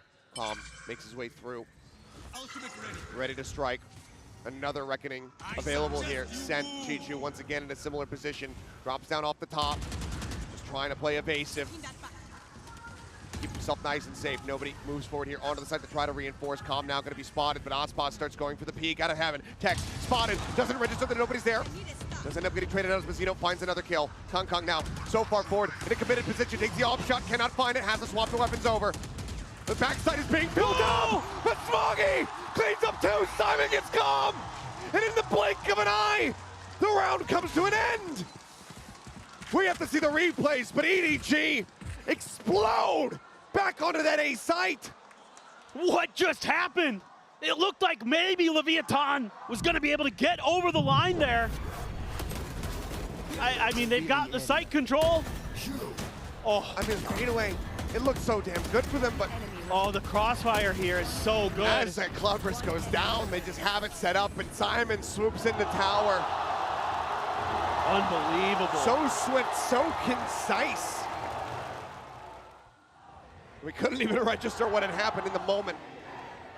And Leviathan, I mean, you saw it on your screens. It's not a spoiler whatsoever. They've called their first time out. Not happy with the way that these last few rounds have been going. No. And every time they've tried to throw different looks at this A site, there's been an answer that EDG has been able to dial up. And credit where credit is due, I loved that idea from Leviathan. It's just EDG has a better response there. They've got the crossfire, they've got the better reactions. They are so good at understanding smoke timings and when they're going to be able to set up and go for those pushes, set up for the crossfires, and they just dismantle Leviathan there in the blink of an eye. Now, a weaker buy has to be brought out by Leviathan. Couple Sheriffs Hero Vandal for Aspas. Just a few pieces of armor. King, 0 armor. Early check for that positioning of Aspas. The high tide to try to take some space. The recon as well sent out. Trying to scale Aspas ahead. Similar to the round when he had the Blade Storm. It's going to be marching their way forward. Trying to make some noise towards Vent. Got Australian for a second there. I did a bit, yeah. It's Atlas's fault. Been spending too much time with him, man. For now, things going to be slowed down. And for EDG, still every need to be cautious. Have been thriftied already on this half. Need to avoid it happening again. Only Classic in the hands of Calm here. Push up towards the door. Nobody backing off the angle, but the door's been broken. Recon quickly dealt with. As Aspas and Tex going to walkabout, sliding around the backside of this. Smoke, this wall for now, keeps him obfuscated. It seems like nobody is reading this though. Ice Shade in, but now the smoke going to be dropping, and they're both lined up, but Chichu answers one back. Drops down into the site. Tex swooping around, but it loses the timing. He ends up falling, and now it is just Calm. Chef potentially collected. Now, Vandal on the floor, but time ticking. Simon is sending out the fragment to go ahead and ensure his demise. We are tied up. 11-11. EDG have been chasing after Lev this entire second half, and they may have just caught them. But that's a thrifty avoided. Now we go back into a full purchase round to see which squad is getting themselves up to match point. Oh man, and they're so close there, Leviathan. If Aspas can find that transfer onto Chichu, maybe could have broken it open, but Chichu's just been too quick. This Astra has been ridiculous, shutting Leviathan out of so many rounds with those tremendous individual plays, the understanding the timings. And now they're really starting to understand this mid-control and how they can find some good counters to it. Oh, the push-up. Kong misses the opportunity. Not even damage found through the corner of the wall. Drone from nobody. Does get a spot here on Mazzino. As once again, it's heavy presence here in mid. Left wanting to conquer this side of the map. Peek out Kong and just hair off. Cannot quite land the shot. Just trying to look for those players who overstep from EDG, but EDG not willing to fight for that mid space once they've given it up. Then they start holding some angles, trying to cut off Leviathan as they try to push through mid-top. Here. Aspas basically leading the charge here with that operator in hand. Kong sending out a shot. The jiggle peek here for him. Aspas brings it through, but on the repeat, Kong comes up with one. Calm now going to be taken down. An advantage for them as Kong repositioning. Getting on a different angle, and he hits the shot on the updraft! Sniping Aspas out of the sky! Texto barrels forward, up through main. The jump out of the smoke, though, and Kong takes his head off of the shorty. Goes for the peek, the updraft, the shot. Mazzino shuts it down. We're into a 2v2 as the spike gets planted. Some shots out, Chichu finding a first, and he finds them both! EDG! They're running it back! And they're getting themselves up to match point. 1 round away from punching their ticket into the grand final. And are we finally gonna see China making their way to a finals of VCT and a champions nonetheless? The 3K from Kong, absolutely ridiculous. Chichu, unstoppable. Unbelievable. And now, what could very well be the final round unless we get a repeat of Icebox go once again into an overtime. EDG want to avoid that at all costs. Operator still in play here for the side of Kong. Has the knife in the back end. Cosmic Divide in the pocket here for Chichu. Hunter's Fury at the ready. Mazzino once again 1 away from a reckoning. They keep trying it and it keeps not really working. Maybe this round will be different. Gonna give him the orb here. See if they can set up for this. Simon Smoggy on this B site. Reckoning sent, full attention paid here to this site. Simon setting up the pop flash and trying to sway to try to slow things up. Hunter's Fury from Com, crashing across as Osmos goes on the hunt, but Simon gets the 90-degree turn and takes his head clean off. Man advantage now here in the hands of EDG as they look to bring this to a finish. Paranoia held from King. Tex scaling forward within the cage, but he's been spotted, and nobody claims his life. Cold drops King dead. Smoggy finds the kill, finds the follow-up, and now it's Com on his lonesome, and he can't do jack. 13-11. It is history continuing to be made as EDG takes China further and further beyond our expectations, further than they have ever been before. This is the EDG we have been waiting for. For years, this team has shown us glimpses of brilliance, but 2024 may very well be the year of this squad. Unbelievable back and forth. Overtime on Icebox, a dominant Lotus, and then just a grueling, grinding Abyss that EDG finds their composure, finds their form, finds that extra gear, and takes Leviathan down and sends them to the lower finals. That second trophy for Com, for Aspas, a little bit further, out of reach, but still obtainable. That history can still be made. They could still lift it yet again, but it will once again for Com have to be through that lower bracket. For EDG though, what a year. The up and downs for them, always at the top of the region, never finding success at the global tournaments until we get here to Champions. And as the old adage goes, it is not about how you start, it is absolutely about how you finish. And already, the shortcomings on home soil at Madrid are wiped away. That slate is clean. Washed away. This team has defied expectations to get here, to be at this point. A change up, a change of coaches. Simon comes into the squad, and this is the best version of them we have ever seen. And it is every player stepping up from time to time for this squad. It's not just Kongong, you're seeing Smoggy, Chichu, Nobody, Simon, such a tremendous role player. Everybody on this squad has had their moments, and they could very well do it. They could very well be the champions here in 2024. They can, and with the form that they've been showing, the prep that they've been bringing into their matches to be able to get these counter strats done, and having that double ban advantage, we could very well be looking at this squad in 2 days' time, lifting the Champions Trophy here at the Inspire Arena. I'm thrilled with how this match played out. Just absolutely stunning. Both teams playing their hearts out. It just is, like you said, EDG I think has really good prep right now. I'm so impressed with Muggle.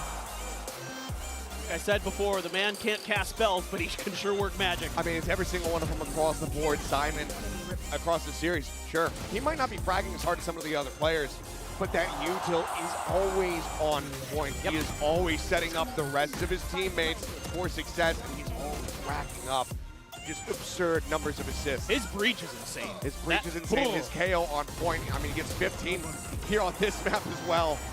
But what an incredible ride here for EDG. As you can see, the coaching staff finally relieved, finally being able to believe that they were capable of it, that they were going to be able to get this done. Belief is reality now. What an absolutely insane set between these two squads.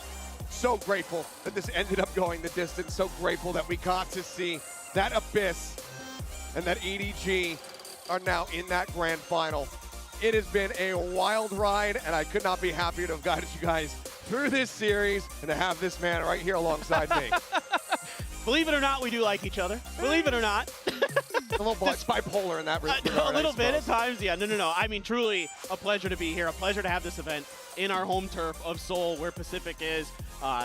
Just absolutely stunning to be with you, as always, my friend. You're tremendous to work with. This is just a treat to be here at this Inspire Arena in front of these fans. Yeah. Couldn't ask for more. Yep, could not ask for more. That's our final cast of this season. We'll see you guys in the analyst desk and whatnot throughout the weekend, but I'm just glad it got to 3. We got that crazy overtime on Icebox. It was a fantastic cherry on top to be able to round out being up here in the casting booth. But man, I cannot wait to see what happens in the rest of these sets in that grand final. Because, I mean, of course, this is just the start of the day. We still have a whole other series to get through, and that one has elimination on the line with Sentinels and Heretics getting ready to clash. The stakes are going to be even higher there to see who is going to be able to survive. Because, you know, it could just be the end of EMEA. Yeah. Or it could be half of the Americas teams going home. It's going to be crazy. I mean, can you imagine if it's Leviathan versus Sentinels, Americas versus Americas? I mean, but Heretics has been looking so good this event. They're so strong. They hit these strides, and they absolutely just start running teams over. But Sentinels, man, they keep impressing me. They keep finding ways to dig deeper. When things look like they might be done, when Sentinels look like they might be out of it, they find another level. They find another gear, and they start taking teams down. So anything's possible. I think that's going to be another banger 3-map series. Oh, for sure. And I mean, of course, we talk about, you know, Calm and Aspas seeking that second trophy here from the side of left because they just played, but Sasi is very much in that same boat. He's looking for that second champs trophy. Sentinels, the only squad that could get that second trophy here within the 2024 season as well. And we'll see if they're going to be able to do that. But you saw the man himself running out onto the stage, getting ready for his interview. The fans, so emotional. So many fans came over from China today. It's got me a little choked up too, man. It's so awesome to see this team just continue to grind. So much adversity they've had to face. So many doubters they've had rear their ugly heads against them, and they have proved them wrong. They have shut them up, and they are in the finals. Finally, EDG has done it. Finally.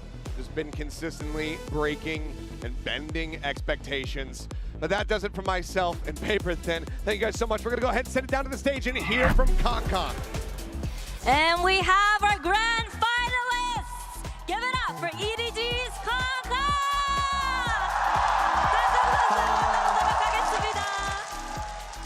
승리 축하드립니다. EDG가 결승에 진출합니다. 좀 믿기시는지부터 물어보고 싶어요. 지금 이 순간 믿기시나요? Now congratulations, Kong EDG in the grand finals. Can you believe it? Does it feel real to you? 现在 EDG 已经进入到了总决赛，这对你来说像真的吗？你觉得这一切？怎么说呢？就刚刚赢下的一瞬间，我人都是恍惚的，我感觉好像一切都是在做梦一样。但是事实就是我们进入了总决赛嘛，所以说我觉得我们值得。At the time we won, I was like, wow, it was like dreaming. But the fact is, we get into the grand final. This is the truth. We're worth it. 꿈을 꾸는 것 같고 여전히 믿기진 않지만 그래도 바뀌지 않는 사실은 우리가 정말 열심히 했고 우리가 결승에 진출할 충분한 가치가 있다는 사실이라는 거라고 얘기를 하는데요. 사실 작년에 마스터즈 조크에서 탑6에 오르면서 정말 많은 사람들을 놀라게 했는데 1년 뒤인 올해 챔피언스에서 결승에 진출하게 됐습니다. 좀 이렇게 빨리 팀이 결승에 진출하고 트로피와 가까워질지 알고 있었는지 믿고 있었는지도 물어보고 싶네요. Just last year at Masters Tokyo, we really put CN on the map by placing in top 6. A year later in Champions Seoul, you guys are in the grand finals. Did you know that your time was going to come this soon? 其实，在去年东京大师赛的时候，所有人都为你们的精彩表现所惊艳到了。那今年在冠军赛1年之后，你们现在进入到了总决赛，一直以来你坚信你们能够做到这么棒吗？那肯定是坚信的，就是真的很难得到这么好的团队，但是我们还需要更加努力吧，我觉得，因为冠军这个东西对于我们来说，就算是我们进了决赛，还是很遥远的。但是我们一定会努力的。I mean, it's really, of course, we believe it deeply. It's really nice to have such a good team, and of course, we're gonna working hard to finally get to the grand final. We're definitely working hard. 당연히 믿고 있었고요. 또 이렇게 좋은 팀이 있기 때문에 계속해서 열심히 해서 결승전에서도 좋은 결과 있기를 바란다고 얘기를 합니다. 마지막으로 캉캉 선수가 정말 감격스러운 순간에 캉캉은 세계 챔피언이 되기까지 울지 않겠다라고 얘기를 했거든요. 그 순간이 정말 이제 코앞에 있습니다. 지금 어떤 기분인지 그리고 앞으로 각오가 또 남다를 것 같은데 각오 또 빨리 물어보도록 할게요. Just lastly, back in Tokyo, you said 캉캉 will never cry until he wins the World Champions. You said that yourself. and you're only one match away from actually becoming the world's best. So how does that make you feel? 其实，在东京的时候，你说过不拿到冠军我是不会哭的。那现在我们距离拿到冠军只有一步之遥。那如果真拿到，现在会是什么样的？我现在什么感觉吗？我太帅了！ I'm so feeling amazing right now, so dope right now. 기분이 진짜 너무너무 좋아서 날아갈 것 같다고 얘기를 했습니다. 이렇게 해서 결승에 진출하게 된 EDG의 캉캉 선수 만나봤습니다. Thank you, 캉캉.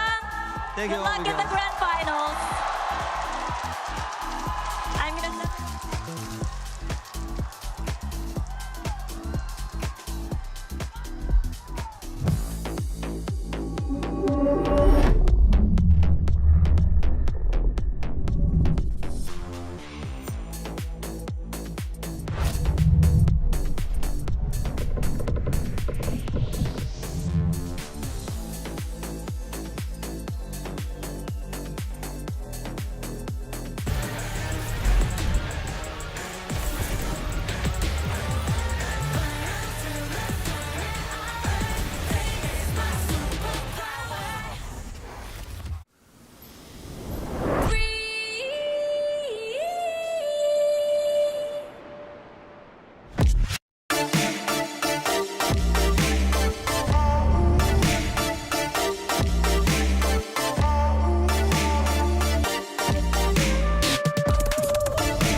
It's hard to feel myself with you miles away.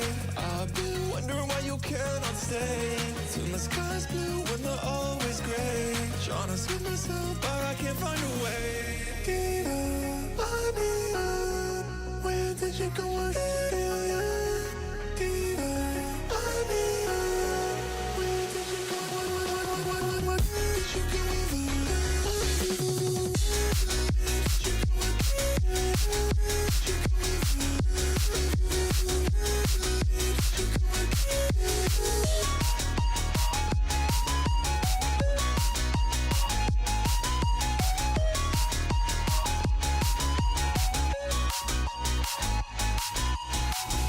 It's hard to feel myself with you miles away. I've been wondering why you cannot stay. Till my sky's blue when they're always gray. Trying to see myself, but I can't find a way. It's hard to feel myself with you miles away. I've been wondering why you cannot stay. Till my sky's blue when they're always gray. Trying to see myself, but I can't find a way. Diva, I need you. Where did you go? I feel you. Diva, I need you.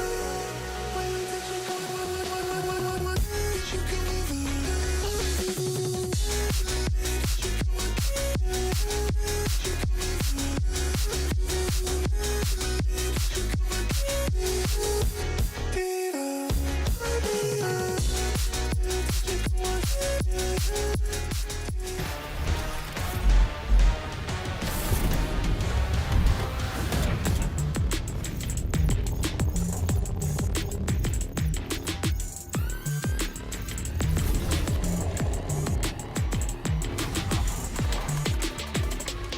Welcome back, everybody, to day 6 of the Champions Tour playoffs and our lower bracket semi-finals. EDG, they will be waiting for maybe one of these teams in the grand finals on Sunday. I've got Sideshow Kakuka and Mimi with me here. It's Sentinels versus Team Heretics. This is going to be a crazy matchup. I think I've seen this film before, but I think that these teams have grown so much, and the expectations are through the roof because of both of the different journeys that they've had throughout the year. Yeah, Heretics have been fantastic at taking what they did at the start of the year and building on it further and further. They've had their own wobbles in terms of not being able to use their full roster at an international event until Champs. But the last time we saw these two teams face off, Sentinels did manage to take the win. But all 3 international events for Team Heretics, it has been a different roster. When they lost to Sentinels in a crazy close game at Madrid, it was when they didn't have Woot yet even playing with them in VCT, when they had Patatek subbing in. It was a different story in Shanghai, and it's a different story again here. But the consistent thing for Team Heretics is now making at least top 4 in back-to-back international events. And bear in mind, back in that time, that was the first time that Heretics went international like that qualified. This was their first match, so it's literally going to be the end of the beginning for one of the teams. And I feel like it's really important to note, a lot of people want like Woot back in on Duelist or bring Patatek in or something like that. They win much more with their full roster, okay? You cannot argue with the results. They're absolutely crushing with their full roster. Just because it looks a bit wobbly or they don't quite conclusively destroy people like they did in Shanghai, they are still doing the job with this roster. Yeah, the stats don't lie, Sideshow. The stats don't lie. But for more on this matchup, let's hear from their IGLs.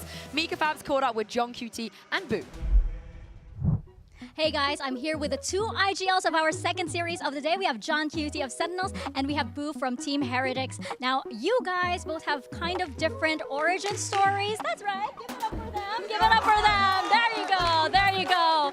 So you guys have very different origin stories as leaders, right? Boo, you played last year, and John QT, you came from Ascension. So I'm wondering how like the hardships of the previous year have shaped you guys, especially learning and figuring out this role as a leader here at Champions. We'll start with you, Boo. I think for me it's just understanding what enables me as an IGL, like what do I like and what do I don't like, and yeah, just going from that, getting experience and playing a lot of games. Figuring it out yourself so that you can figure it out better for the team, right? And you, John QT? I just kind of understood what it takes to win, to be honest. After losing the Ascension final and winning the Madrid final, I kind of can see the difference, what makes and breaks a team, and just what it takes to win, yeah. That's a really mature answer. Now, both of you guys were also in the grand finals of both Masters this year, of course, Masters Madrid and Masters Shanghai. So what do you guys think it's going to take for you to get there again, especially considering this is an elimination match? I think it's just playing well. Honestly, like when you go out there, all you need to do is be confident, trust in everybody in your team, get the flow state, and then you're gonna win. Just take it game by game, and just a lot of resilience and belief in we can win, yeah. All right, well, very excited to see this match. Best of luck to both of you. They are locked in, and they have been locked in this entire tournament because Kakuka, the group stage and their journeys to get here has not been easy. Yeah, exactly. I think that every single person, when they saw this group B, it wasn't the only one, but they said, oh my God, there was so much talent. It is crazy to think that the one that didn't make it out of here was Gen.G. And weirdly enough, they didn't fight each other in the group stage as well, because Gen.G took them around different routes. It's so interesting as well, the kind of looking at the different journeys and that they've been in different finals. It's super cool. You know, TenZ is the only player here that could match Chronicles' 3 trophies if he actually ends up winning. Isn't that nuts? It's crazy. Absolutely. It's insane that that's even possible. And also for these two teams, that they haven't matched since that first time that we saw them all the way back in Madrid. For SEN, this has been such a tumultuous year as a whole. While Team Heretics was dealing with roster swaps, Sentinels was dealing with the up and downs, finding the highest of highs, winning kickoff, winning Madrid, and then really falling apart in stage 1. Not even making playoffs in stage 2. Getting here off of that early success, but now at Champions, proving why they're the team that won in Madrid and reclaiming their form again. Yeah, and people don't realize just how much it hurt Team Heretics to not win that trophy and the rest of their year as well. We don't want to see them being bridesmaids anymore, Kakuka. They end here. No, it has to. I think that the build-up throughout the entire year of this extremely young roster with a lot of promises from all across the region. Everybody, if you were watching Tier 2, you were watching the boys that are literally, los niños that are literally touching that stage right now. And I cannot blame them for wanting the best for them. And as you're saying, if they're able to make that lower bracket run, by the way, both of them got to that final, Sentinels in Madrid and Heretics in Shanghai, through the lower bracket. Yeah, they did indeed. And let's hear from Zelsis about this lower bracket run in the Omen Player Moment. Hello guys, I am Zelsis and I play Valorant for Sentinels. Like I'm just happy to win the series because bind was 13-9 and I know maybe if I got a couple extra more kills, maybe it would have changed some outcomes. It just felt pretty bad to have 5 kills to be honest and watching us slowly lose. Probably karma for me calling out Boaster saying he averages 5 kills, but I'm pretty excited that we got to stay alive to go to the new arena in front of everyone. So now we're in the pressure and Sentinels is usually good at doing the lower bracket runs. So yeah, we just have to keep going into every match with 110%. Zarsi 64 still sitting better off. Did he get spotted? He did! Alpha finds him! Second though, can the man become a monster? It looks like he might be able to! 3 in this round, he needs 4! And where does he wait? Where does he guess? The gap closes 50 HP, paint shell to the left. He looks, oh! It's outstanding! Heretics has actually been kind of a wild card for me. It'll still be a fun match to play them. We beat them back in Madrid when they had a sub, and I know they got finals in Shanghai with the sub as well. So them having their full roster here, I had a lot of expectations for them. I didn't expect us or them to be in the lower final or leading into the lower final. I kind of had us in the upper final. So it's kind of a different, scenario, but nonetheless, it's still going to be a fun game against them. You heard it there from Zelsis, and of course we mentioned in terms of the different players stepping in different global events, but Miniboo, he is here. He will get to play against Zekken today. Yeah, and that's so cool because they've actually had very similar styles. They're both people that were in full-time studying at the same time as playing. Yeah, it's ridiculous. When Zekken first appeared on stage, when he was playing back with XZ, he was a high schooler at the time, 17 years old when he made his debut at his first international event, and that's been the exact same story for Miniboo this year, not getting to play with his team when they went on the run at Shanghai, having to watch from home while finishing his studies, and now showing up here and proving himself on that international stage. And it's all about sacrifice, right? You sacrifice your time, you go for your passion, but you do not want to give up on the rest of your life. The amount of stress that this has to put you in, to see them both here performing in the big stage with the performance individually that they're having, it's mind-blowing. They have very different styles too. Miniboo is sacrificial, Zekken is farming those first kills. He's got a 61% success rate on the entries. That has got to shift. They've got to shut down Zekken if Heretics want to win this game. Yeah, I think it's a similar story on the other side, right? If you shut down Miniboo after the performance he had last time, and you guys spoke about sacrifices, and I just love seeing all of the emotions in the crowds, the family members of all these players coming to support them. And we saw in the COEX arena with Heretics when they won, I don't think there was a dryer in the house. No, there absolutely wasn't, and because there's so many people who care so deeply about these players, their families showing up and showing what it means, really. But when you're talking about sacrifice in the server, I mean, Miniboo is so often dying first, being that team player, putting everything on the line, and not always putting up games like he did last time, but he's so committed to the system. I mean, his brother is the IGL of this team. I feel like we forget about that sometimes. It's so cute. It's crazy. Like, just bear in mind, I know that in Americas it has been the same, but of course they have their families, but they've also a little bit of our family too. We see them every single week. They're supporting their family. Mama Fishy the other day told me, oh my God, it went to 9-3 and I thought it might be cursed. Was that your British accent? No, sorry, that was terrible, but she is amazing. It is crazy to think that they are so young, and it's like going to watch your kids playing football in the weekend. And they are very young. I think that's another crucial point to bring up. It feels like they're somewhat experienced as a team, but they have a ton of rookies out there.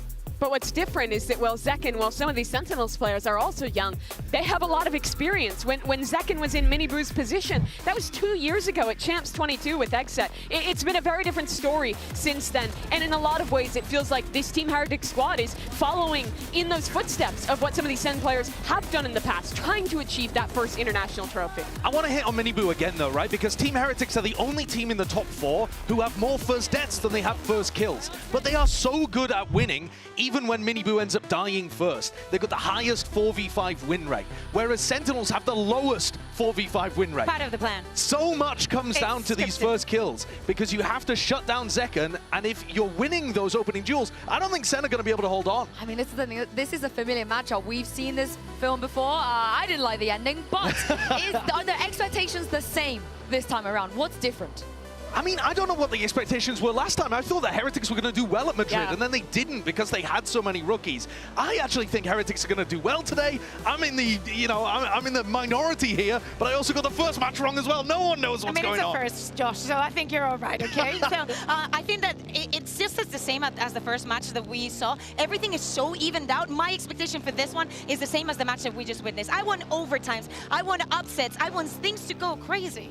And I think for Team Heretics, if they're going to win today, Sentinels has been defined by a star player. Team Heretics has been like defined in the consistency, winning those 4v5s. Guys like Benji Fishy, guys like Boo, all stepping up and having incredible performances this tournament. And also having insanely good set ideas to start out these rounds. If it goes down to the mid-round though, John QT has been calling a masterclass at Champions thus far. Yeah, and I can't wait to see what the maps are going to get. It's going to be a very, very important map pool because this is an elimination match. We already have one team in the grand finals, and for both of these teams, everything is going to count today. It's time to bring Sentinels and Team Heretics onto the stage.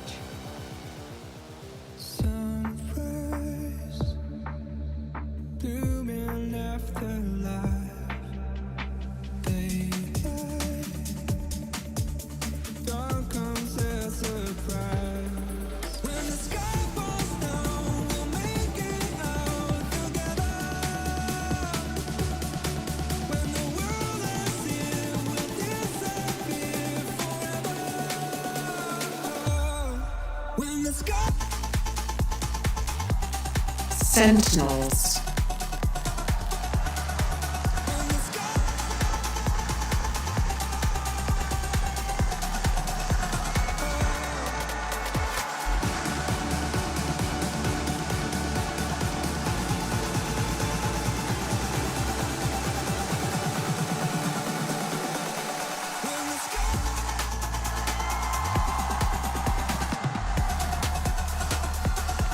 Team Heretics.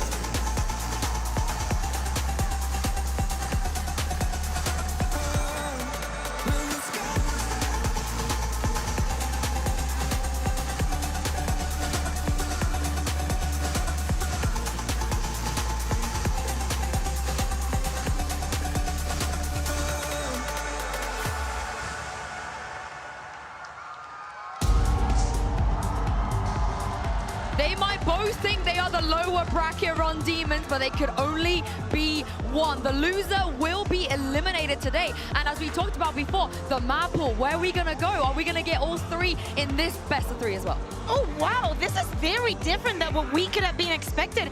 Two of the maps that we actually saw in this encounter at the beginning of the year are going to be the first bans.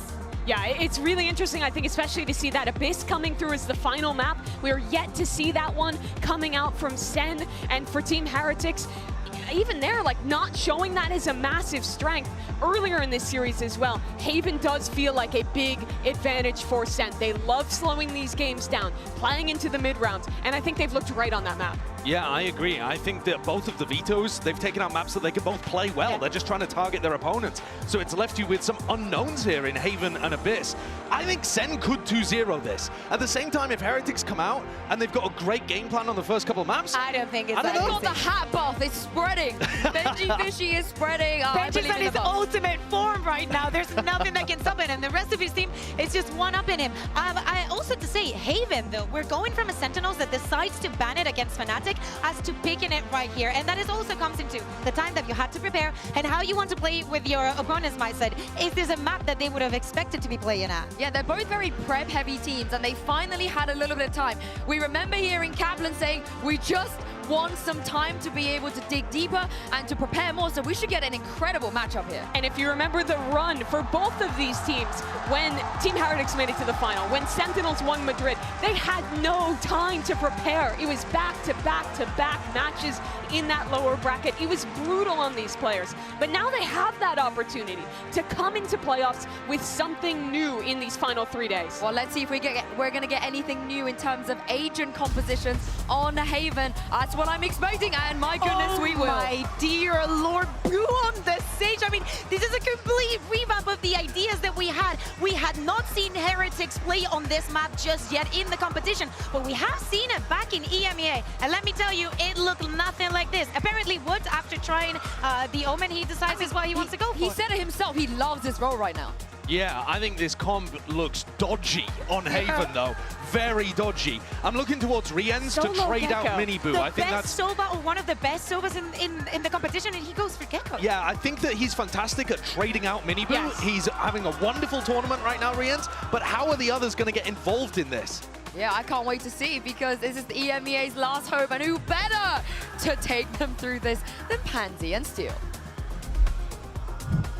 Thank you so much. The analyst desk there breaking everything down, teeing us up for an exceptional series. And I told you before, and I'll tell you again, it is time to lock in a familiar yet blank page here, Josh. Nothing is given anymore. It's all earned. But now that veto, we have to pay it dividends. Where is your mind going? The eye test alone, Sentinels won the veto. What did Heretics cook up in the days off? But we're seeing that right now. What's going on with this? We're seeing the Sage pick on attack of Haven.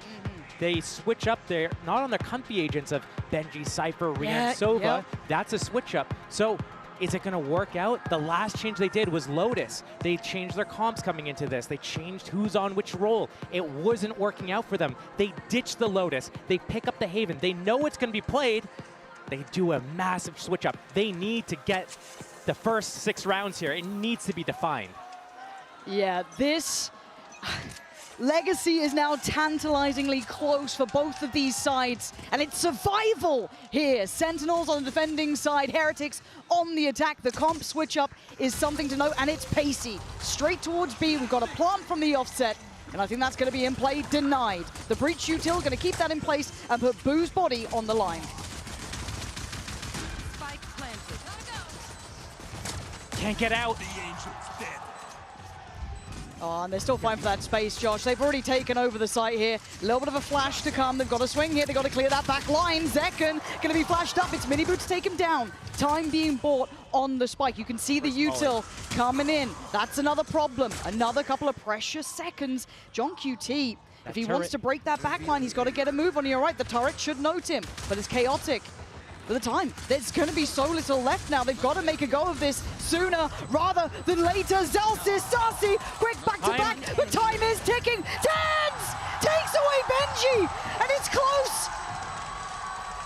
But they've got it, first round to Sentinels. What a big start for Sentinels as well. They're so good when it comes to these retakes. They start with their gamble stacks. They don't budge until they are needed to. But that first breach aftershock to stop that wingman from getting that spike planted, those were the crucial few seconds that set the tone. And Team Heretics, they're picking the Sage for a reason. They want to get in. They want to use these walls and these slows to disrupt Zekken's retakes as that Neon. He can't sprint in for free. But Sentinels, they're so good to the last millisecond. Now we do have the 2 classics, Benji with 1, Miniboo the other. For Sentinels, you want to see this clean. Don't really want to be suffering losses here. Miniboo looking again, pressuring towards his B side. Whoa! That's a big pick. Huge shot from Miniboo, and that's so early in the round. They can wait, they can get that heal off. Boo can heal his little brother up, literally. try to figure out where that next action is. See if Sentinels decides to slip up here. But what do they have to clear 10s? That's what I'm looking for. You still got Dizzy, you got That some shot. wingman action, but you got to clear this, man. You got to respect it, and they're eyeing this up. I'm terrified. If they walk around this corner to 10s, they could be left in tatters. Honestly, a pause and a re-hit to B would probably be the best course of action here. Will they do it, though, is a different question. They have that wall still. And they have those Sheriffs to walk in, that contact in. They don't even have to use their abilities. And I'm looking at John QT, whose eyes are already towards this. He's the one shouldering off of that C connector, waiting for contact. Smoke did just get put towards Garage, and I think TenZ is going exploring, but there will be the turret there in play. Once again, going for the plant from the wingman, this time nothing to deny it. They have the plant, they have the time, they have the bodies, but do they have the wherewithal to deal with SEN? They have the weaponry here, Josh. By all means, they still overpower Heretics. This is still, they wait patiently before they start actually moving in. Try to make sure that they're grouped up, wait out the smokes, and then they move together. Here comes the strike, out the A-Link right now. Will they see him top site though? Boo, he was pinged out. John QT seems so aware. Finally removes Boo, and now gets towards trying to deal with that spike. Beautiful from TenZ. And wrapped in a bow by Sarsi, unaffected by the pressure. Sentinels take a second step. When we look at a team like Heretics, Sunset, one of their better maps, is basically sit in B main, get the spam battle off on that spike defuse. Haven B site is set up almost the exact same way, where you can take these mid fights, window fights, you can get these late flanks from Garage. Sentinels is doing a pretty good job, granted. First round was pistol, this was an anti-eco that they convert. I thought he was one, but he got healed, so I just body shot and knifed out. They'll hold their gamble stacks and play their retakes. So Heretics, they need to make sure that they're not afraid and they don't give Sentinels too much respect. Get in their faces and disrupt them a bit. First gun round coming out here, though. It's going to set the tone. And they feel so precious when you have these rifles. You feel so worried that you might lose out. Fantastic scam, but a limited connection from Zekken. Going to have to fall away towards long, but they try and take the space here early on. Heal's already used up. Mini boot on the receiving end of that early damage. And a pause from Heretics. A crucial difference between the two teams here is that what Team Heretics likes to do is move together as a pack of 4 or 5 players and go and do a just mass dump util everywhere. Take the site, plant. They're going to get the site for free. Again, it's about this retake, though. How are they going to jam Sentinels, prevent them from getting here? The flank already coming in from A. This is going to be a lot of pressure onto Benji. He needs to go big here, as the rest of the team still in the site, peeling off ever so slightly. And this guy used to be clutch. Has he still got that capability? Cleaned out in a heartbeat. Sarsi breaks the back line, and suddenly the floodgates are open. That's problems for Miniboo. That's problems for Rienz. The gap is closing, the net is closing, and Miniboo looks a little shaken here, and he gets put down. Zekken slides through him. And now they're being overwhelmed. There's nowhere to fall back to. There's nowhere feeling safe. You're going to need a big round from Rienz, and he doesn't have even a chance. Zekken is doing damage this time. Sentinels proving it. They don't even need the better weapons. They just needed the bodies, and they have 5 alive. It's down to the wire, and he's got it! 0.64. Sentinels has been flawless this half so far. Team Heretics crumbling a little bit. Maybe an early timeout coming in. These coaches have so much impact for this team, but what Heretics needs to do is they cannot lose that first fight. Benji going down there was the difference maker. Opens up the floodgates, as you said, and now everyone's coming in from the back lines. Team Heretics, they don't know which way to look, front or back. They need to set the tone and push forward. Miniboo needs to be the spear, the tip of the spear. When we talk about momentum when it comes to Sentinels, and you know, once they get that in their favor, it's almost unstoppable. It's very hard to quell that, to break that. Very few teams have that accolade against them.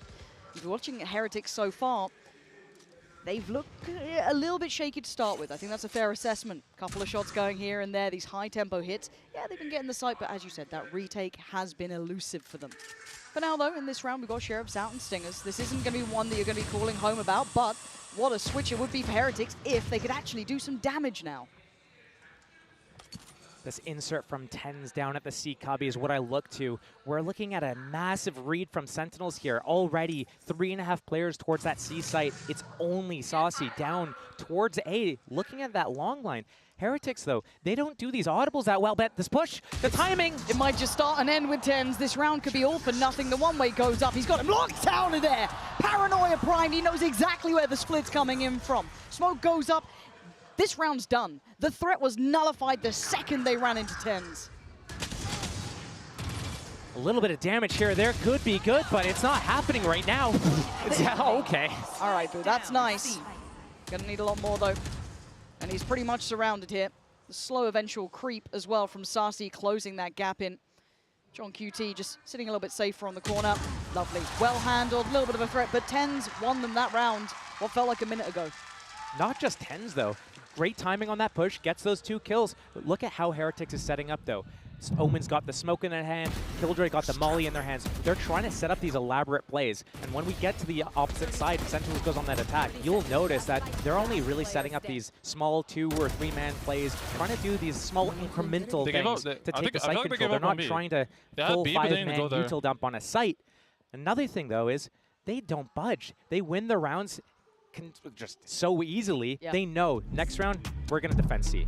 And we've been talking about tens a fair amount, and I think touching base now during this Heretics timeout, I do have to note he's off to a flying start. 5-0 so far. I wouldn't say he'd had the biggest impact in the tournament to this point, but put the man on the stage and he seems to thrive.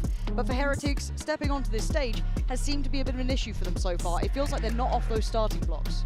They definitely aren't off the starting blocks. We're seeing that in some of the duels they took, Miniboo and Benji on that round 3, for example. They need to do way better than that. One of the things I'm looking forward to, though, is beyond the fact that Heretics crafted this composition to stop Sentinels, right now, you mentioned it before, Sentinels, their momentum picks up when they start winning these rounds, stringing them together. It's not like, yes, they are good at that, but what Sentinels is really good at is when they're down and they find that little way in to, you know, break through. They win on an eco, they win an unwinnable 1 versus 4. That's what really propels them forward. Right now, it's no contest. All of the players on Sentinels are fighting back. Nobody from Team Heretics, really. We see a couple kills, like 2 kills on Boo, 2 kills on Miniboo, 0 for the rest. They're not on. Maybe this timeout was used just to calm them down a bit. Maybe. Oh, excuse me? Okay. Thank you, observers. Appreciate you, yeah. But Miniboo didn't get his reward. And look at the space already filled by Zekken. He's already going to be able to control all of this area. Yes, Sassy got spotted, but that's nothing. He got himself alive. Yeah, took a little bit of damage, but that's fine. All of that and no reward. Sentinels probably just happy where they are, waiting for Team Heretics to come back into them. Tens, once he sees that C hit's coming, he's probably going to back off and wait for that triple flank to come. It's Killjoy here. There's no tripwire. It's just the turret and the alarm bot.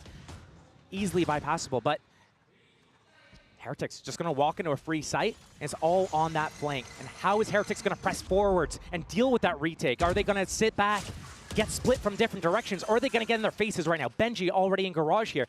They need to reinforce the spawn and the garage lines and get ready to push forwards, but Sentinels actually opts not to go for that flank. They're coming all through spawn.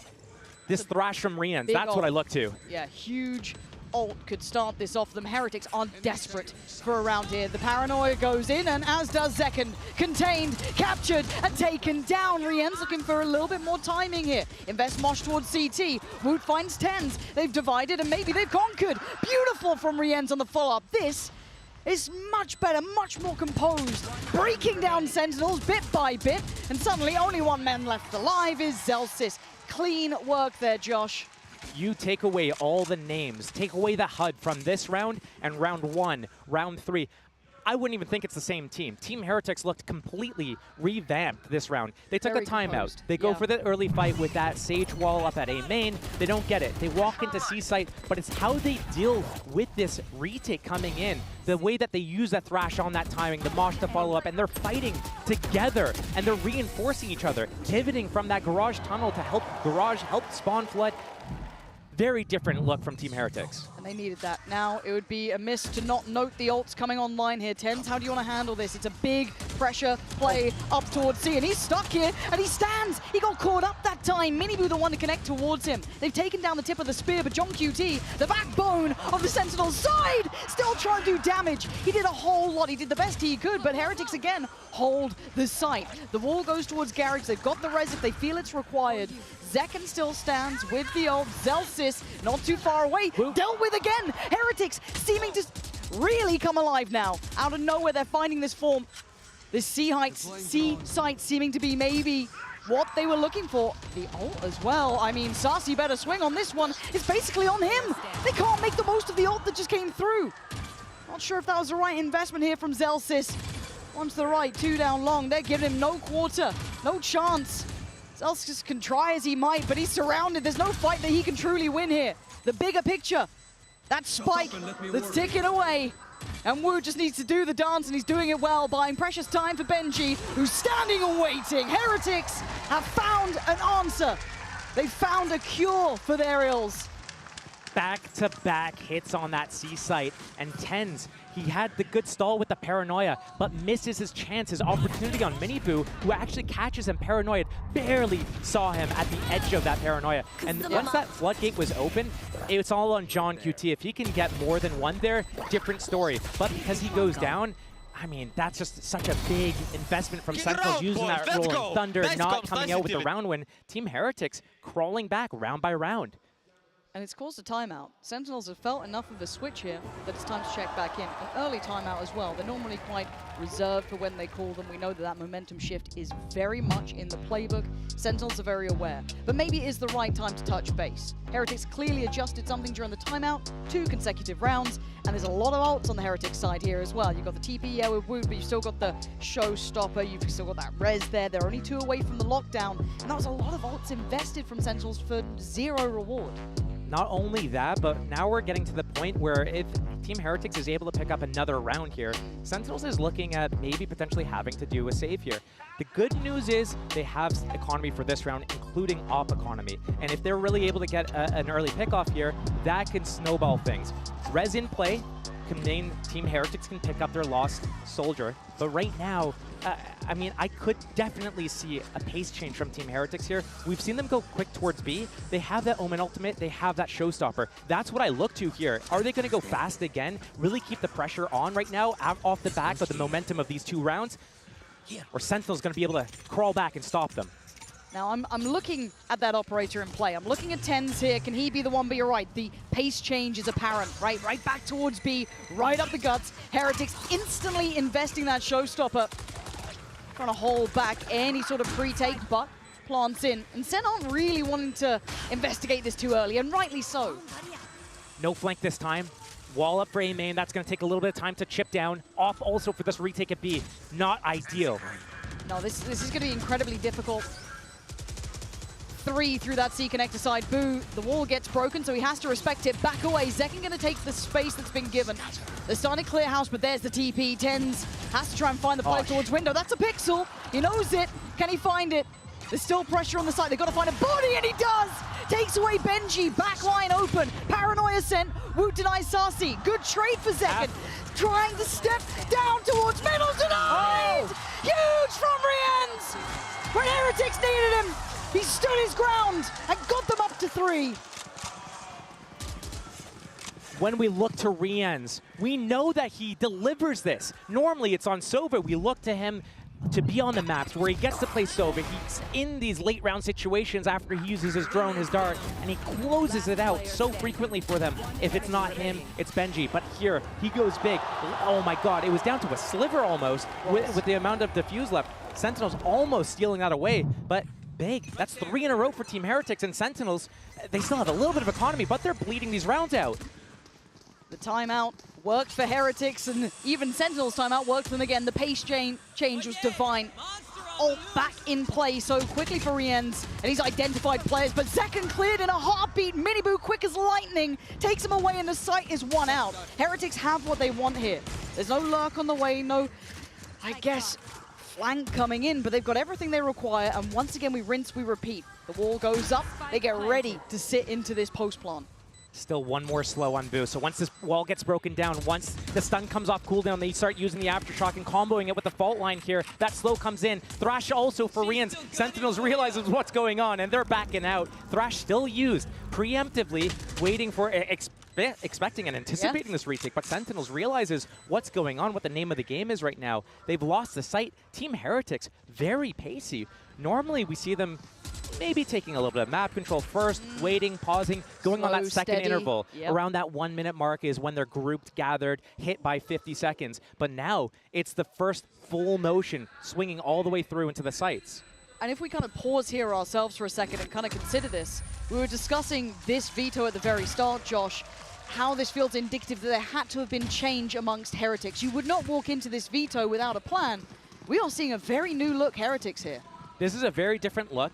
I mean, we talked about it a little bit with when it comes to Lotus. They made those changes coming into Champs. It wasn't working. They scrap it. Yeah. Honestly, it makes sense. We looked at Icebox as the pick from Heretics. Notably, one of their worst maps, if not their worst, outside of Ascent, which was their permanent ban, and now they're picking it. It makes me wonder what they've cooked up on that map as well, now that we're seeing 4 rounds in a row for them and looking revitalized after that timeout. Yeah, this is... it feels like a different team. But I'm looking at Zekken walking middle here. Miniboo, hopefully he doesn't tunnel vision towards this because... could get caught out this time. Sassy is going to be at least kept back. I like this for the control towards A-Long. We know that Sassy does like to try and take towards that. They now know about it. And they pause. This is tough. This type of situation when you don't have that Cypher trips up, when you can't really clear mid. Normally that turret can spot someone walking down middle. It's in a really passive spot. It spots Garage. The alarm bot on that C means that it's not watching A, it's not watching that window. So Zekken could be able to hear all the noise that's happening. Hear the rotations back and forth between A and C right now. But if it's a shift walk, if Team Heretic slowly moves, yes, this camera can spot them early. Yes, these traps will get that information and allow that rotation to come in. But still, the slows are in play here. 2 smokes, Paranoia, so much retake utility. It could be a pre-take. It could be a fast one. Breach, Sova, you guys are still on A site. You gotta have to move soon. Yeah, here's the committed approach towards C. Looking to see if anyone tries to get a shot. I think maybe just John QT eyeing up to see if anyone gets caught. Oh, no. Ooh, that's outrageous. Takes down John QT, who thought he was set up for success. Not the case. It's 5 standing for Heretics. You're looking at the flank, and they still have the util here. Benji, if he falls, then suddenly the floodgates could open. But he stands. Hunter's Fury from downtown. That's the connection, though. That's going to be Rien's removed. And trying to set up safe passage forward, but it's Benji to find 10s. Trade comes in. Zekken looking to close the gap, though. Lockdown in play. Beautiful from Zekken. Miniboo answers back, though, towards CT. Back and forth, but right now, it's falling in favor of Heretics. As Sassy, the last one alive, can do nothing but die. Heretics are in control. That is 5 rounds in a row for Team Heretics. They have not dropped the beat, and all of them are punching back. We talked about 2 kills for Miniboo, 2 kills for Boo, and none for the rest of the team. Guess what? Everyone's on the board right now. Everyone's got impact in their own moments. The fact that John QT couldn't capitalize on that spam kill with the trip through the smoke, and he actually instead gets taken out, that is just so devastating for Sentinels. And a second timeout in 1 half. Round 7, round 10. This is, like, you don't burn this unless you feel like if you can't get a grasp of the game right now, it's going to slip away from you. They need to have a way to stop Team Heretics right now. Team Heretics going fast. Sentinels, you're playing really split 2-1-2. How are you going to get ahead of what's happening? Maybe more gamble stacks. They're good at that, but the problem is if Team Heretics picks the right site, you have a 5-on-5 retake. Those Sage walls and slows are killing you right now. They absolutely are. And again, you got to roll your mind back. Last time these two met, it was a bitter loss in Madrid for Heretics, sending them to their deaths eventually against PRX. First time that they ever truly met. Devastating for them. All that potential we discussed at the start of the year, and it went up in smoke. Now they bounded back. We saw what happened eventually once they made it through towards Shanghai. But still, this team has suffered at Sentinel's hands. But as said, those 5 rounds, Josh, they are impact to say the least. I'd go a step beyond that as well. Go for it. Look at a couple of the rounds that Sentinels won. The pistol round and the bonus round, round 3. It came down pretty close within a matter of a couple of seconds. Fuses, yeah. These are very close to fuses. Had things gone slightly different, we might be seeing something like an 8-0, like a really 8-1 right now. Really heavy. Okay, still a buy here though. The only caveat to that going to be John QT. He wants that full util as best he can. So Guardian in hand. Still has his ult, as does Tens. Not massive impact off the back of it. Rez still in play as well. And a pace change from Team Heretics. They've been going quick. They got the back of these last 5 rounds. But Zekken is still Zekken. There's still danger. That Rez gets burned. They're back up to 5. But he wants another bite of the cherry. He fancies another go at this. He's so close. Went towards, so he's still got Sassy on long. So if they cross, that will be go. Miniboo! Just prise him out of there. The can opener for Heretics now. And Zekken has to respect that. Suddenly, A feels vulnerable. He can't sit on that island alone any longer. Now Team the Heretics, they have the control of the map. They have that turret locking down middle. Sure, they don't know much about C, but right now Sentinels taking that gamble stack. They're reinforcing the site where they lost one of their players. Right now, if Team Heretics goes into this, this is the best chance that Sentinels has to get back into this game. Paranoia already set up for long here. Zekin, first one was free. Is the second one? Full site exec. This is so typical of Team Heretics. They're waiting for that second smoke to come off cooldown. They pop them both. Paranoia, paint shells, everything's coming in. Yeah, Dizzy gonna set this one through. Zelsis, Ten's in danger, in trouble. Zekin still fighting the good fight for Sentinel, still holding his ground. Ten's dives head first, takes away 2. They're getting no access this time. Wall goes up, but the timing's just not gonna be there. Boo would have to pull off something like a miracle, and it doesn't happen if you go to Zekin's site. He has been the impact player for Sentinels. They needed him that round. Off the back of a timeout, Sentinels pulls out another win. Do I think it was as a result of that timeout? Maybe not. What I see happening here, and this is what we see as the difference between these two teams, is that Team Heretics, they get that early kill, they sit, they wait 20, 30 seconds. They're hoping that the other team makes a mistake, pushes, or overreacts and rotates Honestly, the just wrong keep spot. disrespecting their Sentinels, executes. when they get to their It's attack literally just side, some noob shit. they know how to manipulate the rotations to make the defenders go exactly where they want. Team Heretics goes into the stack. And it's pacey this time. John QT and Ten's going to be having to stand and deliver. You could maybe take a TP out, but they want to take the fight here. Paranoia primed. Ten's looking to maybe set him up here, but no one can swing on this one. TP to the back. John QT finds. Hack comes in. Ten's finds Rienz. They're holding the line. They're keeping their kingdom safe. Finally, Sentinels hold this C site as Benji falls. Sentinels onto bat.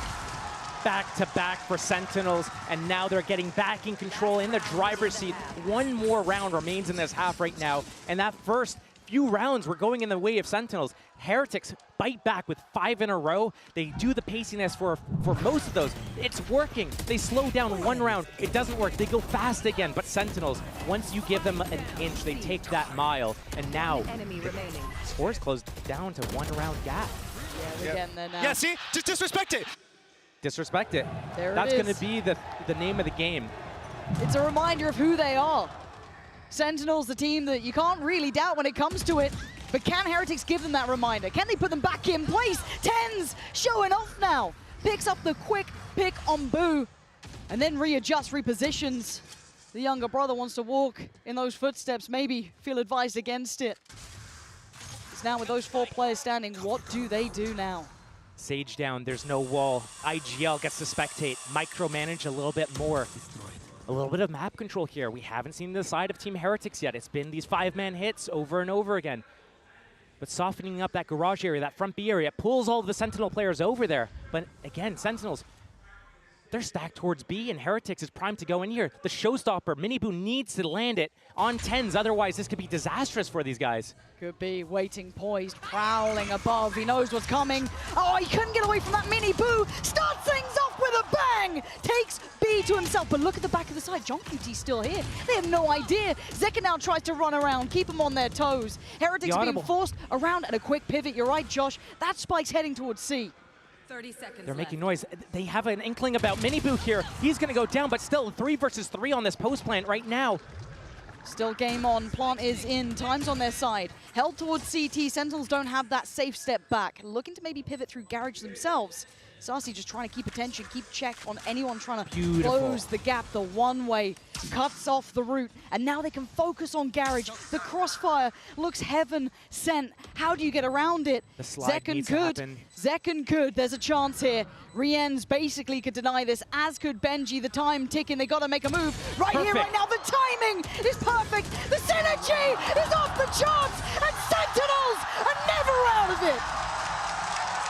Unbelievable work from Sentinels. They're waiting the time of that one-way out. As soon as it goes down, Saucy sends the dart in, and the player to turn around and break that shows his back to Zekin. Zekin stabs him in the back, gets that slide off of cooldown, is able to bypass that second player, and able to close out the round on that 3rd kill. Again, Sentinels, 3 versus 3. I mean, it was a 3 versus 4 there. That Miniboo kill happening. Maybe a sign of Miniboo not understanding how he should sit there and wait for his team to develop the next play. But again, huge to close out the half.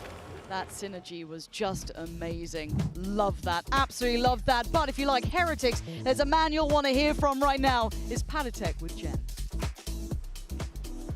Hi guys, Jen Lee here with Patatek. 파티텍 선수 만나보도록 하겠습니다.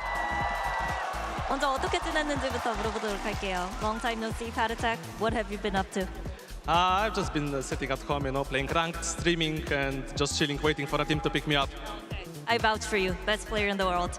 일단 집에서 좀 앉아서 랭크도 돌리고 좀 열심히 하면서 팀을 구하고 있다고 합니다. 연락 많이 주셨으면 좋겠다고 얘기를 하는데 헤리틱스가 사실 파티텍 선수에게 고마워하면서 오늘 좀 선수들에게 서프라이즈로 파티텍 선수를 초청했다고 얘기를 하는데요. 이렇게 팀원들 보면서 어떤 마음이 드는지도 물어보도록 할게요.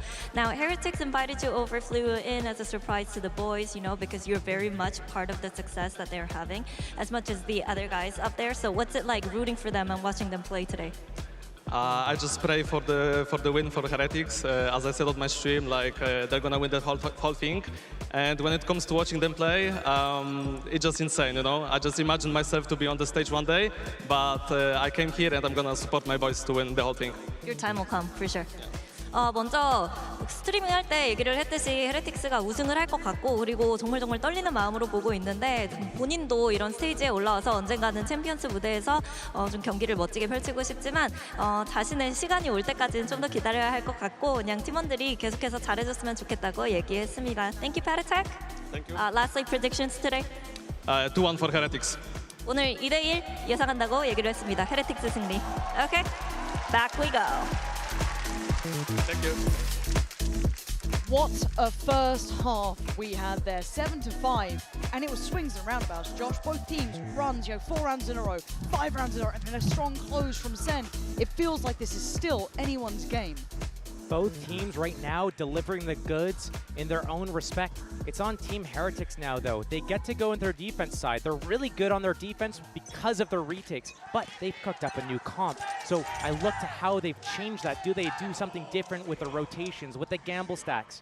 Speaking of, Josh, there's a gamble stack in play from the very get-go. 3 players dedicated towards this C side. Miniboo the one with the Sheriff there. You could hear that rattling off in the distance. And a quick close clear for Sarsi. Just going to be having a little look, even spotting Woot. So, again, you're getting a little bit of a read of what's going on here potentially, but Sentinels seem reticent in their approach. They want to carry on here.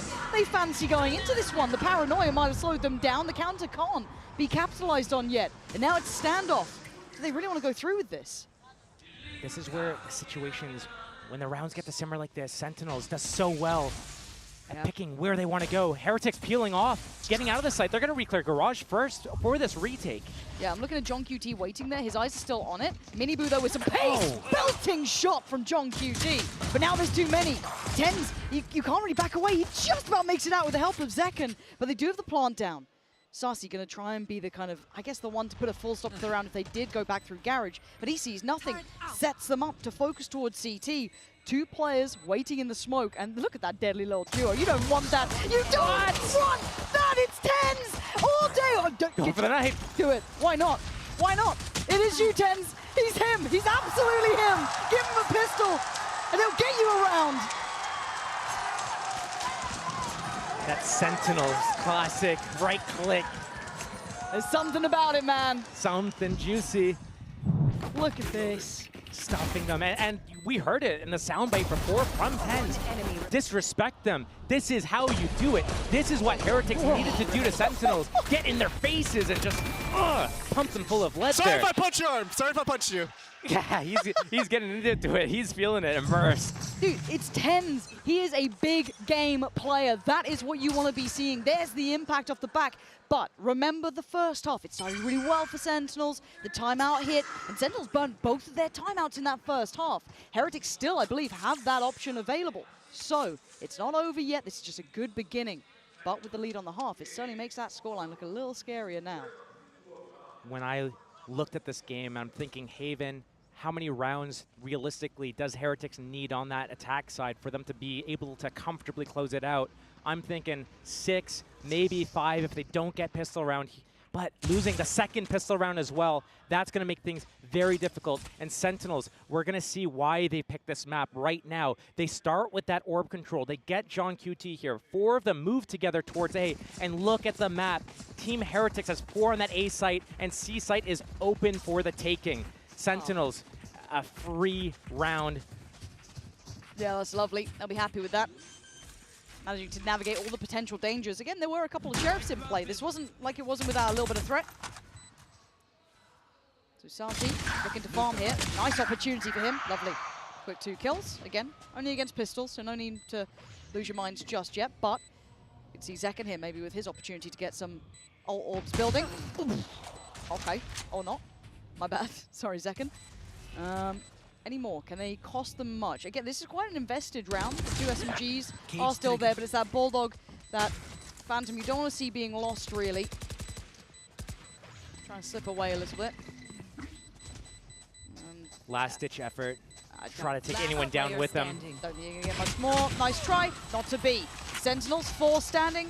They should be happy with what they've been able to do there. A very clean early start to the round as well, navigating all that potential danger. That was a big difference that we didn't see that side from Team Heretics, of depositing players and having them as callback options. Everything was all in, and as soon as they start trying to go towards one site, they have to commit to it. There's no way for them to fall back. But Sentinels, I like when you call me we're going to see this Pooksack. constantly of the callbacks from John QT, especially saying, hey, come back. This site's free. Hey, I think they've overstacked there. Team Heretics, they want to be able to catch back up to Sentinels. This is going to be a big round for these guys. Miniboo, right place, maybe right time. How far does he try and investigate on this?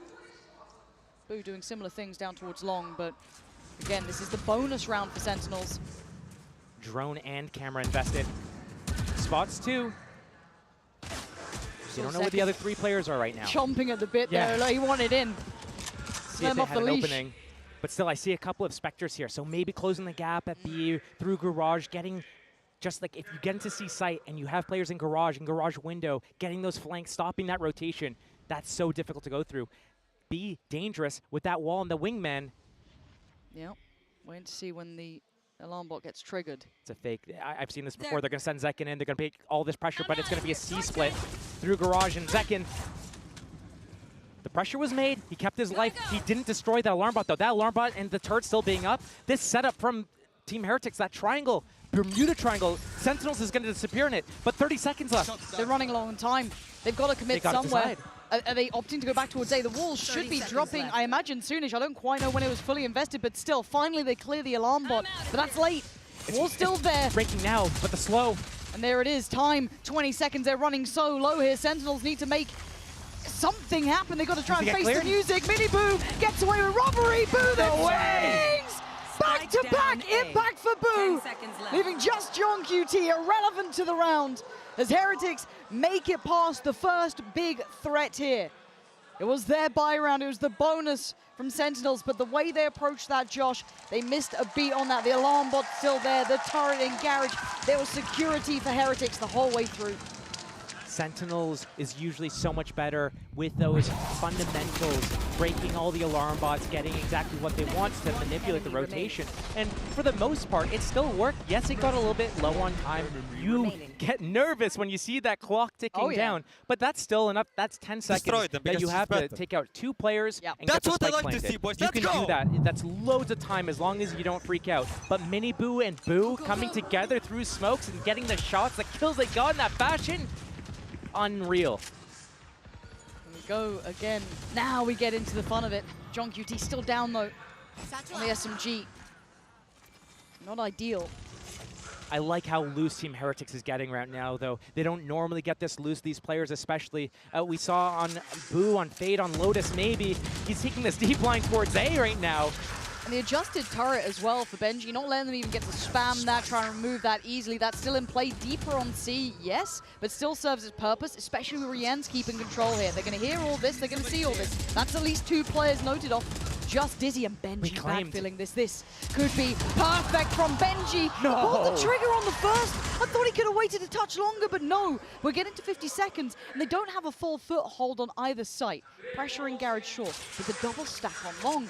You're right, Heretics taking some more gambles, getting a little bit more risky here. This is a huge bait and switch step as well. If Boo's able to get one, get away with his life, or even just make them look towards him, take out that drone and get away. Mini Boo. He got John QT. He got John QT. And they have no idea about Mini Boo. This is everything they dreamed of, but still, the plot needs to happen. 25 seconds. And once Boo shows himself towards A link here, they won't expect Mini Boo at all. It's a full John QT's dead. Surely, right? Surely, there's no way.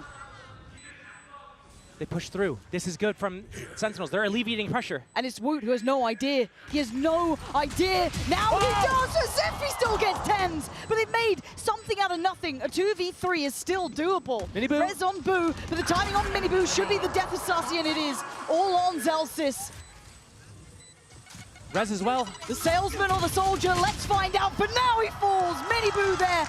They are playing this so well, Josh. I can't stress it enough. We are seeing Heretics get loose, getting the reads, getting the feel of this game, and playing out of their normal style. Their normal style being that very passive, let you take the site, they come in for that retake right now, getting that space on A, getting in their faces a little bit, but also, even when you think that there's no way they're gonna get a kill, stunned, it doesn't do anything to them. Well, yeah, it's all cosmetic. Zelsis shouldn't even use this. It's not affecting them. I've seen so many, at least 3 or 4 different kills, concussed players from Team Heretics, putting them down and converting these rounds. Sentinels 9-7 with both pistols. The gap is closing again.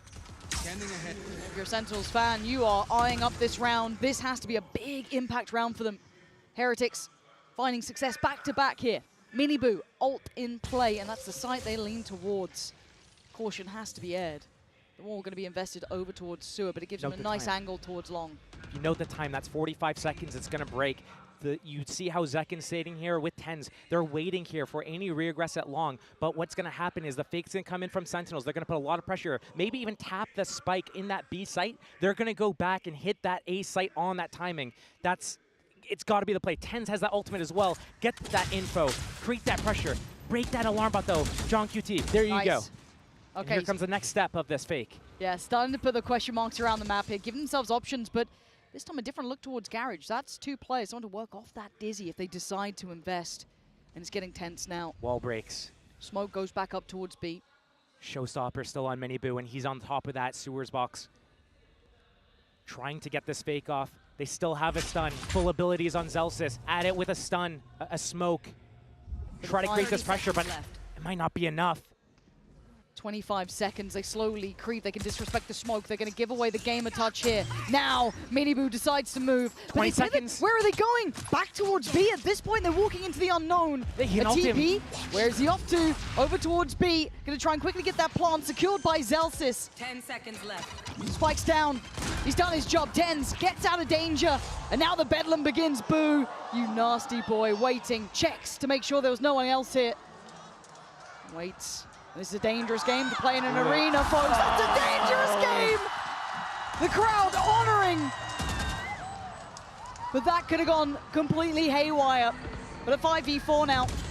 Advantage towards Heretics, but they still have to try and break the backbone of Sentinels. And 10 still stands. Zekin gonna get one. Time now ticking the defuse halfway. John QT holds the line. Oh, so close!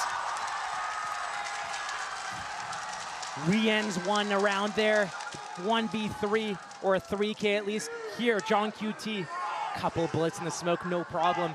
Team Heretics trying to stick that, but still so well played from Sentinels. You can see how they set this round up so far in advance. They knew wall is breaking at 45. We softened them up at B. We softened them up at Garage. We softened them up at A right after. And guess what? It's going to leave a hole in B. We're going to ultimate there with Omen, get that spike planted, and play out this round. This mid-round adaptation, the on-the-fly calls from Sentinels are so good. Heating up here now. Might have a game on our hands. They abandon this elaborate back and forth. They're just grouping and ready to hit right now. I mean, you look at the ults, they've got so many. Sassy one away from having Hunter's Fury as well. They've got so much of what they need for this. Sentinels should be so easily securing C as they do. It wasn't particularly held by Heretics, sitting back a little bit deeper. Rien still does have his ult. Oh my god, you're lucky, Zelsis! He's the one to get caught by that. Benji playing back in through Garage. Clears out the first. That's one of the 3 ults gone. Rien's invests his. Already you're going to see that counter pressure. Sasi from all the way down C takes away Rien's. But Heretics clear the site. And you're right, the wall is still there. Does it get used? Looking to try and secure safety. No it chance. does. It's perfect work. Surely there's nothing to be done. They've got to wait and watch as Woon eviscerates them all. Raising the bar, raising the walls, Team Heretics. And that's why earlier in the half when I was talking about how Sentinels was jamming them up at that spawn point, when TenZ was getting in their face, disrespecting them, this is the exact reason why. If you fall back to long C and play that spam battle, you will lose. There's a wingman, there's a wall. You need to get in their faces. Zelsa is going down, losing that Rolling Thunder. They can't push into Garage or spawn and disrupt Team Heretics' retake. Sentinels, 10 to 8 only. Hold on, Zekin's gone down. We're looking at the hero with the gun, it's TenZ. And we know what this man can do, so pay attention. Bro. And it is straight up brawl, but Sentinels are winning. Maybe just stick to the classic, it seems to work so well.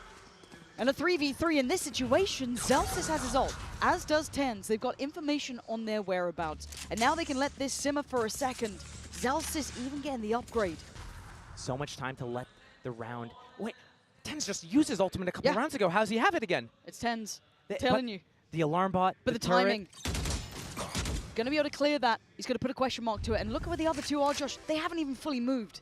Team Heretics fights very hard on these rounds, but if they move together and 3-man flank, if it is an A hit here, they could get a lot of damage off. Still, they have that wall, they have that slow, and they have the Omen smokes. Great characters to have for this retake. But still, 3v3, Rolling Thunder and guns up for Sentinels. This is going to be difficult. Rolling Thunder, queued. That's going to let Team Heretics know. They're going to come for this retake. The Omen on the flank is going to be massive, especially if he uses his ultimate to get that info here. That is going to initiate. He could move past the invested ult that John QT has in play, so he can still make some real threat happen without an early warner towards it. But we look towards the fight on CT, and TenZ has been instrumental in this round.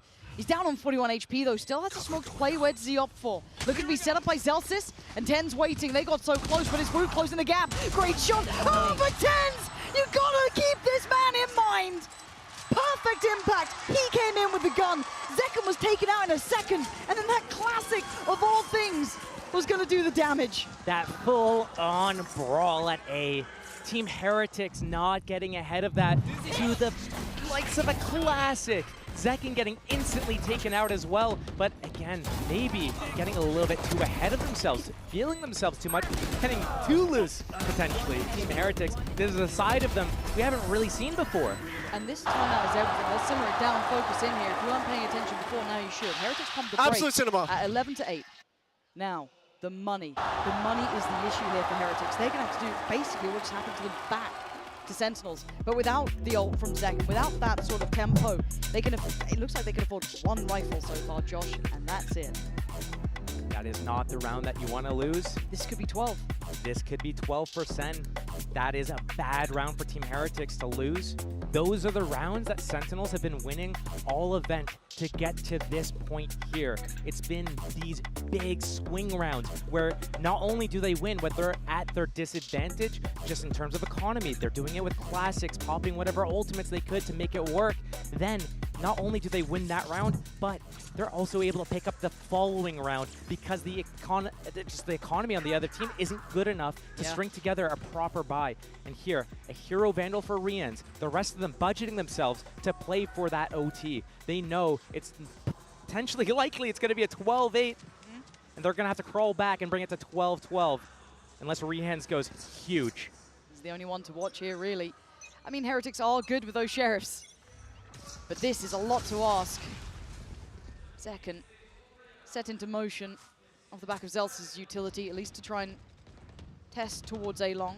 It's currently where Boo is playing. You're looking for where Rien's is. We can see it, it's over towards C. Can they manage to slip past? Pixel spotted. Boo's not going to stick around much longer here. Can't really have that sort of fight. It's going to be a period of time here where he can't watch both entrances. He's going to have to wall off one. Trying to hang on to that as long as he can. Sentinels creeping up, though. That gamble stack from Team Heretics still towards that C site here. Boo cannot instantly drop here. Take flight. Boo's screwed, surely. I mean, he's been able to back away at least. That's something. Right here, revealing area. I don't know how he's still standing. The support system's not moving. The rest of Heretics aren't falling for this, but it looks pretty much committed. 40 seconds left. Sentinels, all 5 players here. No real fallback options. Is that a gap? Not no, enough I don't to think move so. through. I don't think so. But still, I mean, it's just too much of an order for Boo to get. Just a classic in hand. I mean, it's not even the Sentinels one, so it can't do enough. But Boo somehow has played his life as best he could, maybe hoping he'd deter them, maybe be enough to send them over towards C, but it's not the case.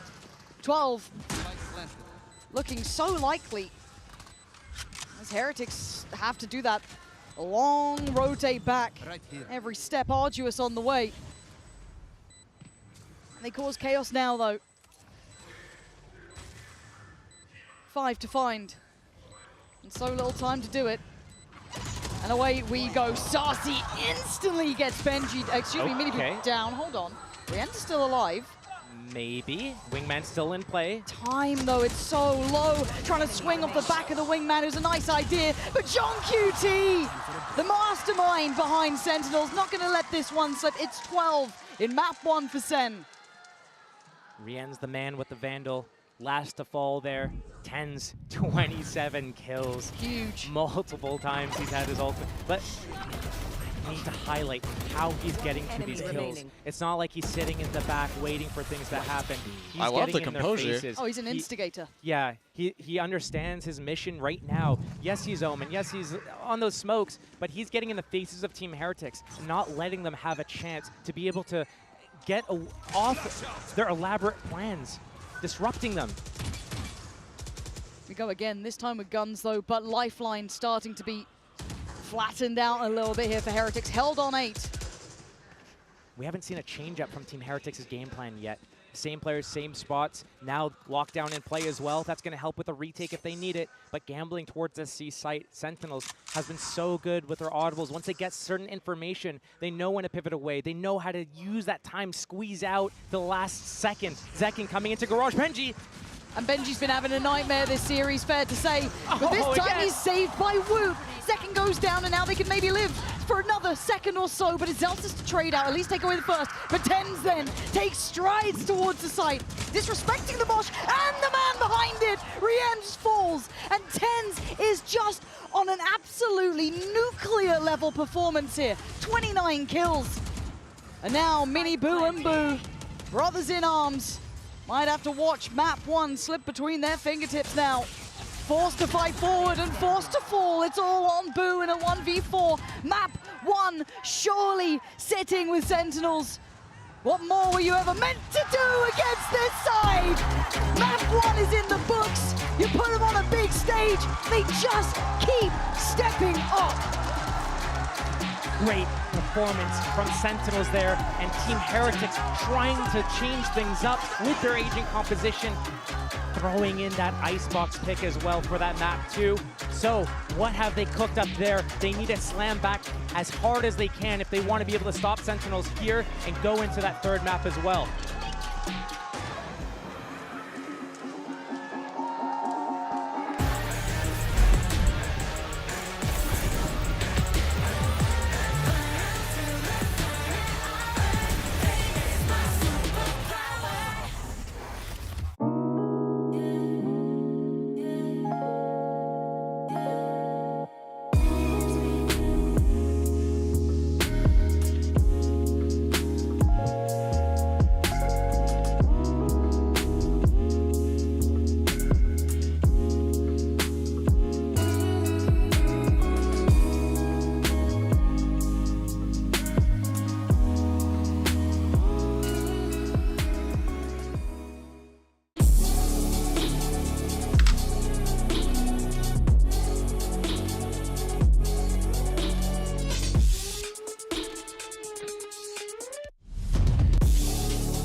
Trade in any phone in any condition guaranteed. And get $800 off the new Galaxy Z Fold 6. Only on Verizon. Red Bull gives you wings.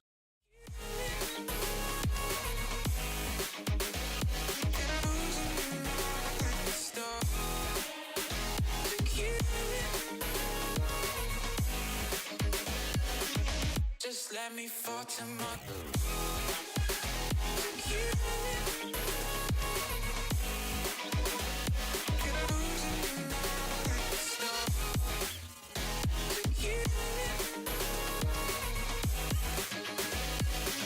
Just let me fall to my grave.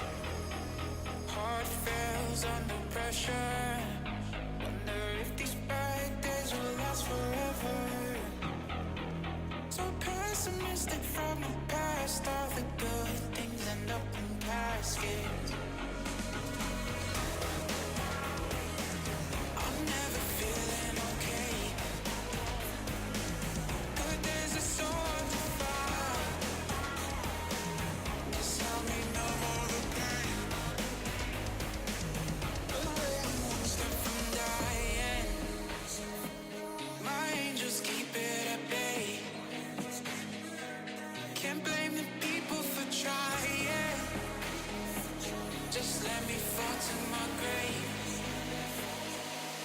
Just let me fall to my grave. To you.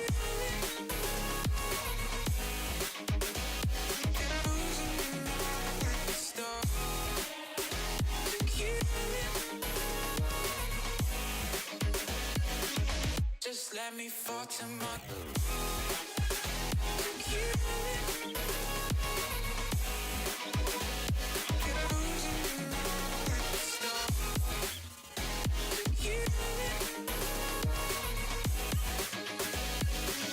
Just let me fall to my grave.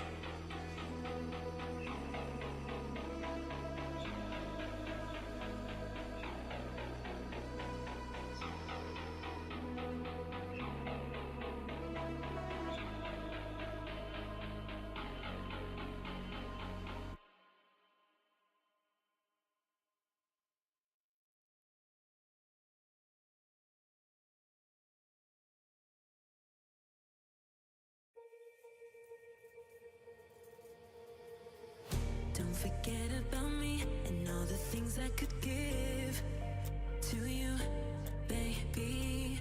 But I guess you can't see, making new memories with me.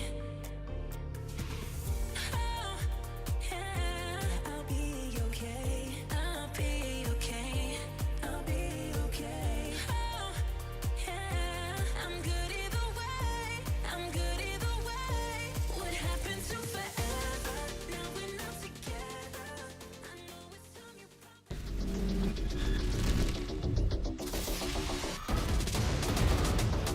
Oh, that's ended with me.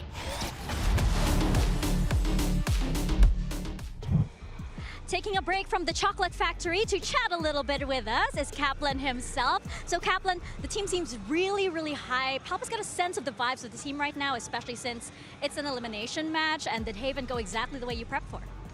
Yeah, the vibes are very high. Like we agreed going out here, let's not be afraid to acknowledge we're in a big stadium, there's a big crowd, there's energy, there's lights, let's lean into it. Let's have fun with it and let's trust it'll empower us. And then as for Haven, I had no idea what to expect from them. That was a surprise comp. Had to call kind of both timeouts to get on track on defense. It's always tricky to try to make adjustments when you're coming in really excited at the same time, but really impressed with the composure, and I think the guys did a great job closing it out. Well, the boys are born for this stage, so how are you feeling about the next map? Pretty good. Hopefully less surprises, so that's always a little bit comfortable as a coach. Well, we'll send you back to the chocolate factory now, and best of luck. Thank you. It is always great to see Coach Kaplan smile. It was a fantastic start for Sentinels. I'm back on the desk with Kakuka Mimi and a special guest. It's Coach Josh RT from G2. Welcome. I'm just happy to be here once again. We're very happy to have you here. Did that map go the way that you thought it was going to go after seeing the Heretics comp? honestly, once Sentinels start to key in onto the comps for like win conditions and start to understand that they like to play onside post and like they would try to use the Sage Wall to buy time, they start to play against the comp really well. Yeah, I think towards the end, after that second timeout from Kaplan, they found the right adaptations, playing really heavy on those C and B sites and being a lot more willing to disrespect that utility, to fight in together and play into that flood alongside the two anchors that they had on those sites, which got them just enough rounds to pull things off once they switch over to that attack. Yeah, exactly. We started with the Sentinels that was very comfortable in the first 4 rounds. They thought it was going to be an instant trip. And actually, Team Heretics starts playing to the strength. Just go onto side, put that wall up, send Carnalito, just get the spike down. But as you're saying, Mimi, once Sentinels got to the key of they need to stop that from happening, they cannot allow them to get to those positions and make such great use of that utility that it started looking easier. Yeah, so like the key to victory for Sentinels on defense was mainly their on-site defense with the 2 or more anchors. And all they needed to do is stay alive, use their utility to buy time for the rotations to come. Since the Heretics kind of were telegraphed on their hits, they like to play really pack heavy. And so once Sentinels keyed in on that, they start to convert. And I really want to give credit to Tenz as an individual in that one. Even when he wasn't the site anchor, he did a really good job of using his Omen TPs to proactively get in positions to play with the anchor and keep his team in winning positions. And his performance across this map was just out of this world. The only player left in this tournament who could tie the record for most trophies ever won by a single player at 3. And I mean, he's playing like he wants it. Yeah, and I saw a tweet just now in the break saying, oh, Tenz is back. I think that's disrespectful for Kuka. Oh, heck, Tenz has been back. Tenz has never left.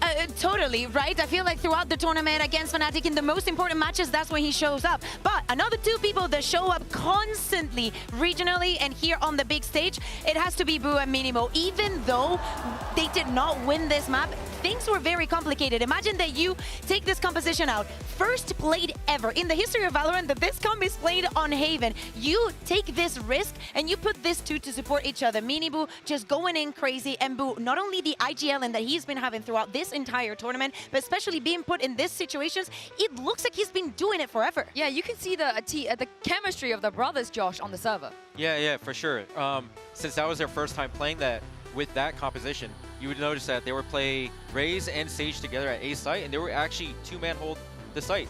Normally, that site requires 3, and they were able to mix it up and keep Sentinels guessing.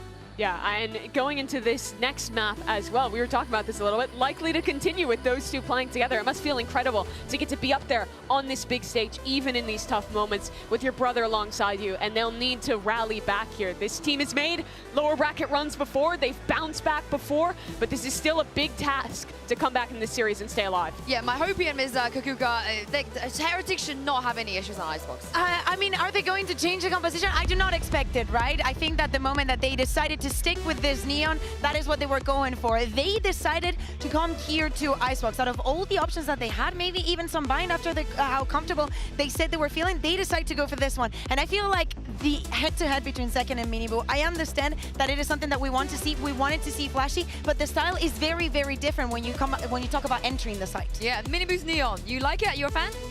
Well, for the system they provided, I think it's really good for them.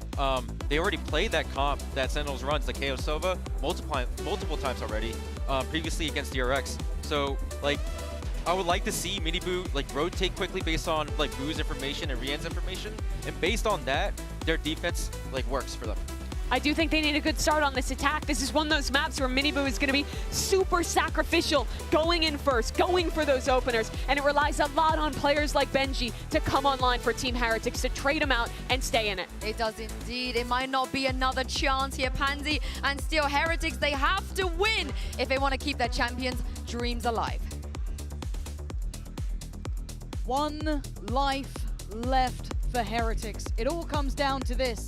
A pick that certainly turned our attention, a composition change in the final hours coming out to this tournament, and pressure on those players is now astronomical. Josh, how are they going to handle this? What are your thoughts on their composition here? Sentinels have the grace of a map in the bag now.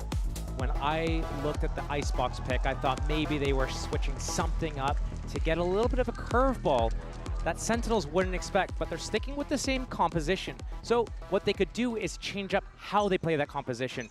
We see a lot of these 5-man hits. Maybe we see them get a little bit more loose at middle, send Benji up that way a little bit more, try to send more people with Boo on these B lurks. Zekin has that Sheriff, had that B line, but he's going to peel off of it a little bit. That mid hold from Sentinels, they got that turret as well. Happy to play for that retake. Yeah, just setting tempo, just taking the time. And they're Team Heretics, they're slowing down right now. They're kind of feeling out the map, seeing what space they can get, see if Sentinels bites on anything. But Sentinels doesn't really bite. When they have their setups that they're happy to sit in, they wait as long as they need to make sure that the enemy is fully committed. Hey, you're just doing a fake? Cool. You're going to end up coming into my gamble stack. Oh, you actually went there. Cool. We're fine doing the retakes. We showed you how many times we can do it on Haven. When our backs are against the wall, we'll make it happen. And it is interesting to see no support, though, on the way for Zekin here. At this point, he has had to fall back pretty deep. He's playing somewhat safe, though, I feel, now in CT. But he's going to hear this. He's going to hear commitment behind it. The lurk now coming in middle. And that spike plant position is going to be for B main and middle. So if these players are able to stay alive at kitchen as long as possible and bleed the time from the clock, that is their win condition. Yeah, Boo and Benji. Saucy also has a Sheriff in hand, and Zelsis. 3 Sheriffs on this retake. They've fallen away from kitchen to play dedicated towards side. And again, Zekin once again checked on. He's not getting any freedom to play into this. So it's the vast majority of players now working back in. They're going to know where that spike is planted specifically for. But there's still a man on the site. And Boo shows his hand, takes away tens and looks for a follow-up. Zelsis next in line. He can't stand any longer. Finally falls, but as did Wood. That's an issue. Now they're starting to lose our numbers of 4v3. Reflank from Benji. And now you're going to look at that back line. You're looking at the likes of Benji to find some value. You're banking on Benji! Finding both. Keeps the plant safe. And Heretics this time get their pistol. That is the first pistol round on the board for Team Heretics. And I think an important thing to talk about in the context of how that Haven map fell apart for them towards the end. That's 2 pistol rounds that you lose. And then they also lost that round that got Sentinels to 11 rounds, back up like a gun in Classics. Yeah. That could have been a lot closer. That could have been a 12-12. I see that going the distance. So if Team Heretics is able to pick up at least one of the pistols here, convert those next few rounds, maybe they have a chance to show what they did against DRX. And the gamble stack here. I think Dizzy did his work, but still, Zekin persists. And the timing could be nice here. No, we're going to find Zelsis and damage. Yeah, okay, Heretics not going to be caught off guard, really. Very conscious of Sentinels trying to get in their face, but this is fine. They were happy to go for a gamble. The rare occasion that the Sentinels Classic isn't actually effective, getting any damage in a flawless round coming for Team Heretics. So going into that first gun round, the bonus round really for Team Heretics, they had a Ghost on Benji, they have a couple of Spectres, they have that Neon, they could do a fast play. I like their approach on that pistol round. They've done it before where they get that B main control, then that B main hit comes in, when that Viper wall's on full charge, they make that noise and the split comes through middle. If they're able to reproduce those types of situations on weapons like this, that could be something that Sentinel struggles to deal with here. But looks like a slow opening. I mean, we got 3 players here. Do we have a little bit of a scrap on this one? Already Heretics heading this way. Gonna leave Zekin posted up by Pipes here. Saucy by his side, and then just a little bit lower down his tens. A little bit of a switch up on the Team Heretics side. Normally they would have Boo over towards that B area and Benji kind of lurking around middle, maybe grouped with his team. But right now, Benji's on his lonesome and Boo's grouped with a team. I think an important change, keeping that Viper alive. This drone getting so much value, seeing so many players, but still. High flash at a swing, but he couldn't get the bullet where he wanted it. It looked so perfect. I like them trying to be proactive though there, Josh. Those mini bite-sized plays are what Sentinels is really good at. Just finding that opportunity to get that first kill or be able to get a little bit of map control. Big scan, Benji's at middle, trying to take out that turret. He can call them back and forth. If they make a pressure towards B, Benji can catch players in the back on that rotation. Even this kill on this turret might stir a reaction. 40 seconds though, time's getting low, and Team Heretics is needing to hit soon. Yeah, Zels is the one to be pulled away. That might be the best that they can hope for. So now, Heretics have to play forward. You're going to have to take that space, take that fight, take the bull by the horns, and Sassy overwhelmed. But the backbone stands. Tens again with 2. Zelsis makes it back towards the site. He handles business, leaving Benji in a 1v3, but he does have a rifle. How far does Benji go on this? Has a look, 10 seconds. He ain't got much of a time to play with, no. Well played by Sentinels to hold that back of the site securely. Again, a bonus round, though, for Heretics, so they can go for those riskier choices. A little bit of decent damage, but Sentinels, again, sticking to their guns. Once they've decided that their feet are firmly planted in this position, they're chill. And a reason for that, especially in a matchup like this against Team Heretics, That's the round we want, though, boys. That's the round we want. Those audibles. Once they show that they want to go somewhere, they wait, they recharge, and then they try again. It's very rare that they actually try to pivot and go somewhere else. So Sentinels have them read, decide to sit there, and stick to their guns. And hey, it's working for them. Now we get into the real meat of it, though. This is the fun part. 10 still controlling, trying to set up Zelsis this time. Love the unison between these two. Synergy is fantastic. A little bit of fake pressure towards A, Team Heretics, getting that control. Also, slipping the gap at B, but Boo, he's the first point of contact here and going down. That means they lose the wall. Needing to use middle now if they want to be able to close out this round, or when they go B, they can't instantly go for that plant. They got to take that space, look for another duel. This next fight, John QT, how do you play this? And Zelsis is getting closer, though. Yeah, he's still a little bit worried about middle, but again, he could bank on that turret, maybe a touch, but still, this is John QT potentially isolated. Got to be careful, not outstay his welcome. A risk too far. Normally quite the mastermind, quite a diligent player, but that felt desperate, even at a man advantage. And Rian just picked up the ultimate orb just before that spike got planted. He's got his ultimate. Spike not planted for that mid flank this time, so B main is the main point of contention, but both Vipers out. This is the start, a tap on the spike, and Zelsis looking to close the gap, but it's Miniboo to answer back, and he gets out swung. Zelsis goes wide, takes down Miniboo, and another go on the spike here. One to get half. Anyone going to deal with this? Anyone going to swing on this one? Finally, they take it away, but the defuse is happening. Whoa! That was so close.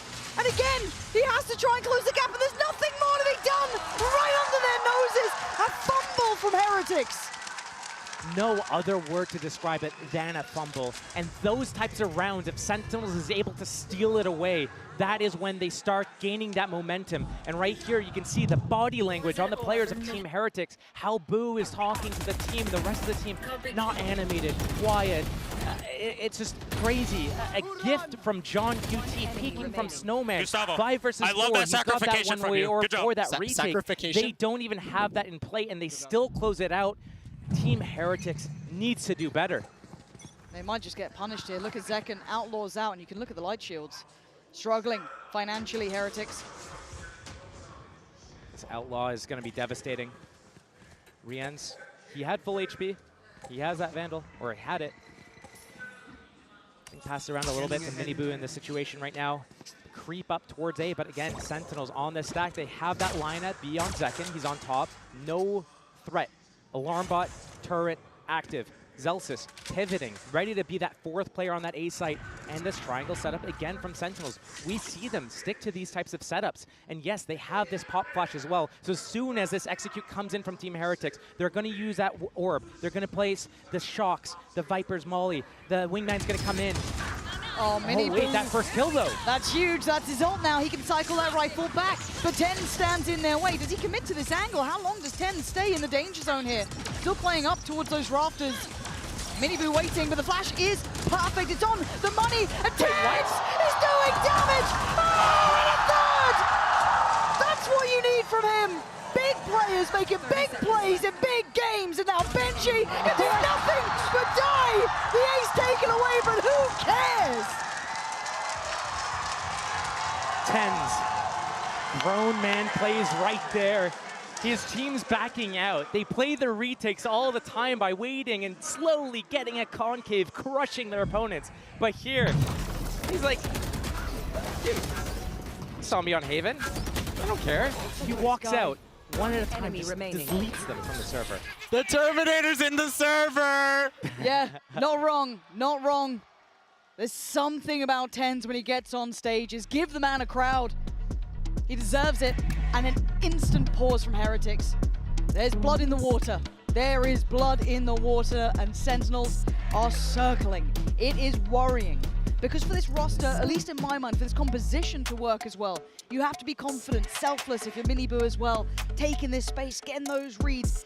But we've seen issues here, Josh. They look a little bit shaky in certain areas. Those post plants being pressured in really uncomfortable ways. It looks like they're letting this slip a little. This might be one of those situations we've talked about before with Heretics, is that they do have a pretty young roster. And yeah, you know, in EMEA we talked about it as well, where they have issues getting past that finish line. We've seen it in multiple different instances this year so far. We saw it in kickoff, how they fall to KC. We saw it in stage 1, they lose to Fnatic. We see it at an international event, they lose to Genji. So all these situations, it's like that last little hump to get over. That's where they crumble, and it can be to the confidence, it could be to the nerves and the pressure of the stage. Yep. It could be that they just unravel when they lose a bad round. They can't rebound mentally, but they need to get focused here, because right now, Sentinels, especially TenZ right now, is having a game. And you talk about momentum, you talk about confidence, you talk about that X factor. Rounds like that are what we mean. These players on SEN can give you them. Now Heretics can as well, but they've got to start now. This could be the fatal blow. And it could start at a scoreline like 3-2. Feels almost innocuous at times, but it could be so deadly. As Heretics look for a change, look for a switch up, but it looks like Sentinels have the read. And they got the kill. Rienz goes down. Handled in middle and sent back towards spawn. A 5-man reclear. They have the great retake ultimates. Lockdown. TenZ has his ultimate as well to turn off all the abilities. Team Heretics trying to do so much by getting up middle. With that extremity pressure, Benji, and oh no, he goes down 2. The timing from Saucy, 5v3. Team Heretics, like, right now, you don't really have that many options. Boo on this late flank around the world as well. And the Terminator's closing in. Hunter's Fury's there, just gonna secure safety.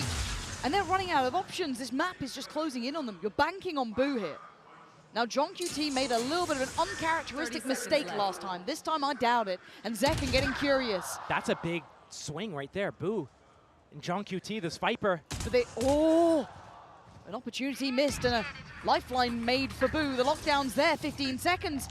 I don't know what they're meant to do here. The plant's at least in, but they have to fall so far back. Zelsis already gonna find Miniboo, and the other two trying to cross, and Zelsis takes them down. This is just going from bad to worse for Heretics, and the uphill swing for Sentinels is here. And that was off the back as well. Team Heretics taking that timeout, coaches getting involved, calling this play.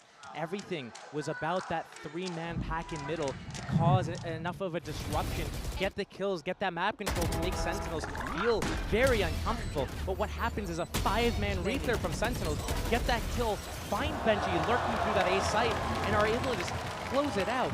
Team Heretics, all they have to rely on are those set plays, the plans from the start of the round, their adaptations, calling those pivots on audibles in these mid-rounds, non-existent. It's got to start now for Heretics. You wanted a chance to make it to the finals. Here in the likes of Champs, you have to take on teams like this. There are no weak links anymore. There are no easy games. And right now they're suffering under that scrutiny. Sentinels at the helm of it, but it's not over. 2 rounds to work with, and Heretics need to pick up now. Show me that grit. Show me what you can do here. Enough respect being shown, but I'm looking at a flash in hand, potentially. A pre-take, no. Just the nade so far. And Sentinels wait on the verge. Now, Team Heretics, do you stay in? Do you give the same medicine back to Sentinels, block them from getting out the choke points, or do you retreat back to main? They're retreating right now. It's only Miniboo in the site. He's got so much weight on his shoulders. All of EMEA trying to put their faith in this team, and they're being melted to pieces. TenZ takes away Miniboo. Now you're looking at the back lines. Where's that util coming from? Zekken doesn't care. He's already taken away Woot. They're capitulating. They're falling here. Heretics need to make a stand. A miss of the utility, and Zekken runs through them. I need a timeout. I need something. I need to see signs of life from Heretics. Team Sentinels, they burned 2 on that Haven first half.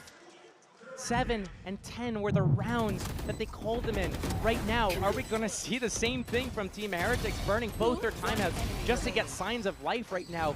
2 rounds are on the board for them, but that was let's keep the same energy. We don't need more, we don't need Sentinels less. on 5 in a keep our row player right playing now. good.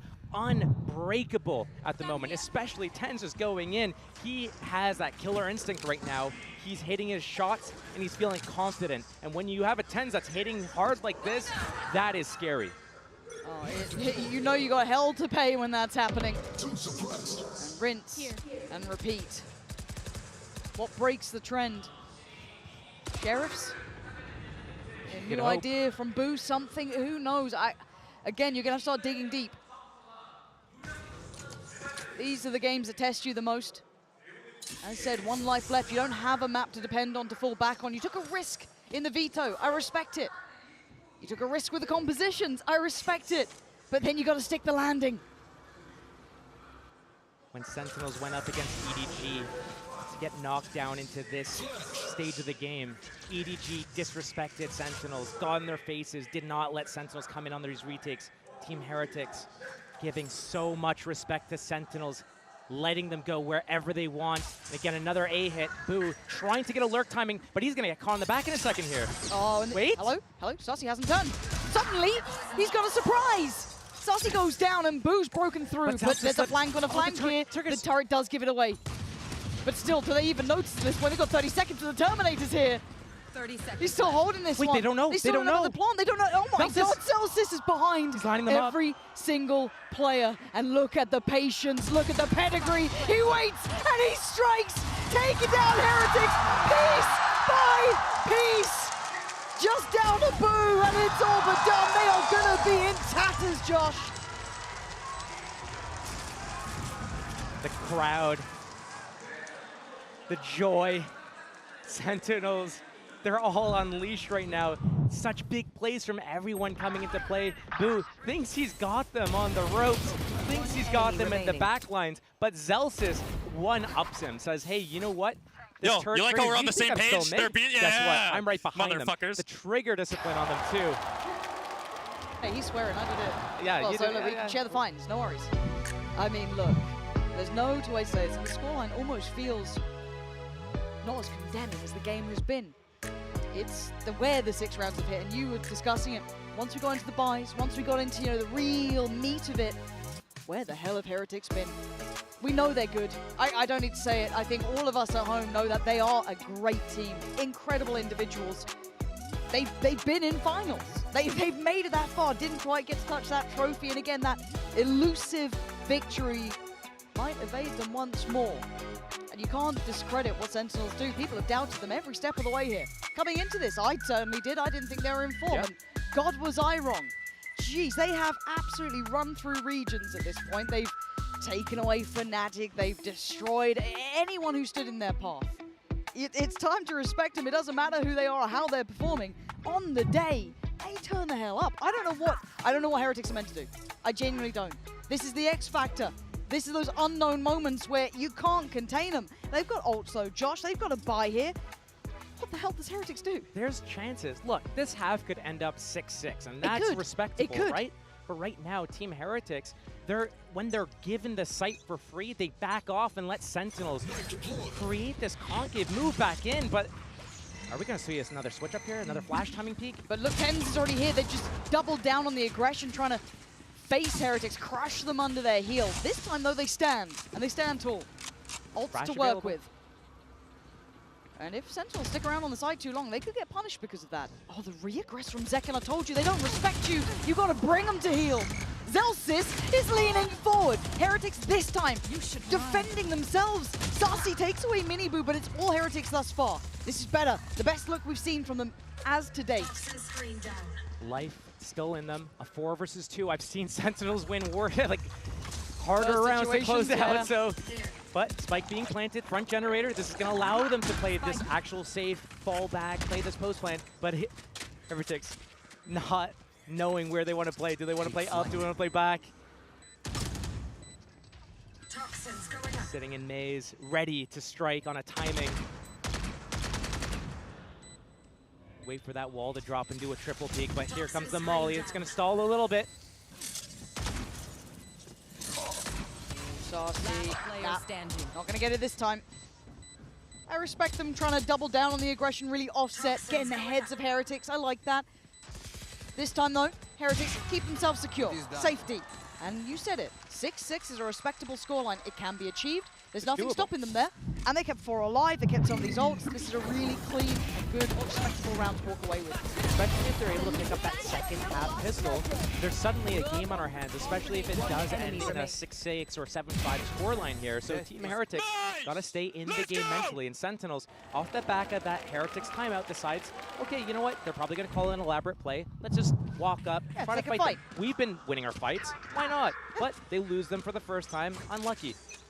Team Heretics still, though, they want to be able to close this out. Well, Zekin, no flash though. We're seeing Zelsis sitting on that, or Tens sitting on that boiler, waiting for that molly to come into play to try to take out that defensive turret so he can deny that molly. Here, the timing, the molly gets thrown. Tens just left it.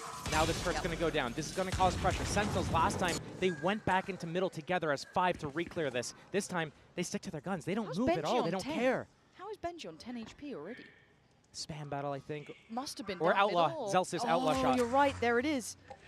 He's a lucky boy to be alive. But again, Zelsis just fills the position at middle that the turret was holding. And now you got to try and break through against 3. They're not going to respect you this time. They're still going to stand there, still going to hold their ground.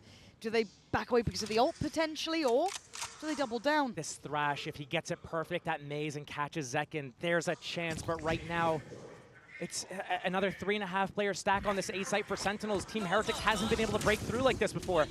Oh, but Zekin still standing, still dangerous. He's been caught this time, detained. Zelsis gets mini boot. What? How the hell did that happen? Lockdown's in play. Viper's Pit, maybe? 25 seconds here. What's the game plan? Trying to get a quick plant? Boo? You gonna sacrifice yourself for this? There's 15 seconds. Look at Tens' position. Tens is still here though. Wait. They have no idea. Wow, Boo! Out of nowhere! Scares the life out of them. 5 seconds pretty soon. Boo is still trying, but the time. How close was that? It's in, and that's all that matters. There's now a 1v3 as Boo just pulled off the most outrageous play. That was something that could haunt them here. And Zelsis might undo it all. That's 1. Needs 2 more. Benji down low. They're together. That could have been it. That could have been it. But it wasn't. Heretics stay alive. Clutching onto this game, clawing back into this game with 2 rounds now, back to back. I've seen this before from Boo, when he has to put the team on his back. Normally he's the in-game bleeder. You don't look to him to have these standout performances. You look to Benji, you look to Reeves and Woot. But Boo, when his team can't find anything, he is the one that steps up. He is the one that has these big confidence plays. That was so risky, and it could have been so devastating for them. But instead, it's one of those high-risk, high-reward plays you need to do. Oh, wait, JongQT's being chased down! Chase out. Mini-Boo! The tempo change. He was on the hunt from the get-go, seeing JongQT. Vulnerability. The site should be theirs. Viper's Pit off the rip. The pace change is divine, and it's worked. But you heard it. Zekin popping the ult, still has the operator as well. There's a lot of ults here, though, Josh. Yep. You either have to go through the pit, though, on the outside part of the map, or you have to go into the alarm bot, the mollies, and the funnel. Going for those random spam shots. We've seen him line them up before, but he's popped his Blade Storm. They're going for the defuse. Rattling off that 338 as Zelsis is trying to take a step forward. He finds a target, and it's going to drop. And now suddenly they're in danger. Liam still has the ult. He might need to invest it sooner rather than later. And now there's problems. The tag on 2 maybe. Is that going to be enough to secure the kill? It is. But down to the same problems again. No! Heartbreak in the same fashion. Rinse and repeat. This is one of those issues where when you're on that stage, you have the crowd going, you have all the comms, the chatter, the freaking out because you just got flanked in your Viper's Pit and you can't hear that the spike gets half. It gets to half before that 100 Fury goes off, and if it stops them from getting it to half, maybe there's a chance. But again, Heretics falling back and failing. That Viper's Pit could have been on the spike. They could have kept so much pressure on Sentinels, but instead they peel off and Sentinels finds their way in again. but it's glimmers, it's chances, it's the finest margins. But again, we were looking at the scoreline being close. Can they pick themselves up again? The Heretics have that in them, that grit to go again after being broken so beautifully by Sentinels. It was an instant 5 versus 4 ultimates used. Can they make enough pressure here at A to make Zekin budge? Can they find that opening pick again? But even if they do, they can't convert it. Sentinels has been winning every retake, basically. Pressure. Still, so many players. Sentinels loves the setup. 4 towards A. The retake on B, they have that Hunter's Fury as well if they need it. How are they going to read this one, though? Here comes the walk-in. Timing now, Zekin waited. Double swing on it. He's lucky to be alive here. The reaction from Sentinels, they weren't sure if they wanted to commit to the rotate or not. They're kind of in the middle of pivoting between the two sites, knowing that, hey, this seems like it's just a ruse. It's going to be back to A. They're in the position. Tense still has a flash, and we've seen him in this position flying out. 30 seconds left. If this isn't an indication that Heretics is committing here, I don't know what is. 20 seconds now. Denial on the side. It's getting down to the wire. 18 seconds. You're looking for the plant now. Counter Hunter's Fury. We're going to be seeing 13 seconds. Boo going to find the brain of tens, but still the plant going to come into play. Zelsis steps forward, loses his life. They're clawing into this one. 5 Heretics seconds. showing what they can. These plants are so close. Bloody hell, they are looking good here though. In the final moments, Heretics hold on. 5 rounds is all they get, but it gives them a chance, Josh. It's so small, but maybe, just maybe, it could be enough. No mistakes from Team Heretics in this second half. They need to start with that pistol. Sentinels has been looking so good in so many instances, but a few big plays from Team Heretics is helping them stay in the game. Yeah, this is game on here. There's a chance. Let's go back, boys. This is what it's about, those finest of margins. But still, we get to hear from some of my favorite people that there are. Petra and Amy from G2 are standing by with Jen to give us their thoughts. Hi guys, Jen Lee here. I'm standing here with G2 Gosen's Petra and Amy. 안녕하세요. 이번에는 게임 체인저스 팀인 G2 고준의 페트라 선수와 에이미 선수 만나보도록 하겠습니다. 먼저 G2가 사실 미국 회사긴 한데 G2 고준은 유럽 팀이거든요. 오늘 누구를 응원하러 온 건지 물어보도록 할게요. So guys, it's a little bit confusing. G2, Gosen, you guys are part of both regions, Americas and also EMEA. So who are you guys rooting for today? For EMEA, actually, Heretics, yeah. Heretics를 응원한다고 합니다. You too, Amy, right? Yeah, even though I love Sentinels, I need to support my EU brothers. 센티널스를 좋아하기는 하지만 그래도 헤리틱스를 응원하러 왔다고 얘기를 하는데요. 그러면은 응원의 한마디도 부탁해 보도록 할게요. So any fighting words for Sentinel? I mean Heretics, you know they need your good energy. Yeah, I mean they need to step up their game and comebacks can happen all the time. So go Heretics. 조금 더 열심히 해줬으면 좋겠지만 그래도 역전을 충분히 할 수 있을 것 같아서 헤리틱스가 힘내라고 얘기를 해줬는데요. Do we see a potential comeback happening? 역전할 수 있을지 에이미님한테 또 물어볼게요. If they keep up their energy, they for sure can do it. 계속해서 좋은 기운을 한번 가져갈 수 있다면 충분히 역전할 수 있다고 얘기를 했습니다. 그러면 또 에이미님한테도 헤리틱스에게 한마디 부탁해 보도록 할게요. So any message over to the Heretics bros? Sorry, what? Any message over to the Heretics players? You got this. Keep up the energy. Let's go.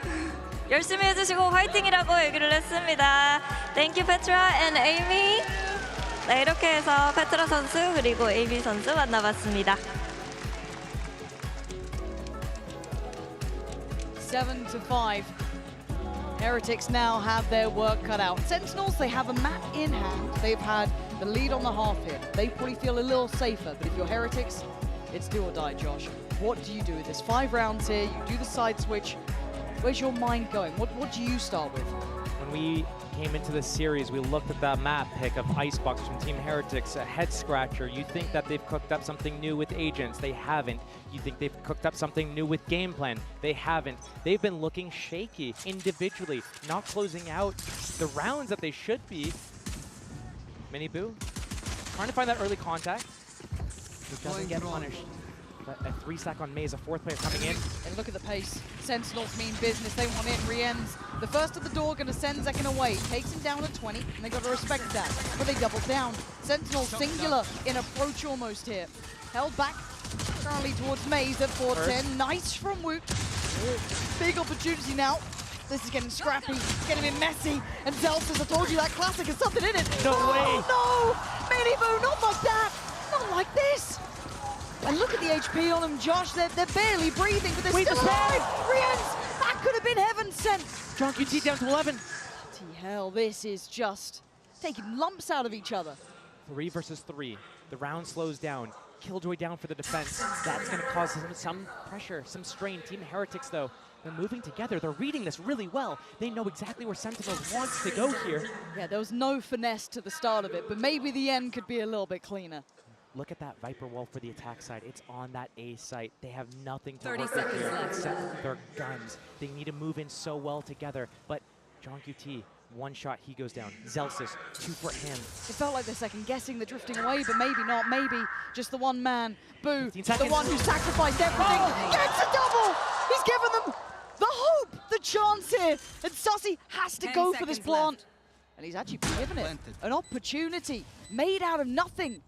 He's even evaded the jump spot, but you don't get away from Woot. Heretics holding this together. Heretics did such a good job there. That first initial engagement towards top generator peeled off, realized they didn't want to overstay their welcome. Regroup to the back of the site, fight together.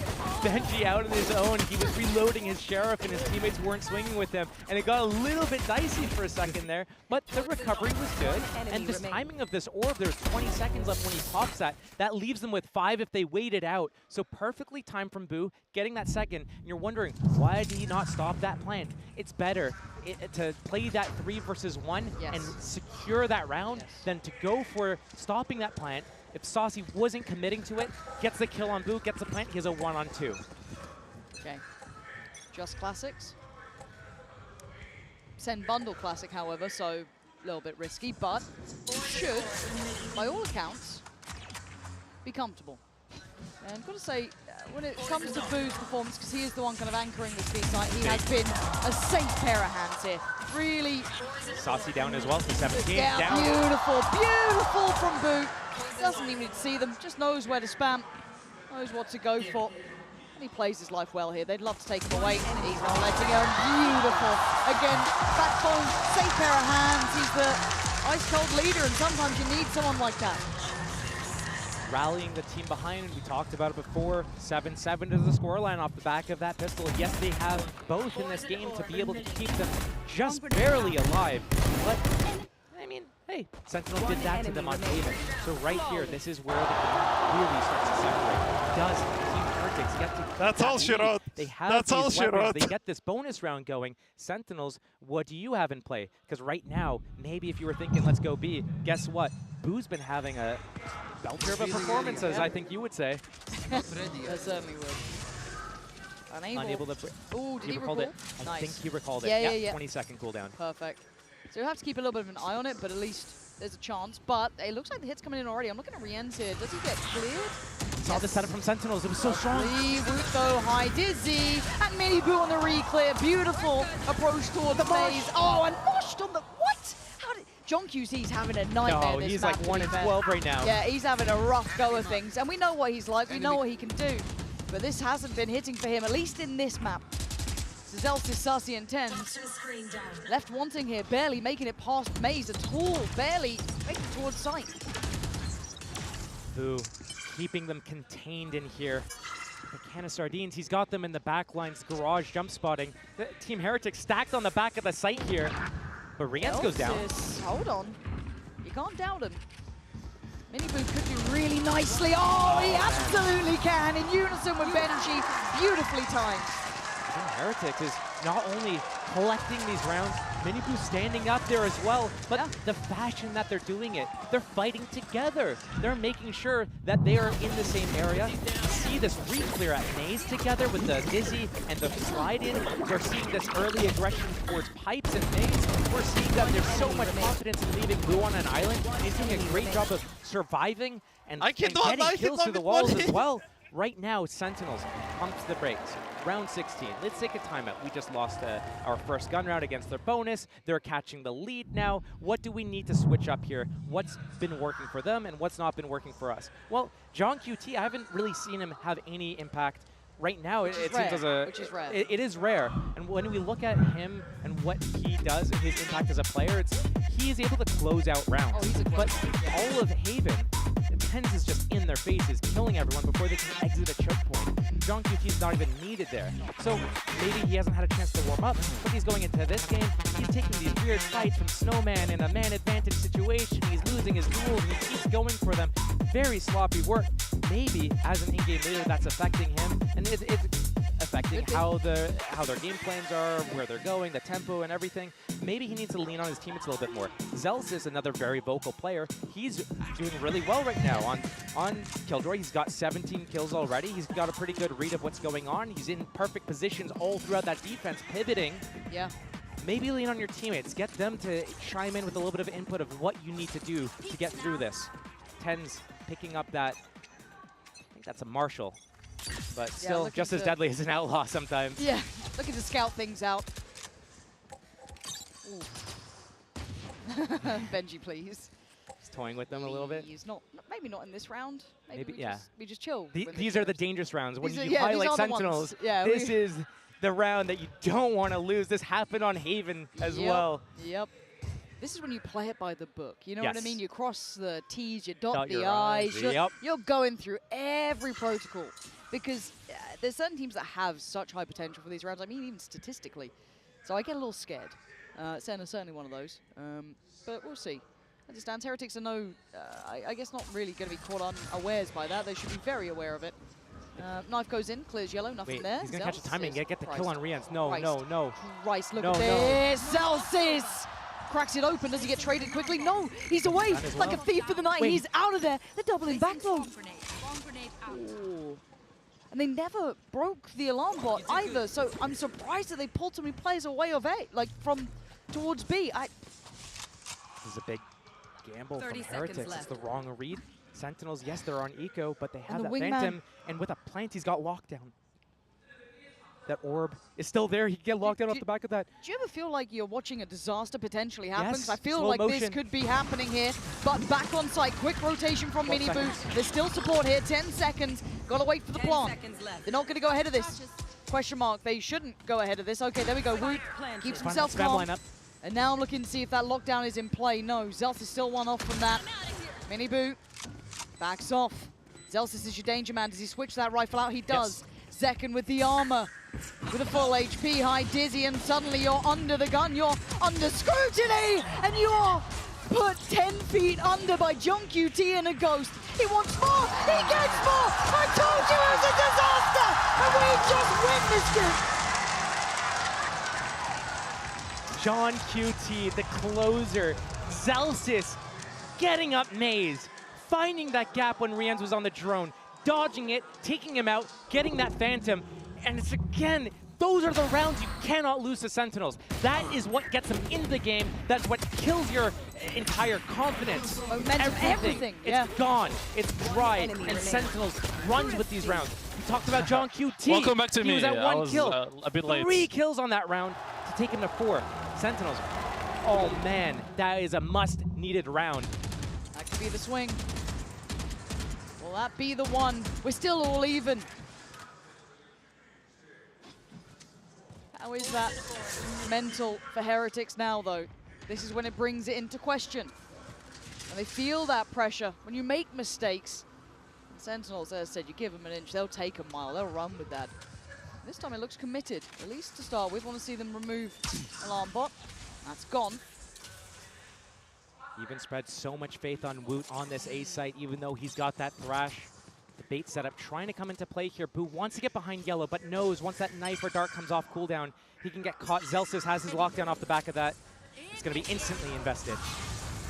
Does Boo get out of here? Benji stole that mid line. Okay. It still feels so tensive. Boo. Scary way to play. And Sassy going to post this actually. One towards Snowman and kind of back towards middle. That's going to be Benji noted, but that's fine. That's not the end of the world. Miniboo going to be held back as well. John QT taking a chunk of damage here, but he takes one with him. Oh, what a follow-up! John QT coming alive when they needed him. But Middle's getting one out by Heretics. And now John QT is not safe. Benji strikes back. And now a 2v3. Zalsis and Zekken, though, some heavy hitters still here. They pop the ult on this one. Boo wants to try and keep this at least in their favor. So Zekken gets curious, takes a glance, and didn't see Benji. Zekken now spamming as Benji finds Zalsis. Zekken still stands and time is ticking. They got to get a move on. Zekken, can he connect here? Trying to get towards half. He's done so well! The time, though, is there. The fuse is there. And Heretics take back the lead. Close round. Both teams giving it their all, and I swear, you mention his name once, and he's just like, what? Did someone call my name? Summoned. John QT Summoned. In their faces. This is what Tens was doing on Haven, just getting in their faces, lining them up, and taking them down. But right now, you're right, Team Heretics does take the lead. Sentinels doesn't have the great economy, but neither team does. These teams come down to the wire with one alive at the end. It's round by round. It's not even that, it's that it could be a big one round. It can be the difference of 2 or 3 rounds. Yep. Miniboo going down early here. This is not the round to go aggro, not off the back of a win, not when your teammates have $0, 100 on Boo. Right here. Right now, just split apart. Team Heretics, they switch up their setup. They wanted to go aggressive on B. They put Benji on A. That Viper's Pit on John QT, though, I look to that. If he gets in their faces, pops that towards screens, doesn't enable Team Heretics the ability to even get out the choke point. What do you do? But Benji, he's got a lockdown of his own. He needs to use it. Rien's the mechanical monster, but Zekken's in. Rien's doing the dance, trying to find him. It looks like a 2v1 right now, but Benji's the one to catch him. But Zelsis on top of the site. The lockdown, you got to evacuate quickly, you got to respect it. And Benji gonna backfill the space. Puts his body on the line now. Yeah, he's creeping towards Maze. But Tens knows this, but does he know who he's up against? Benji Fishy could have closed it down, but it's a 1v1. Boo's been the backbone, but Zelsis could break it. 30 seconds, Spike is there. Zelsis clearing corners, and now he knows Boo gonna just slip away. Try and play the timing a touch. 5 bullets to play with. He's got that Viper's Molly as well, waiting for that tap. He's been so big for these guys before, but Zelsis at the top of the... He's hunting. 5 bullets. He's hunting. He's He's looking, and he can't get him in time! Boo! Off the back of Benji's brilliance! Does exactly what Heretics needed! A 4 versus 5 conversion as well for Team Heretics. Benji in a 2 versus 4 re-aggresses into Maze and lines them up. Knocks them all over right there. That's huge. A 4 kill. Almost ended up with that ace as well. Just couldn't connect. And those are those moments. These rounds are so... You can't predict them. No. You really can't. And an outlaw purchase from Rien's, realizing the economy situation from Sentinels here. Zekken also, Bladestorm. Starting to feel the scrutiny themselves, Sentinels. First time we felt that pendulum really start to swing here. But as you said, this can be any situation. It's still winnable. It's still doable. The caliber between these two teams is off the charts. So for now, let's look at the opening approach here. Sentinels talked about how good they are with those audibles, with those adaptations on the fly. But right now, they're not showing us anything new. They're not really using middle that often. They're not even breaking that turret or alarm bot. Benji stealing that space again. So Sentinels, all this work and effort to steal this space, to pressure Team Heretics to use that drone to re-clear things. But Team Heretics, they don't even need a budge. Benji off that sound cue, off A site, B site. Oh, hey, you guys are split. Cool. I'm gonna go take out your turret. Create some more pressure on you guys. And here, Sentinels, they're regrouping right now, all of them together. They're leaving Zelsis in mid for that late flank. But will they clear Miniboo? He's just on the edge here, so he can dodge and knife here and then get back behind yellow. Let's see. It's a flash and dash. Yeah, flash. 30 seconds left. No dash on the follow-up. Miniboo's still here, and Boo's gonna find Zekken. Oh wait, they're falling! What is going on here? Miniboo, the surprise of their life, and Benji pulls him into the blender. Zelsis makes his appearance, but he's got an uphill struggle. A 2v4, and Tens can do nothing. Oh, give it to him. Give it to him. 10 seconds left. He's waving! He's waving. You know Disrespect. If you give it like that, you got to take it as well. Zelsis has always been the player up. He's always the one giving it large. That is and now true. there's a timeout.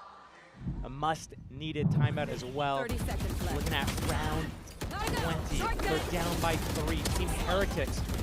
This is a very close scoreline to what we saw in the last game as well. And keeping in mind, Sentinels won both pistols in that last map. Now, Team Heretics, they win both pistols. They have the lead. They are on the cusp.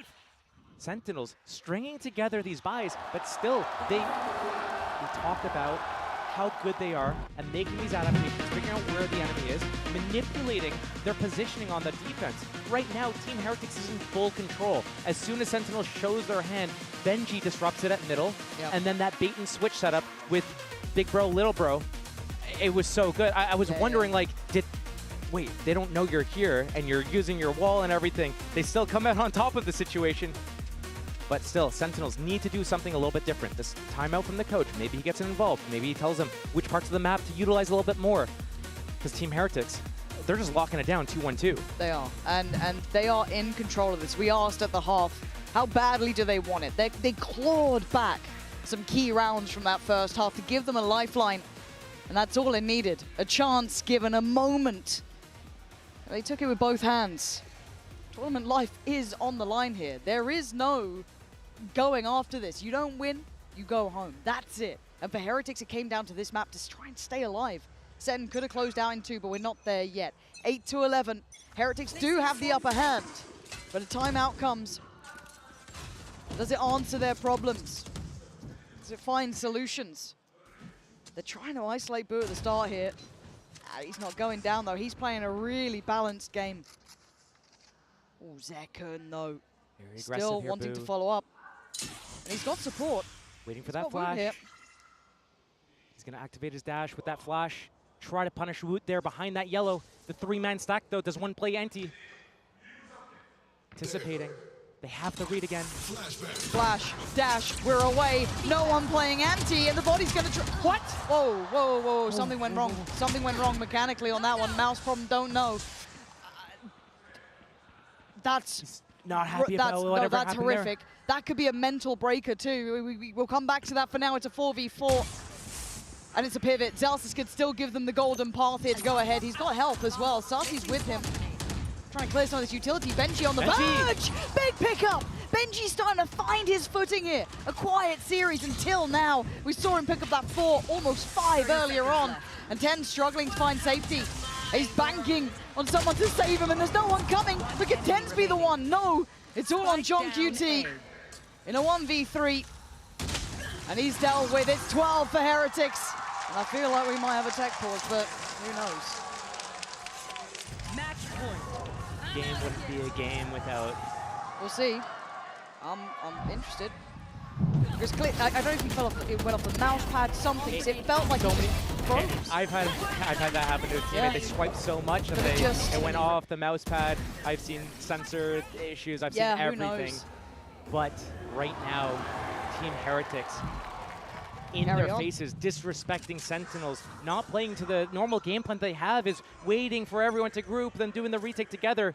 They're feeling confident, they're taking these duels, they're disrespecting Sentinels, and that's exactly the name of the game. That's what EDG did to send Sentinels down here. Now Team Heretics taking a page out of their book, getting a little bit loose, winning the duels, feeling confident enough to take them.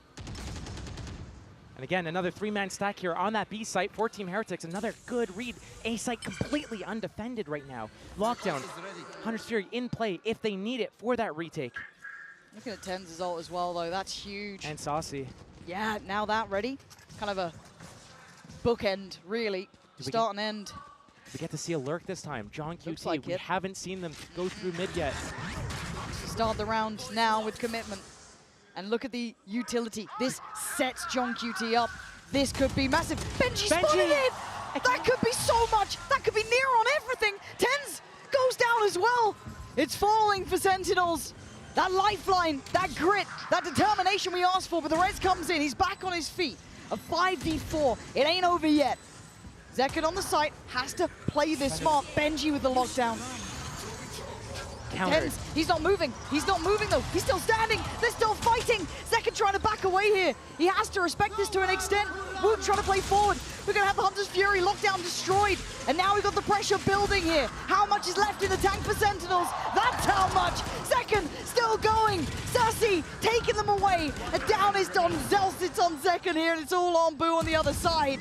Maybe 9 is calling Sentinels his name, as Boo knows he's out of time, and he's not running away from that. Will the round end before the spike explodes? They save their guns, okay. Yep, big. Keep them into this next round. Map point for Team Heretics to even up the series 1-1. Huge impact opening duels for Benji. If John QT got away with that, you Right. thought that could be totally different. Right.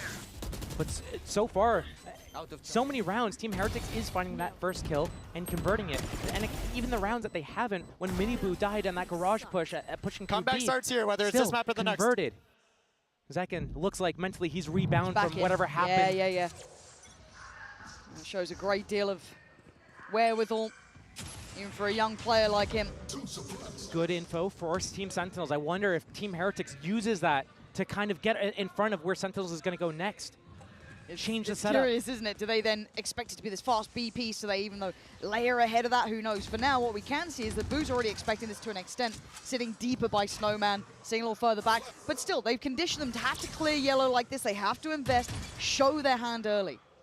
Securing that Snowman control, making it easy for the rest of his team to be able to come through middle, through kitchen, through that hallway, and come in for this retake. But we see this. Sentinel still hasn't even broached the site yet, but it's a 5v5 right here. Benji listening for the callback. Zelsis versus Benji. The Zelsis clear. The crowd. It didn't give away the game, and Benji rewarded. Takes away Zelsis, and the pressure starting to mount. Heretics holding on here. Eyeing up that third map. You could imagine it might be John QT, Sassy, Tens. If they stand, I'm not going to call it done just yet, but Heretics have done everything we asked of them. They've walked the path. They've walked this game back from the brink, back from disaster. And now 2 more bodies to drop. Sassy and John QT in their way of opening up that third map to keep hope alive here for the Heretics side. Desperate to find fair fights. You're not going to get them. John QT has to face the music. Has to wait for map 3 to try and turn their fates. Heretics, they've given us a game.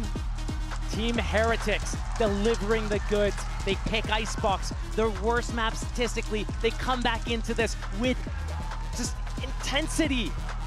We haven't seen the side of them getting in their faces. This is it. They're back alive. It's game on. We've got map 3, and God, did this game deserve it.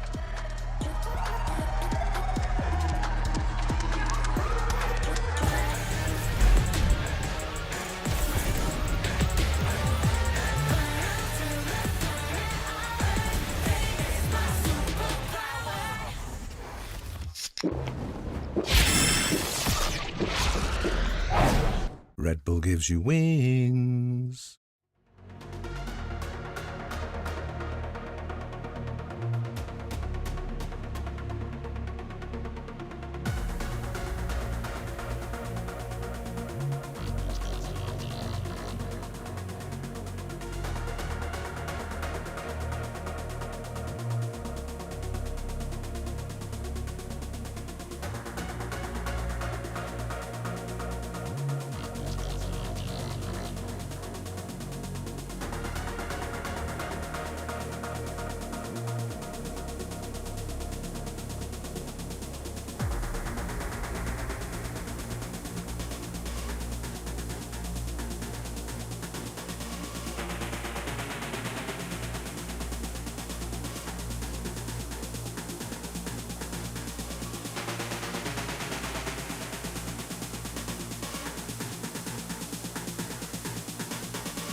This elimination game is going the distance, and I'm now joined once again by me, Josh, and Josh. Totally not confusing whatsoever. I mean, we were talking about this before, Josh, that at one point it felt like Sentinels could just close us out 2-0. What happened? It looked very much like they were in the lead. I think the score was somewhere around 6-2, and I genuinely feel like Team Heretics just woke up.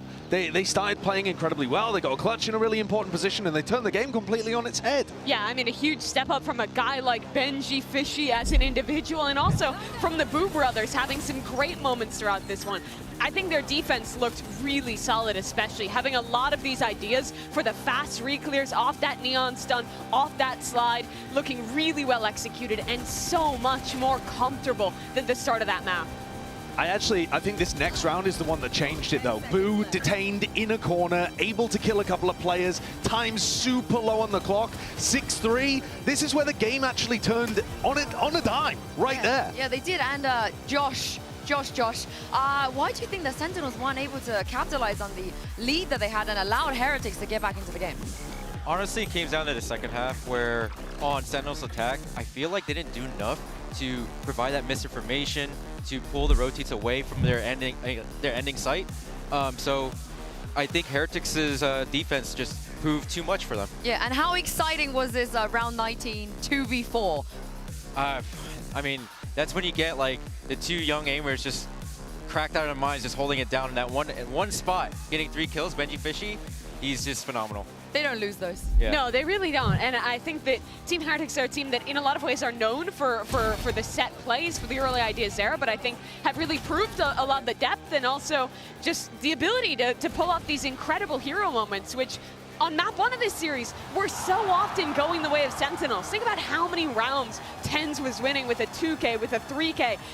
Bringing that energy back for a player like Benji, for a guy like Miniboo, who honestly looked down on himself in parts of map 1, is so big for them to stay in this series. I said at the beginning of this match as well that they had to shut down Zekken. On the attack side, this tournament, Zekken's got 61% first kill win rate. At the moment, he's 2 for 6. So 2 out of 8 on the attack side for his first kills. And actually, the player that's impressing me the most is Riens from Team Heretics. And he has been all tournament. He's putting up an incredible tournament. He's there, trading people out, getting the kills, putting out the work, 140 ADR. He's there always when his team needs him, trading out in the proper positions, always playing well. Yeah, this team is playing for more 4v5s than anyone else in the tournament because they're really willing to risk Miniboo's life for him to just send it in. And that means you need great players on the trades as that second entry. And Riens has been providing that so well all event. Yeah, I mean, you know as well as anyone how important and how impactful it is to have a supportive player that's this reliable. Yeah, for sure. Like he's getting information at the right times at a site. He's calling for Miniboo to go run over or look for the flood. And he's just scrappy as well. Like he's willing to take that duel and that fight. And that's the name of the game. They won at A so many times that Sentinels were forced to just take a look at B, but they didn't do enough to manipulate them at all. And so, yeah, their defense won out. And for both him and Woot, the other Turkish player on this team, this is their first year playing in Tier 1 in VCT, now in the top 4 of champions and a map away from staying alive and continuing this lower bracket run. Yeah, let's talk about that map as well, because it feels like teams are using Abyss as kind of a risk, or maybe they have something on it that we don't know about, because we haven't even seen Sentinels as Abyss at all. No, we have no idea what Sentinels are going to be running. I mean, unless you've scrimmed against them, Josh. Maybe I have. Oh, maybe I have. Oh, okay. What did you think of it? It's like looking at a mirror. Right. Whoa. All right. I mean, maybe they change things up. They've had a little bit of time. Who knows? I feel like in any situation, you would want the map to be match tested before you bring it out. In an elimination stage to get to the lower bracket final, at Champs, for God's sake. It's a risk. It's unbelievably risky. And against a team that I think is pretty happy playing Abyss, even though they got destroyed by DRX. They're not a bad team on that map, Team Heretics. I feel like we don't read too much into that match because DRX are just the best Abyss team. Yeah, they looked excellent in that game. So this is definitely going to be a tough opponent for Sen to go up against. And Josh, can you speak to that? The difference between playing a comp and thinking something's working really well in scrims and then actually going and testing that in a big match like this. Sometimes you just don't know until you're actually there. Like what you can do as a coach is just give them the protocols, get the reps in, just so that they can have an understanding of how to play those situations that you will commonly see. But you never know with Benji Fishy just locking it down or Woot finding those entries along with Mini Boo. So we'll see. We'll see how it goes. I will say though, these two gentlemen on your screens, Weber and Neil, they are prep heavy. They love watching everything anti-stratting. They come up with all sorts of things, but there is nothing to anti-strat. There is nothing to prepare. And Josh, what do you do in those situations? Like you said, like I said, you just have to rely on your own team's protocols for this. We'll just have to rely on like how can you solve this comps problems, and we'll see how they do it in their first gun round.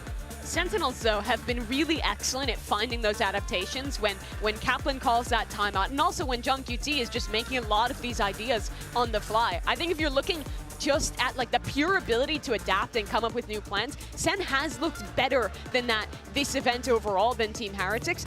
But Heretics in that last game showed a real ability to bounce back, and they're going in with a comp with ideas that are already match tested.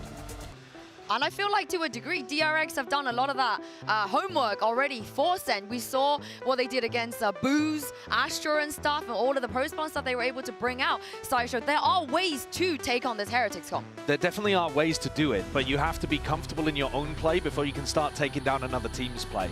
And that's what concerns me here with Sentinels. You think about the journey that both of these teams have been on. They've been in big grand finals before. Madrid for Sentinels, where they won, Heretics, most recently in Shanghai too. But right now, it's an unusual spot for both squads. They're in a situation that, like Celsius said, they didn't think they would be in the lower bracket, and now Sen are playing a map they haven't played before. Yeah, Josh, what are your thoughts on this comp? I think they just copied from the best, DRX. Yeah, they just joined what they were doing? Yeah. It's gonna work here, you think? Yeah, I favor the KO a little bit more than the Gecko here. Sova's a must pick.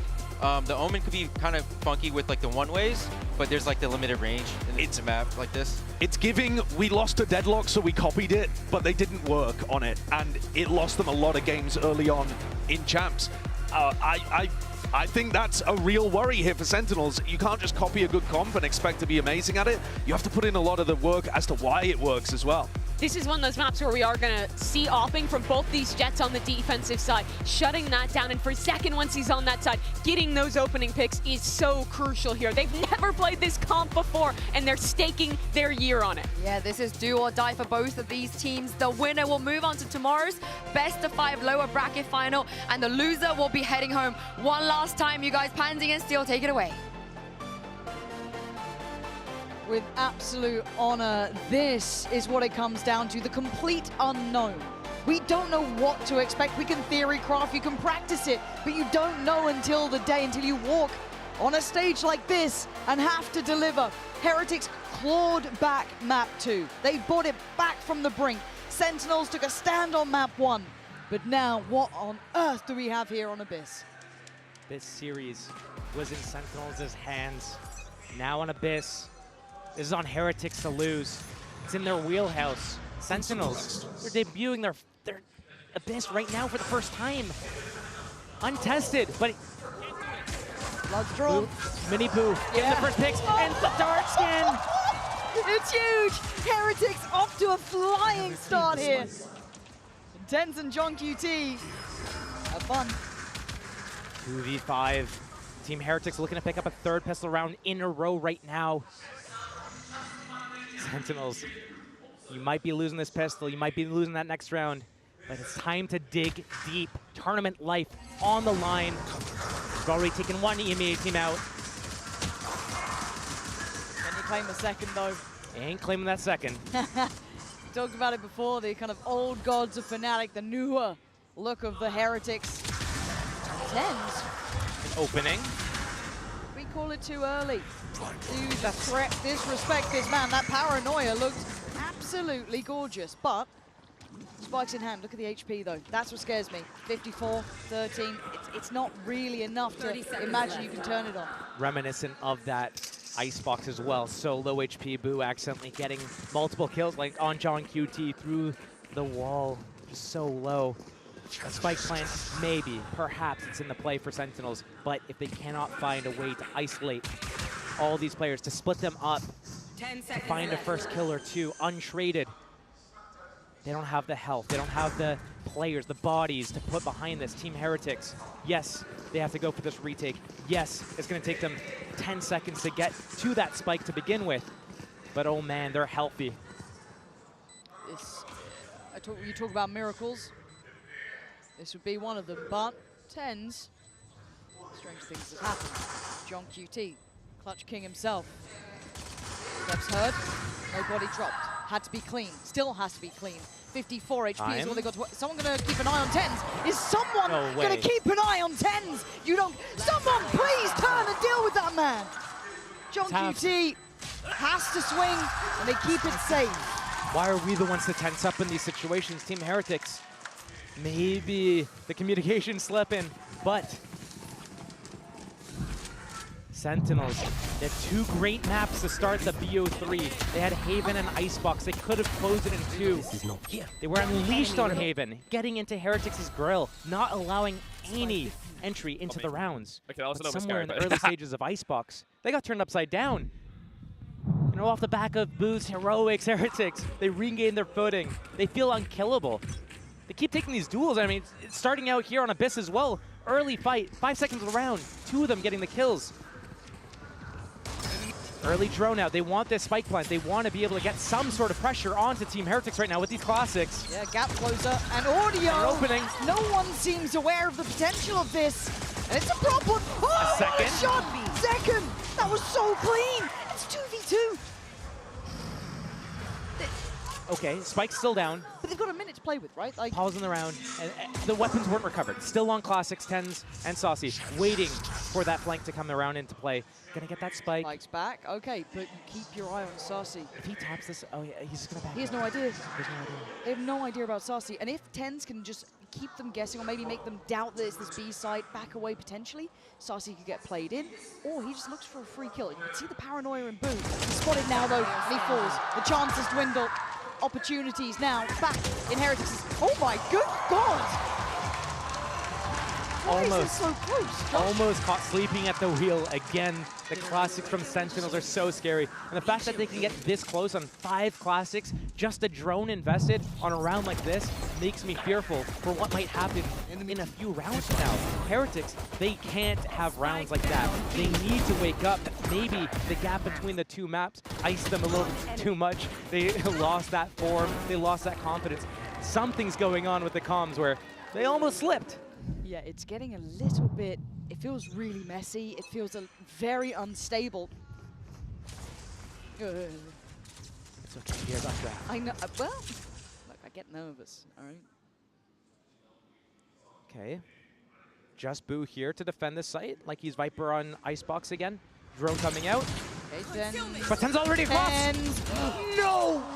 A really uncharacteristic miss. Both teams looking a little bit shaky here, looking like that strain, that pressure is mounting. Counter swing from the other side though. Pressure now shown across the board. That's good info for Zelsis. Confirms that B site's probably weak, but still down a man early. Boo still keeps that control. He's just gonna back up, play that retake, wait for his teammates to come. This is where Team Heretics is really thriving in these moments. Benji controlling middle. It was pressured a little bit earlier from John QT, but still 5 versus 4. A couple of sheriffs for Team Heretics. Sentinels needs this round and needs it clean as well. They cannot afford to win it with only 1 alive here. TenZ already aggressive on that rafters. We've seen him on Haven. That's spotted though, seen by the Aldrone. Doesn't get away with his life either. Miniboo on the sweep back through, and the bonus looking deadly as Saucy has to be the linchpin in this nearly high flash. Can he work from it? Not really. Miniboo still behind. Still waiting for Saucy to check, to try and get proactive. He can only get down 1. And now the numbers so favorable towards Heretics. The problems starting to mount for SEN. Could John QT even clutch this up? Surely not. No chance in hell as Heretics convert the bonus. This is looking scary. If you are Team Sentinels, you're looking at elimination right now. You lost pistol, you lost against the enemy's bonus, you're losing steam, you're losing your duels, you can't even... That first kill onto Boo, like how does TenZ not convert that? And this is one of those things that psychologically, if you let that kill get away and you know that that was the difference in the round and potentially the whole match, that's gonna sit with you, stir in your mind, and haunt you for rounds to come.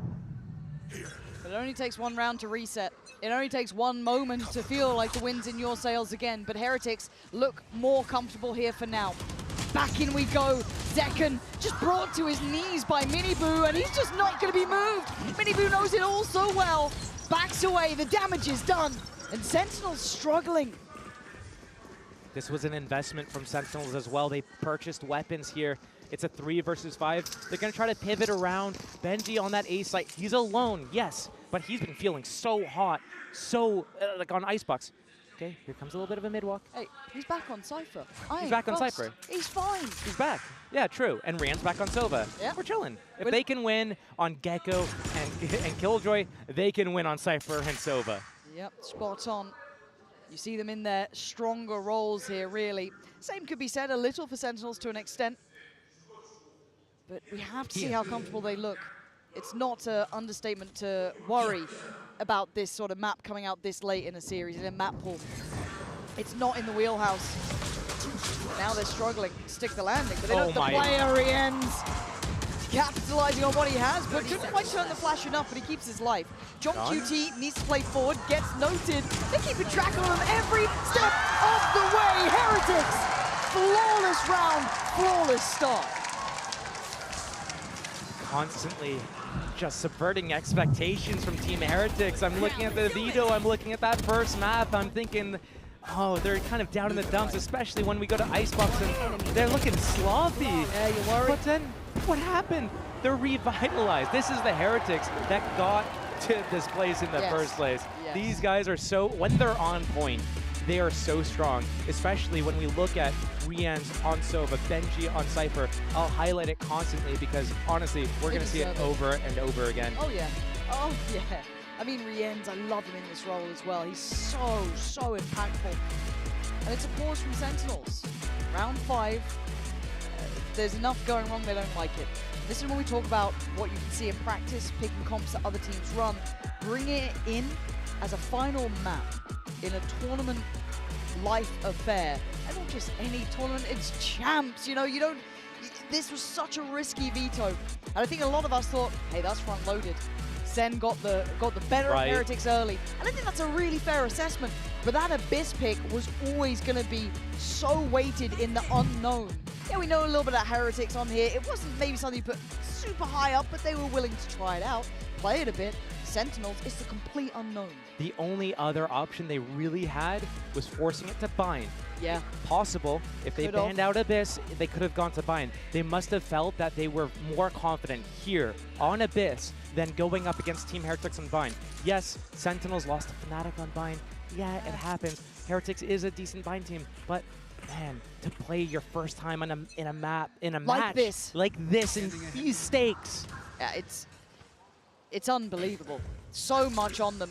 You don't get do-overs. You don't get to get just on the fly. No. There's no VOD review, but through middle, 2 players. I like this. This is a really nice crunch. And now Heretics have to play forward. They have to try and retake the space. They know where that paranoia has come from, or at least they should. Now they know, and now there's a surprise. Can they stick the landing? Can they hit that fatal blow? It looks like they can. SEN with an exceptionally good crunch here towards that A site. Working through middle. Zekken with a banger towards Miniboo. And now a 2v3. Still with a Bucky on 10s, but maybe you can play an angle that will work for it, sit safe somewhere. But the others have to secure some of these areas. They can't just leave it open. They could switch weapons, and Zekken can use his Blade Storm in this round, but instead 10s closes the gap, gets close. This is going to be difficult, but it's still Benji alive, and when he's alive, full confidence, anything can happen here. Yeah, but he's met Zekken first and foremost. 10 still on the site, waiting for a victim. He's found it. Beautiful between them. Zekken and 10s. That's a reminder, no matter the odds, no matter the map, there's always threat with Sentinels. And Thrifty, MasterCard Thrifty, no less. Sentinels back in the game, back in the saddle, and it's always moments like that. Now, do I think it's happened at a moment in the game where you can't recover from it? No, it's still early. Team Heretics still 4-1 up, not the worst. More devastating if this would have happened at, let's say, 10 to 8 or something like that, where now things spiral, things get out of control. Team Heretics, they're still fine, they're chilling. They have that operator up, and they won their bonus. Now, the operator is a big adjustment here, but they put a lot of players behind it too. Deep line, Very deep line. It's going to punish any next jump spot to get info. It needs to be a drone coming out here next. Otherwise, and they scanned the jet with the knife. They should know to use a drone here and confirm that information here. Show me the protocol list. Underhand flash. I mean, that's fine. Okay, it forces them off, and the sneak up at B, but the trips here, Boo's positioning on this Raptor. He's so good up here, and Benji. The 1-2 duo, the 1-2 punch. But still, Sentinels just getting feelers around the map. They don't really have any space yet. Cypher Cam on the defense. This is nice. They didn't know about Mini Boo. That's gutting. You'll take that with both hands if you're SEN. You'll love a bit of that. Follow up. Can they spam him? Looks like they could. Nope. Apparently not. Don't have that angle. Too many boxes. Yeah, but focusing towards Mini Boo here, deciding he's maybe, I don't want to say a weak point, but a potential victim. And the gap closing, Mini Boo has no idea. Now he does! Zekin's in his face so quick. This is gorgeous from Sentinels, sweeping the site perfectly. Economy still okay for a buy for Team Heretics. They're going to have a go at this. It all starts with his first 2 kills at Heaven here. Rian's. Zekin's angle's so good, though. Can't quite take down Benji, but still, you're looking at a 2v4. They don't have that first step in. Very difficult to find impact here. And I think Heretics might know that, pulling the plug on this round. When you're in a situation like this, you look to see if Sentinels overstays their welcome, makes any mistakes, presses forwards. If you find an opening, it's winnable. You try to go for it. But once Rians goes down there and you have that 2 versus 4, you're losing time, time to call it quits, go for that save. 4-2 will be the scoreline. Sentinels finding some footing. And the thing that I look for is Team Heretics. I've seen their attack set on this map. I see the highs and I see the lows. The highs are when you're able to get into certain positions, you're able to get that spike planted, play that post spam, battle, you're chilling. But when I look at Team Heretics, when they have so much opportunity to just take their timings and make their hits, they fall short. So Team Heretics, I'm looking at them to get as many rounds on this half. They got the pistol, they convert the bonus. If they don't end with at least 8 rounds in this half, it's gonna be a messy second half. It certainly could be. And with the timeout coming in, clearly, Niels, Weber decided didn't like what they've been seeing. This adjustment from Sentinels has been fantastic. I mean, the power alone of Zekin in these rounds has been off the charts. He truly can be a monster. And if he gets the ball rolling, hell, if he's the instigator to this, hey, it's game on. So again, for Heretics, what's the next approach here? What's the adjustment? What's the plan? Because it felt like they had the right idea. Just a couple missed shots. Yeah. Operator not really finding its value, and then Sentinels striking. That's what I was going to say. It's not like they had a horrible setup or anything like that. Yeah. It was missed shots from Mini Boo. He had opportunities. He angled out a little bit wider just as the flash came, so he missed that opportunity. He backs off, misses another opportunity with another angle. He has no backup there as he gets pushed into the back of the site. You know, if he hits one of these shots on the Sova, on any of these players, different story. So I don't think Team Heretics needs to change up drastically anything too much. We're just so used to them getting those opening picks, winning these duels, because we saw that's how they started coming back on Icebox. So maybe slight adjustments to the setup is in play. We're seeing that start with the Jet Mini Boo towards B. They're going to go a little bit aggro here. This could be a really harsh call, though. Sentinels, do they read this? Well, Boo might be dead. Oh my. How? Is Boo alive? That looks so primed for him to get punished on that. We saw that sort of situation happen on Icebox as well, that aggression off the back of a timeout going into that B garage area, Mini Boo going down there instead. But here, a reset. 5 versus 5, not many pieces of utility spent. Still, only 30 seconds gone from the clock. That knife's going to secure that info. They're going to get that KO ultimate off the back of this. That means Benji's trips go offline. That means 5v5 retake has to come in play unless Benji wants to go for this. How brave you feeling, Benji? Because Zekin's certainly feeling brave. Taking him down, but the trade is there. Rien's going to remove Zelsis. Gorgeous. Wait, they can spam the pickup. They're going to find a third. He is so goddamn good. If he gets a drone tag as well, that means he can use his Hunter's Fury. Zelsis is going to time out in a couple seconds here. There it is. That's confirming the third, and he closes the gap, and now suddenly they're looking for more. They're trying to find the remaining man. 4. Rien's on for the ace. Wu takes it, but it doesn't matter. They'll take the round. I said I'd bring it up again. Rien's on Sova. It's unreal. He's so good. Yes, it's part of, like, yeah, what was he doing there on Sova that was so good? It's his positioning. When he's on an agent like that, he's going to position himself a little bit different than he would if he's on an agent like Breach or an agent like Gecko. So he gets to be in certain fights. When he's in certain fights at certain angles and gets to shoot a certain style, he is so strong. He's so good at tapping them out. He is so good at isolating those fights. He's so good at being in that, like, retake situation. Pops that drone, lets his teammates come in close. They create a distraction. He comes in and just cleans up. We're seeing a little frustration showing on the SEN side. Honestly, there's nothing Sentinels could have done differently there. Nope. They got maybe. Oh, hold on. Okay. Right off the rip here. Oh, and it's to set this up. Mini Boo, no. just right up the guts, off the back of the Hunter's Fury, sends Sentinels scattering. They're down to 3 in the first couple of seconds. You've just seen the big boss leaning on over. You don't want the smoke. Benji still here as well. Oh, good God, if this is it. If this is Heretics now starting to find that peak, quelling a Sentinel's turnaround. Those were 2 big rounds, 2 big confidence builders. If this has taken the wind out of their sails, this could be the changing point. This could be the first real nail in that coffin. 2 versus 5 Sentinels. Not the first time this game they've been in this situation. No. Trying to slow it down and see if they can work with anything. We saw Team Heretics choose to save in a situation similar to this in a post plan, in a retake.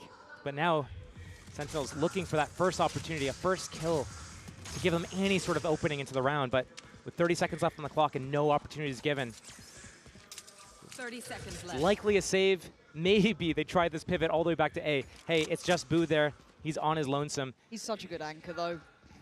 He's 1 star left. I feel like if he hears this, I think, yeah, he definitely has. He can give himself what he needs. He has a gravity well for the site. If they try to go for that plant, oh, okay, it's done. They just want that ultimate orb, save the weapons in the next round. Sentinels, 2 to 6 now. Yeah, they are struggling. They're running out of steam and. Oh God, Rienz, you're so catch close. Anyone? Yep, that's another. And the last. See, this is what scares me with Heretics, because it feels like there's always a little bit more depth. We talk about it with, you know, when you have Benji on the Killjoy, Renan's off roll or whatever. They have this just in the locker. They have this whenever they need to bring out something. Hey guys, go on, no, go on. You play on the agents you're actually nuts at. Just blow them out of the water map 3. But we see how good Heretics is individually with taking these fights, taking these duels. And we don't see it often from them that they stray from their game plan of their identity of being this really defensive-sided, retake-heavy team. Here, they're showing that they can also brawl. They can go aggressive. They can win these opening duels, and they can have these like full convergences. Yeah. They have these in their repertoire. They don't pull it out often, only when they think they need to. And right now, they think they need to, and it's working for them. I mean, you only have to look at the Hunter's Fury up middle. You saw them just pacing up there as well, right behind it. That's round 1. Right. I mean, it's... and for Sentinels, you've got to imagine that you're hoping they're taking this time as well in the start of this round, maybe some of the others, to have a discussion as to what they want to do here. I mean, Zekken's hitting, sure, but they're starting to lose that momentum. Well-timed out drone, but doesn't find anyone. They do have Hunter's Fury, drone, dart 3 for this players. attack. They have a knife soon. 3 players on the site. Flash comes in. Flash and Dash. We're waiting to see the follow-up. Who's here? Rienz is waiting. And we know what can happen. Rienz just racking off body after body. Oh, it's just gorgeous to witness. Sen trying to dig in, but it's Rienz still standing, still holding. And Sassy is opposing number. Go on, Rienz. Have a crack at it. Sassy still deserves a little bit of respect here. You've got to be careful, but it's only 13 seconds. They're waiting, and it's Rienz to close. Another 4 for him. Josh, this might be all she wrote. This is Rienz just, Rienzing these guys. Okay, that's sorry. Horrific. That's horrific. Yeah, timeout. Well, you know what else is horrific? 2 rounds. Sentinels is Abyss. This is the map they saved for map 3 here. They chose this one over Bind. And this is their debut. This is the only match rep. Every other time they've played this map has been in a practice game. Speaking of debut, do remember, Heretics' international debut was against Sentinels. That was the heartbreak that started that loss. It's what put them down. It's what sent them on the trajectory to meet PACIFIC that then broke them, that sent them home after 2 games. Say about Vengeance being served relatively cold. Well, this is iced out. It's 7-2. Sentinels burning their timeouts here because they have to. They are floundering. They are out of it. When I looked at Haven, Sentinel burnt both timeouts. Yes. One on round 7, one on round 10, both in that first half. We're seeing it here round 5 and round 10. They won that Haven game. They did. This isn't over. No, it's not. Until it's over. And Sentinels, yes, they need to burn these timeouts because when you need to make adjustments on the fly, when you need to refocus the in-game leader, when you need to refocus the star duelists, the players that you are known for one-tapping people that are missing 10 shots in a row, when you have this, you need to dig deep. And if there's any match to dig deep on, it needs to be this. 3 more rounds up for grabs. 7-5 feels doable. The difference, set play. 3 rounds. Hunter's Fury available as well. Yeah, Boo's backing away. I think he's feeling this coming. He's actually sticking around backside. Yeah, he's absolutely still there, as is Rienz. His name is going to be up in lights, you feel, throughout this entire game. Another for Rienz. Finally goes down to Zekken. But look at the absolute disaster on the site. The devastation. Sentinels left in ruins. But a gap found. Zekken, if he takes a gamble, if he rolls the dice, he can get some safety off this. The Aldrone only going to note 1. That's gutsy. Does he? I mean, he fancied to go at it, but look at the creeping positioning of Benji as well. All handled. Both players confirmed. Benji on the flank. Benji, you're going to start it. Oh, he stops it. I thought that could have been a little lifeline for them. Open up the map. Absolutely not. Benji holding Heretics up high now, 8-2. I mean, Rienz and Benji, these are the deadly duos. These are the danger players. This might genuinely be it. I can normally sell you a tale of how you turn this around. But as it stands, Heretics held their cards close to their chest. They waited until Abyss. They knew if they left this open, would Sen walk into it? Maybe they fancied their odds either way. But as it stands, 8 rounds to their name in this half. And Sentinels being held on to. This looks like the start of the end. Through middle, Zekken takes the space. It's going to strain the rotations from Team Heretics, maybe. Create a little bit of pressure, a little bit of space for Sentinels to be able to break into a site here. Zekken has been that main point of contact. He's been getting some of these opening picks as well towards that A site specifically. And right now, Mini Boo and Boo, are you guys going to get crunch on right now? Oh, they're actually refighting. They're re-clearing. They went back for this. I don't know if they read it, but they knew what was happening. Again, though, they've had to trade out the space Hunter's here. Fury. And yeah, you speak it, it happens. Plant now hindered. Oh, easy. Oh, good. They get back to work now. Back to business. Sentinels won the plant. They want to fight on CT. John QT trying to give them at least a pick in their favor here. But it's TenZ to take away Mini Boo. Now John QT on the swing. Loses. TenZ still stands. Maybe he's the hero that Sentinels need to give them a chance. Oh, what a snap from Sassy. But still, you look at the numbers, it's a 2v2. It ain't over yet. Boo starts to creep in the angle. And TenZ standing tall for Sentinels. As said, when they needed someone to step up, as Heretics face a slightly brought back to life Sen, but I mean off the back of just TenZ. Biting back though with a 4K. Is that enough? Well, I mean, he had almost 30 on that first map. Yeah. Right now, again, a struggle. John QT and Zelsis not really putting anything up on the board here. The 2 vocal players from this team, the team that the players that rally the team together, and now kind of just dragging them along. Zekken and TenZ trying to do their best to be able to get enough kills to create an opening. But right now, there's too many people from Team Heretics that are biting back hard. Spot on. When I look at the parallels between these 2 teams, they both have such clutch players as well. You look at the side of Heretics, they have Rienz, Wood, and Benji. And it's like, and they're hitting now. They're hitting now. Sentinels, their entire game plan is to force these mid-rounds, these retake situations, because they have hitters too. Okay, they know it's now in middle. Woot leaning a little closer, but it's Boo from the other side as well. Actually going to walk the cage. He wants to punish, but it's John QT to catch Rien's. Better from Sentinels. Getting 2 to start with. Could at least open a chance, but Benji is alive. And look, if he ain't on the Killjoy when he's on this Cypher, it's a whole different ball game. Now the map feels small. He knows that someone's in the back lines, but it's Benji. I told you, when he's alive, there's a chance, but Tens outdoes him. And now a 4v2.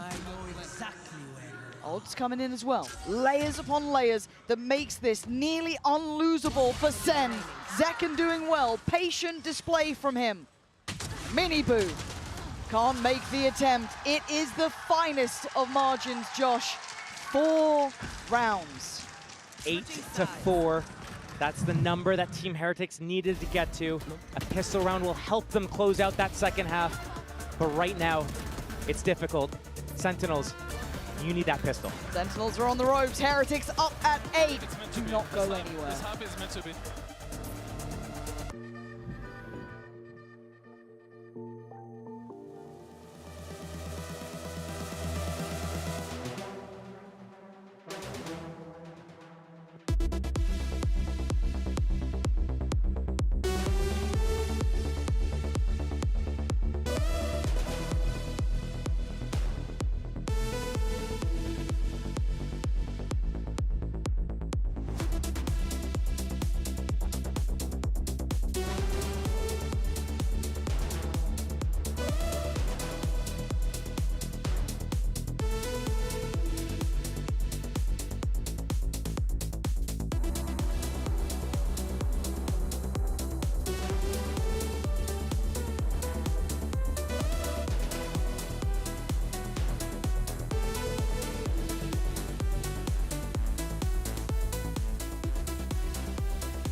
On Icebox, we asked if Heretics had it in them.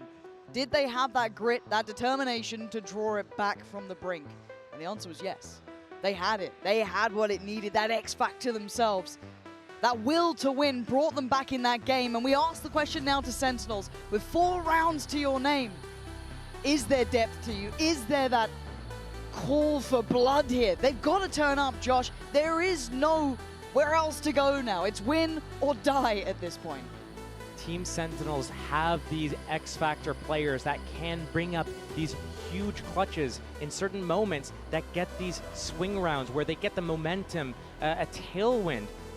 But I looked at Team Heretics. They're on the attack side now, and I've been critical about their attack sides. They've looked like they lack depth. They wait for that critical mass before they hit, and in the process, they fluff up their audibles. They miss timings. When they know exactly where they can go, where they have an opening, they completely let it go. And Sentinels can use that against Team Heretics right here. Tantalizingly close now, Josh. Big info off the rip, and Heretics just looking for a brawl. Zekken, though, willing to throw a couple of punches here. Quick pick, and they back away. They're happy with that man advantage. 5 versus 4. Sentinels has been so good on their retakes as well. So Team Heretics, they're getting into that site, but they're actually going to press forward this time. I quite like that. We're missing this before. The odds, trying to get proactive. It's only Benji to draw blood so far, but they do have the plant on their side. You're looking at the retake with 4 players up 10. Zekken, John QT, and Sassy. Great paranoia, but they couldn't quite gap close in time. They come out, eyes wide open now. Sassy trying to step forward, up from heaven is Benji. It's Rien, Ace Boo, and Zekken has to ace, or it's done for. And Boo trying to be a little elusive here. Play to the left, play to the right, but the time's against Zekken. He's got to go on this one. 50 HP on Boo, and Zekken is trying to find him, and Boo goes around and around, and he waits. The fuse on the half, Boo needs to check. Here's Zekken! But the time is so damn He got it! He saves Sentinels! Oh no, one jump spot for Boo could have been the difference maker of Heretics being 9-4 up. But instead, Zekken, the ace with the Sheriff on pistol. 1.8 seconds left. Not many can answer a call like that to be demanded to kill all 5. He can. Taking turns between Zekin and Tens. You know me. Creating that impact, and Zekin, it's not like he was having a bad game. He was getting a lot of these opening picks, getting the team into the rounds on some of these attack hits. The rest of the team not following up here. He does it all by himself. Oh, 10 swinging off the flash. Nice little play here. Yeah, the steps there. He might have done. I'm not sure. I think he did. Feels like it. But again, Sentinels love these little mini plays. And he might get punished on this. You're banking on some support coming in from Zelsis. He still has his TP, so he could potentially opt for that, but he fancies his odds. It's the Sheriff on Boo that should draw your eyes.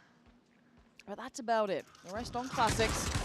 Tens, careful, easy. Wait, the Zelsis Classics has gone down. I mean, Zelsis hasn't been having a great map here. He's been struggling. Wait, the gap. Benji. Saucy knows. He knows. He knows. Yeah, he absolutely does. Nice from Saucy. He was waiting for that. Once Team Heretics decided to pump the brakes, again, this is where they fall apart in these like mid-round situations. Right there, perfect opportunity to run down Tens, create that pressure, get Benji that gap. But instead, they overcook it. Coming back towards B. It is just John QT here. He's going to have fast rotate from Zekin with that outlaw, but still. 30 seconds left. He needs to be able to get a couple and live. Guardian. He could get overwhelmed. It's pretty actually scary for him here. Luckily, Zekin made it in time. He's able to play his life incredibly well. With 15 seconds, suddenly the options are removed for Heretics here. Boo trying to do something with that Sheriff, but you don't get that again, Zekin. He already showed you what he can do. A beautiful moment for Sen to find stability. Sentinels has the team built with all these players that have this individual IQ, that in these mid-round situations, that's where they really get to excel, show their identity as players, and they know exactly what they need to do to set each other up across the map. Oh, you guys are so good. You're playing for me. This should be easy for them. But instead, Boo, he's shifting off towards B. Benji's making his way to try to get a flank on A. The rest of the team cuts noise, goes quiet. They have Classics. They need to know who's supposed to make noise, create the opportunity for the other. And here, Sentinels, bonus round, going down middle, really aggressive here. Benji, he places a triplet. 2 players that can bypass this, a teleport or an updraft. Here. Rounding it up. Here comes the plant. So Tens gets in the back line. Spike planted. Looking at if Boo ever turns, does he ever consider it? As He it is stands, no. I think Zekin's a little worried he might hit the head on the top and break it, so he's giving Tens a moment to work, and that's what he does with it. Takes away the back line, and suddenly it's game on. They're surrounded. 4 players on the site for Heretics, and now they're going to start feeling constricted. Hand around the throat here, but they fight back. Take a little space. Don't go too far. Rien's Benji and Woot though, but Zekin breaking in now. Can't get a follow-up, can't get consecutive kills, and Woot digging in his heels. It's all on Tens in a 1v2, and he ain't got the time. Rien's striking. Picking back up for Heretics now, as it's 9. Just the bonus round for Sentinels. They made it a little bit costly. Cool idea. Got that timing on that flank on Boo. I thought right there, things are going to fall out of hand. It's going to start slipping for Heretics. It happened on that pistol round in Haven, for example. But what we're actually seeing different from Team Heretics this time is they're playing up in the faces. They're blocking them at the choke point, not allowing Sentinels to get that space onto the site.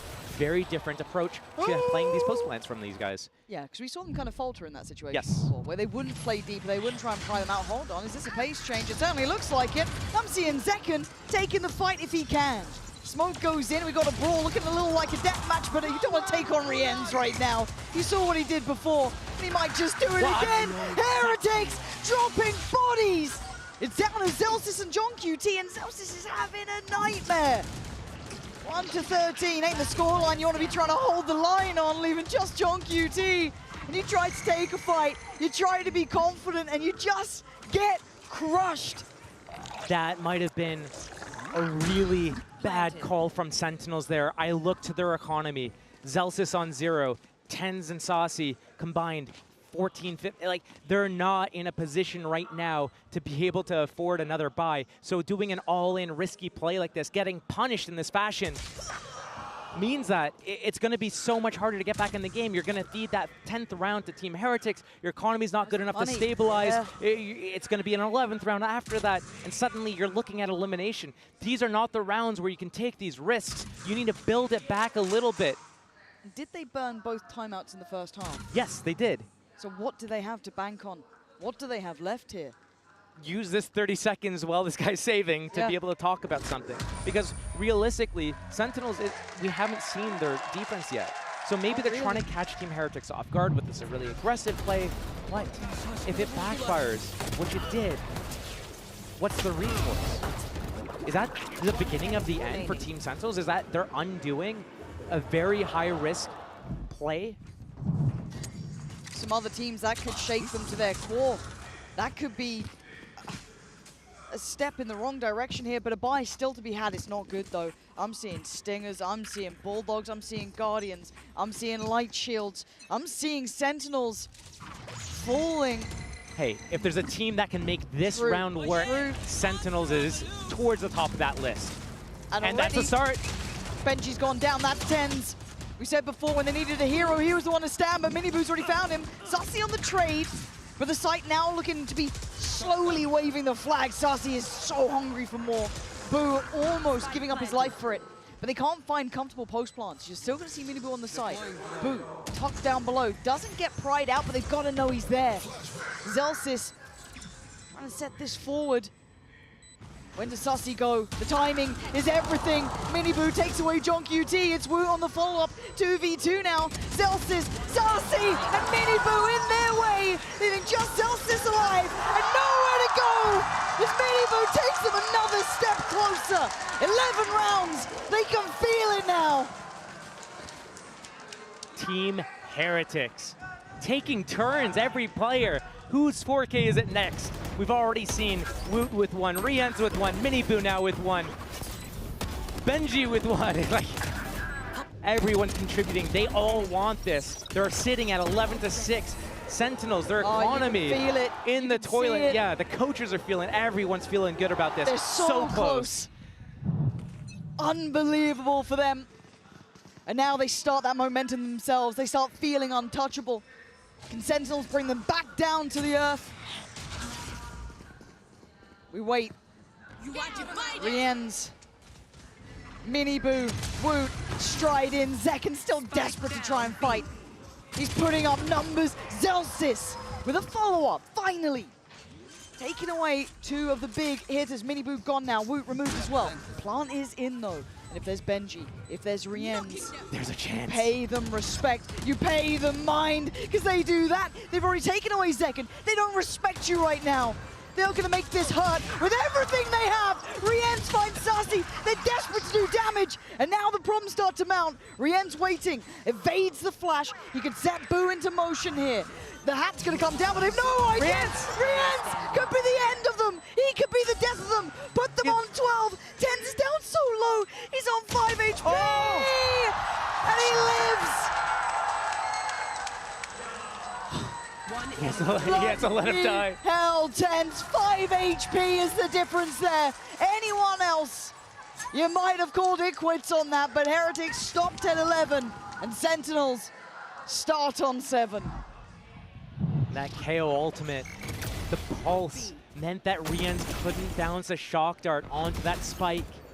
And because of that, he moves closer to get a jump spot to get that info. But as soon as TenZ tapped that spike, he moves out, angles out wide to punish that jump spot. Gets that kill, keeps Sentinels alive. How much have we asked of TenZ in this game? Zekken's been absolutely popping off, don't get me wrong. The pistol round, you got to remember that he is at the top of the board. But clutch, impact alone is in the hands of TenZ.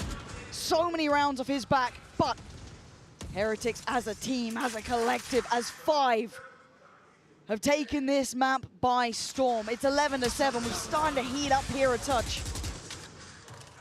Heretics looking to slow things down. It was a big tempo change to go fast on that last round. They lose. They know, hey, we can keep these guys on the ropes. Let's chill out, slower roll a little bit. I love the little plays that Sentinels have. The little plays just to get a pop flash, peek, get a kill, reposition, try to re-clear somewhere else together, reposition against once they have that space. TP over towards A lobby then.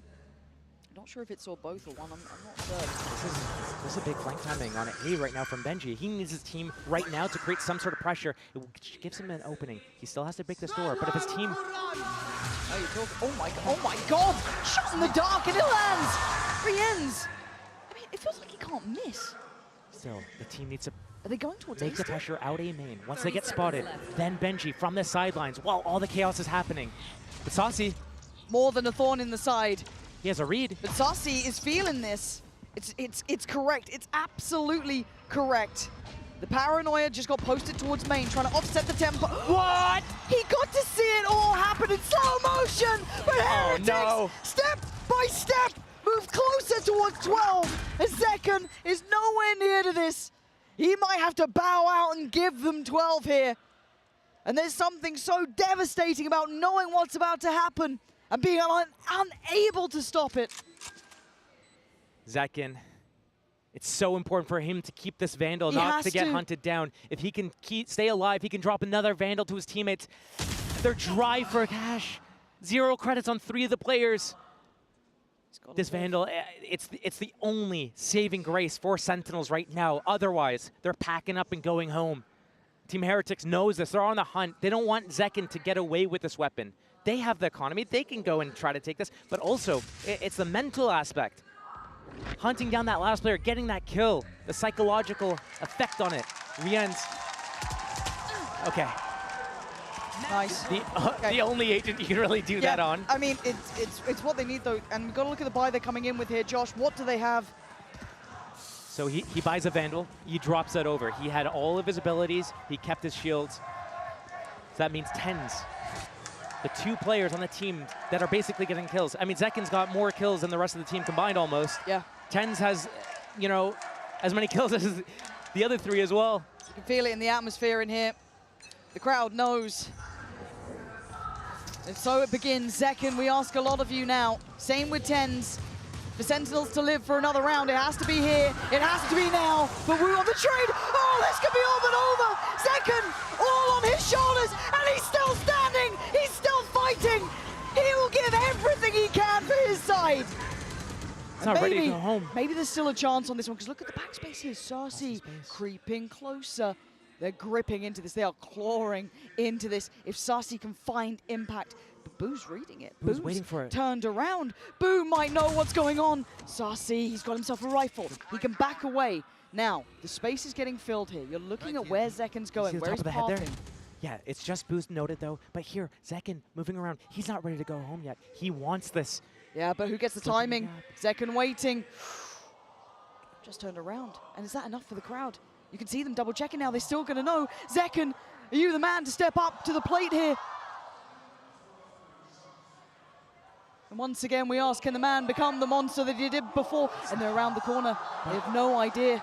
30 seconds left. Saucy's still in a very defensive position. He might be aware of this. Traditionally, you might ask for players to play together, stick towards similar situations. But has Zekken read this right? Look at that ping, where that spike needs to get planted, where they can actually protect the spike carrier. But Zekken knows it's going to be B. He's going to come in. He's not going to be able to deny this. But he has space and timing right now. Yeah, Saucy has to navigate and try and avoid the likes of Boo potentially lingering, lurking around. He's trying to draw them in, give them a chance, give them an idea, a concept. And again, a wayward shot keeps his life alive. Zekken now stepping towards the site, taking another couple of strides too in this round. We asked so much of him. He answered before. No, he answers again, the 3rd. 2 more to find, and they're so low. Oh my God, from the absolute clutches of death. How can we do this? Oh, he misses! In the final moments, Heretics burn SEN City to the ground! Unbelievable. I knew it was possible on Abyss for Team Heretics to do it, but in style like this, Zekken tried dragging his team to the finish line. 26 kills in the end of the game there, and almost a 2 versus 5 almost. You to keep them alive. You can't say he didn't try. You can't. He tried so goddamn hard. That random crouch at the end, the knives, the daggers, missing one, just one needed to connect to keep them in the game. And Sentinels tried so well, so hard. but Heretics showing a side of them, a resilience we haven't seen. I have to say, to the team on the screen, the Sentinels, people said they were done, they were overrated, they didn't deserve it. People can say nothing now. They put up an exceptional performance from start to end in this tournament. They should have their heads held high. But on the other side, Heretics suffered defeat at their hands, sending them on a downward trajectory before. Now, they stand tall with another chance to make it all the way to the end. As they bow on the stage there, a little clap and a wave, they look happy, elated about how they did it, not that they did it. It doesn't even look like it's sunk in with them yet. That sheer adrenaline still running the highs and lows of competition. I mean, you saw what it means to Heretics, a young side. They stand so proudly on that stage after an exceptional performance. I mean, even we doubted the veto, I think rightly so. And they proved us wrong, they proved many wrong. Re-ends. Jeez, Josh, I mean, at the end of that map, that final map there, Re-ends absolutely thrived. Heretics, they are known for some of their play style, but Sentinels, they rely on these big swing moments from these clutch X-Factor players. Yeah. The only clutch X-Factor players that I saw on the server today, outside of Zekin and Tens in some moments, was Heretics. Starting with that Boo Icebox play, hiding behind the box, and then it re-ends. Woot, Benji taking turns, and Mini Boo as well, turning the pace up, turning up that tempo. And to even take it away from the players, saw him there in a moment for a second, it was Weber, it's Niels, credit to them too. They revitalized this side to an extent where they could take Sentinels in maps, in new compositions, in ways we did not expect. That is an incredibly impressive feat in a very short amount of time. And we're looking at the end score of a 2-1, the Haven loss. Yeah. But that Haven game was closer than the scoreline gives it. Absolutely. We saw both pistols going in the way of Sentinels. We saw them winning a big round off the back of a rifle in Classics. Heretics were on the back of it. Yes, it's the coaches bringing these new ideas and the team buying into it, doing it together. Finding the groove and rhythm as well was so important for these guys. Once they realized that they were down on the ropes, they start fighting back and swinging. All of the players finding that confidence to start taking these duels. Wow. Just seeing the reactions there. It feels like relief in a way as well because, again, Sentinels are a very punishing opponent. They don't give you many chances. You don't get many of those opportunities. So to see them there, it felt like it was sinking in as they was taking the bow at the front almost for Heretics. So an incredible series, and God only knows how it goes from this point onwards, but what an absolute belting matchup. But it doesn't stop there. We have to hear from Mini Boo, who'll be joining us for the Verizon post-match interview down on the stage. Hello, everyone. Welcome down to the stage. I'm standing here with Team Heretics Mini Boo. Now, congratulations, Mini Boo! 미니부 선수 만나보도록 하겠습니다. 오늘 역전승으로 센티널을 꺾고 이렇게 오늘 하루 살아남았는데요. 보는 저희는 심장마비 걸릴 것 같기도 하고 좀 재밌기도 했는데 직접 경기 치른 미니부 선수는 어떻게 느꼈는지부터 물어보도록 하겠습니다. What a match today. You sent Sentinels home. You live to see another day. A little bit of a heart, our heart stopped beating. For a little bit, for the fans and for the viewers. Mostly a fun match, but how fun was it for you? And, more of a stressful match? What can you tell us about the game today? I mean, Sentinels are a very strong opponent, and it's always a banger game against them. I think we're like really similar teams, like in some cases, and today we started off shaky, first two maps, and then we took our souls and we managed to come back and carry that through the third map and start with dominating the series. I mean the map. 워낙 센티널을 만나면 좀 힘든 경기를 치렀기도 하고 그리고 사실 두 팀이 좀 비슷한 부분이 굉장히 많았기 때문에 이번 경기가 특히나 힘들었던 것 같다고 얘기를 하고요. 1, 2세트 좀 부족하기는 했지만 그래도 2세트 후반부터 흐름을 찾아가면서 3세트 이렇게 일방적인 경기를 가져갈 수 있었다고 얘기를 했습니다. 그리고 사실 요즘 미니부 선수에게는 좀 쉽지만은 않은 시간이었을 것 같은데 그래도 어떻게 이렇게 중요한 순간마다 흔들리지 않고 좀 팀에게 도움이 될 수 있는 선수가 될 수 있었는지도 물어보도록 할게요. So this year, overall, you guys had a lot of changes with the roster, also differences in the play style that we noticed. In the beginning of the year, it was more focused on, you know, the team setting you up for success. Now you guys have so many win conditions. Sometimes you have to make those sacrifices for the teams as well. So a lot of changes that you had to adapt to. So how tough was it for you to get used to those changes, and how do you think that helps you grow as a player? I mean, we didn't change anything. We just played the game to our fundamentals and we focused on the fundamentals. But obviously we had like changes with Patty starting the season, then Wood coming back, then Patty coming with we make roster changes. So obviously different players will play differently, and like we just have to adapt and like come play and just focus on our fundamentals. Like we didn't change anything like major or something. We tried to play like the same kind of, you know. Like, but yeah, we kept up the stamina throughout the whole year, and yeah, here we are in the like top 3 in the champions. 사실 기본적인 부분이 많이 바뀐 게 아니라 로스터 변화로서 팀이 좀 컬러를 많이 체인지하다 보니까 뭐 파티크 선수가 이번에 올해 초에 미니부 선수 대신 들어오기도 했었잖아요. 그렇기 때문에 좀 그런 부분 때문에 팀의 스타일이 바뀐 것 같지만 기본적으로 미니부 선수를 어떻게 활용하는지는 이 미니부 선수가 느끼기에 크게 바뀌지 않아서 그래서 계속해서 좀 에너지를 북돋아가면서 좀 기운이 떨어지지 않게 이 분위기를 유지해가는 게 제일 중요했고 그리고 이렇게 좀 꾸준히 좋은 결과를 만들어낼 수 있는 비결이었다고 얘기를 하는데요. 그럼 마지막으로 레비안탄을 상대하게 되는 각오 들어보도록 하겠습니다. Lastly, you guys are facing Leviathan, so anything you'd like to say to them? Okay, you know what time it is? To play a very good game together, you know, like 5v5, no diffing, everything is good, just play strategical, let's have a great time and have fun. It's calm, you know, like no. No trash talk before? 오케이. 트래시 토크 하지 않을 거고 그냥 정중하게 어른 대 어른으로 5대5 게임을 하면서 좋은 경기 보여주고 또 좋은 전략 보여주면서 너무 혼란스러운 경기가 되지 않으면 좋을 것 같다는 미니브 선수의 얘기였습니다. 이렇게 해서 미니브 선수 만나봤습니다. Thank you, 미니브. Let's go! Let's go!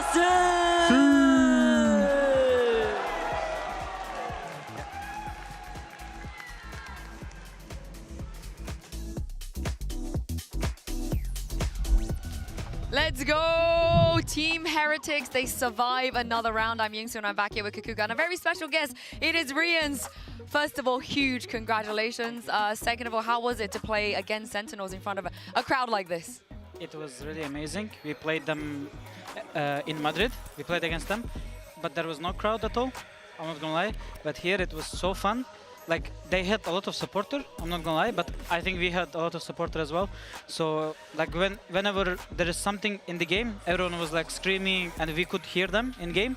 So it was really fun, and like, I like the feeling of knowing that I'm playing LAN and hearing the crowd. That's what makes me happy. The great atmosphere, right? You feel it, you feel it. I want to quickly talk about that last round because Zekken was doing his goddamn best, it felt like. He was trying to kind of get Sentinels back into it. And then that very last moment when he kind of jumped around the corner with those knives, what were the comms like on your team? Did you guys know how many HP he had? He had the knives. How did everything kind of unfold? So it was 3v2, and then things happened, people dead, and then Wood was 1v2. And then Wood killed Sova, and we instantly told him that he has ult, because he didn't have ult, but after killing Sova, he got ult.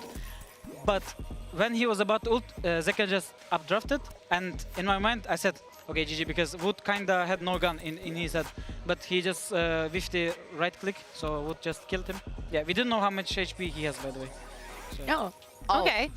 Okay, I have several questions. I'll go easy into hardest. First of all, are you tired right now? Yes. Because you had a break. Okay. Because you know, especially when I think about China and how you got to the final, it looked like you lost a little bit of steam. And especially with how the first map went on today, with you coming in with a different idea and everything that I'm sure we'll touch on. From now on, it's just going to be a limit test, a stress test for you. Tomorrow, you have to play the lower final. Do you think you have what it takes to make it again to that grand final? I mean, first of all, I think like even though everyone is tired in the team, it's not gonna affect us tomorrow because like when you're on stage, you just fight because it's the last tournament of the year, so we have nothing to fight for after that. So we need to give like 100% every person in the team. So tomorrow we will just fight. Yeah. Yeah, and let's talk about, we have to say goodbye to Sentinels, unfortunately, but this Sentinels game, we're gonna rewind back to the first map because it was so long ago, it feels like. That Haven comp. Explanations. Talk to Explanations, Rians, you're one of the best, if not the best solo in the world. Yeah, Okay. talk to us. Okay, all I'm gonna say, that comp worked 100% like every prac, and we were playing so good. But in official, some comps are not easy to play because you have like set strats, you know, like the comp is all about playing post plant and kind of like, yeah, just post plant. So if you can't cook in game, you know, like if you can't cook, if you don't have enough communication, you will just follow the like strat book, and then if you can't shoot, like you will panic. And I think that's what happened to us, kinda.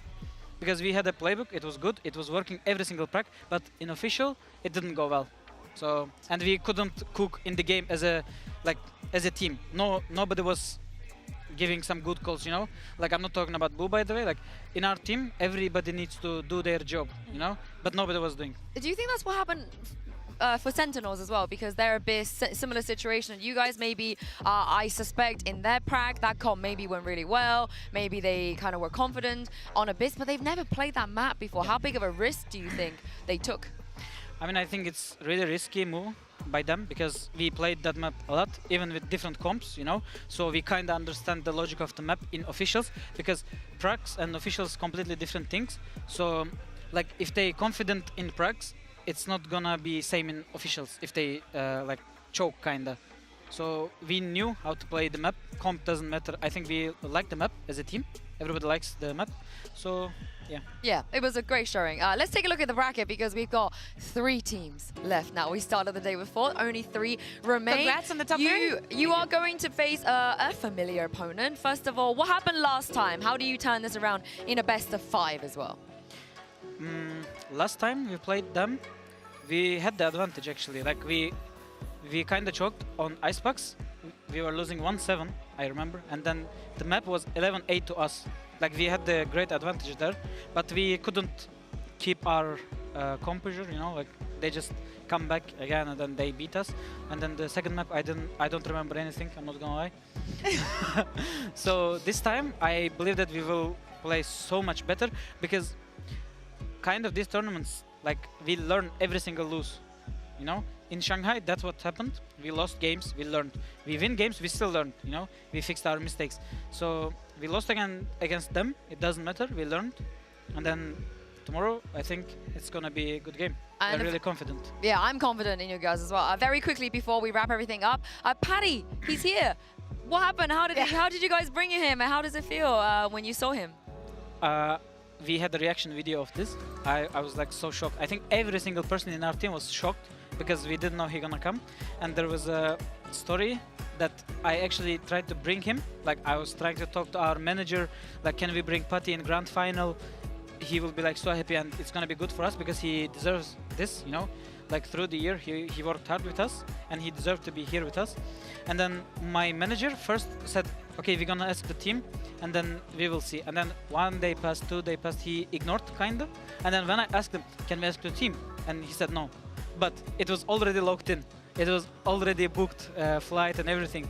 So he kinda wanted to make us a surprise.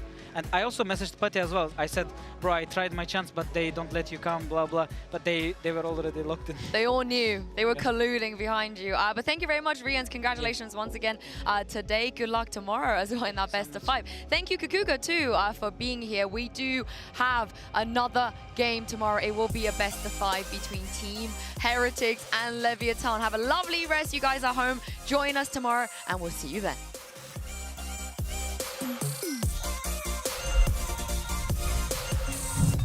This is for a shot at the grand finals and, of course, the opportunity to make history. What an achievement it would be for Leviathan and EDG after the year they have had. Smokes are keeping them all obfuscated. Kong able to find a second, but Mazzino takes out nobody. Mazzino takes out everyone! Simon and Smoggy all fall to the wayside.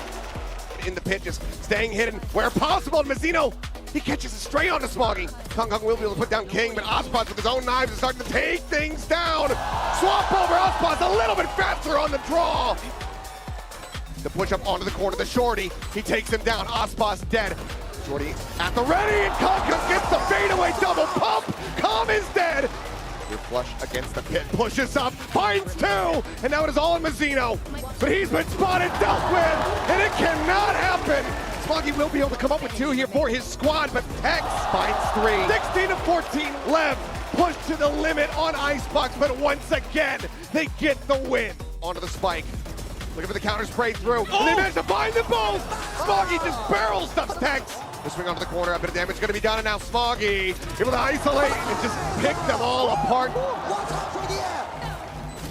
But his teammates can realize this, and there's nothing more that Ospas can do. He's out of line of sight. He's outdone him in every possible way. 13-4, EDG answer back in a monstrous way. Push up into the smoke, and Chichu comes to the rescue, keeps Simon alive and well. An attempt here at the no-scope, but they hound him down. Finds its mark, looks for another quick peek, quick shot, quick death, and Ospas catches him right in the rear. Hunter's Fury opened up, looking for the interrupt here on the plant. The re-swing, the re-snap. The backside is being built up, but Smoggy cleans up 2. Simon gets calm, and in the blink of an eye, 13-11. It is history continuing to be made as EDG takes China further and further beyond our expectations, further than they have ever been before. They might both think they are the lower bracket run demons, but they could only be one. The loser will be eliminated today. The time ticking, they gotta make a move. Right here, right now, the timing is perfect. The synergy is off the charts, and Sentinels are never out of it. Look at that deadly little duo. You don't want that. You don't want that. It's tens all day. Oh, Go for the night. Do it. Why not? Why not? It is you, Tens. He's him. He's absolutely him. He happened. They got to try and face the music. Mini Boo gets away with robbery. Boo then swings. Back to back impact for Boo. And Tens waiting. They got so close, but it's Boo closing the gap. Great shot. Oh, but Tens, you've got to keep this man in mind. Map 1 is in the books. You put them on a big stage, they just keep stepping up. Miniboo waiting, but the flash is perfect. It's on the money, and Tens is doing damage. Big players making big plays in big games, and now Benji can do nothing but die. Nice hit! The Terminator's in the server! Terminator's in the server! Doesn't even need to see them, just knows where to spam. He plays his life well here. They'd love to take him away. He's not letting him. Beautiful. Yeah, he's creeping towards Maze, but Tens knows this, but does he know who he's up against? Benji Fishy! 5 bullets, he's hunting, he's looking, and he can't get him in time! Heretics, they've given us a game! Taking him down, but the trade is there. Rien's gonna remove Zelsis, gorgeous! Wait, they can spam the pickup. They're gonna find a third! He closes the gap, and now suddenly they're looking for more. They're trying to find the remaining man. Rienz, who's here? Rienz is waiting. And we know what can happen. Rienz just racking on body after body. Trying to step forward, up from heaven is Benji. It's Rienz, it's Boo, and Zekken has to ace. Boo needs to check his second! Breaking in now, can't get a follow-up, can't get consecutive kills, and Wu digging in his heels. Clutches of death! How can we do this? Oh, he misses! In the final moments, Heretics burn Sen City to the ground! time to lay down the hammer. Good luck for you, my friend. Oh yeah, I'm a golden boy. Altın çocuk.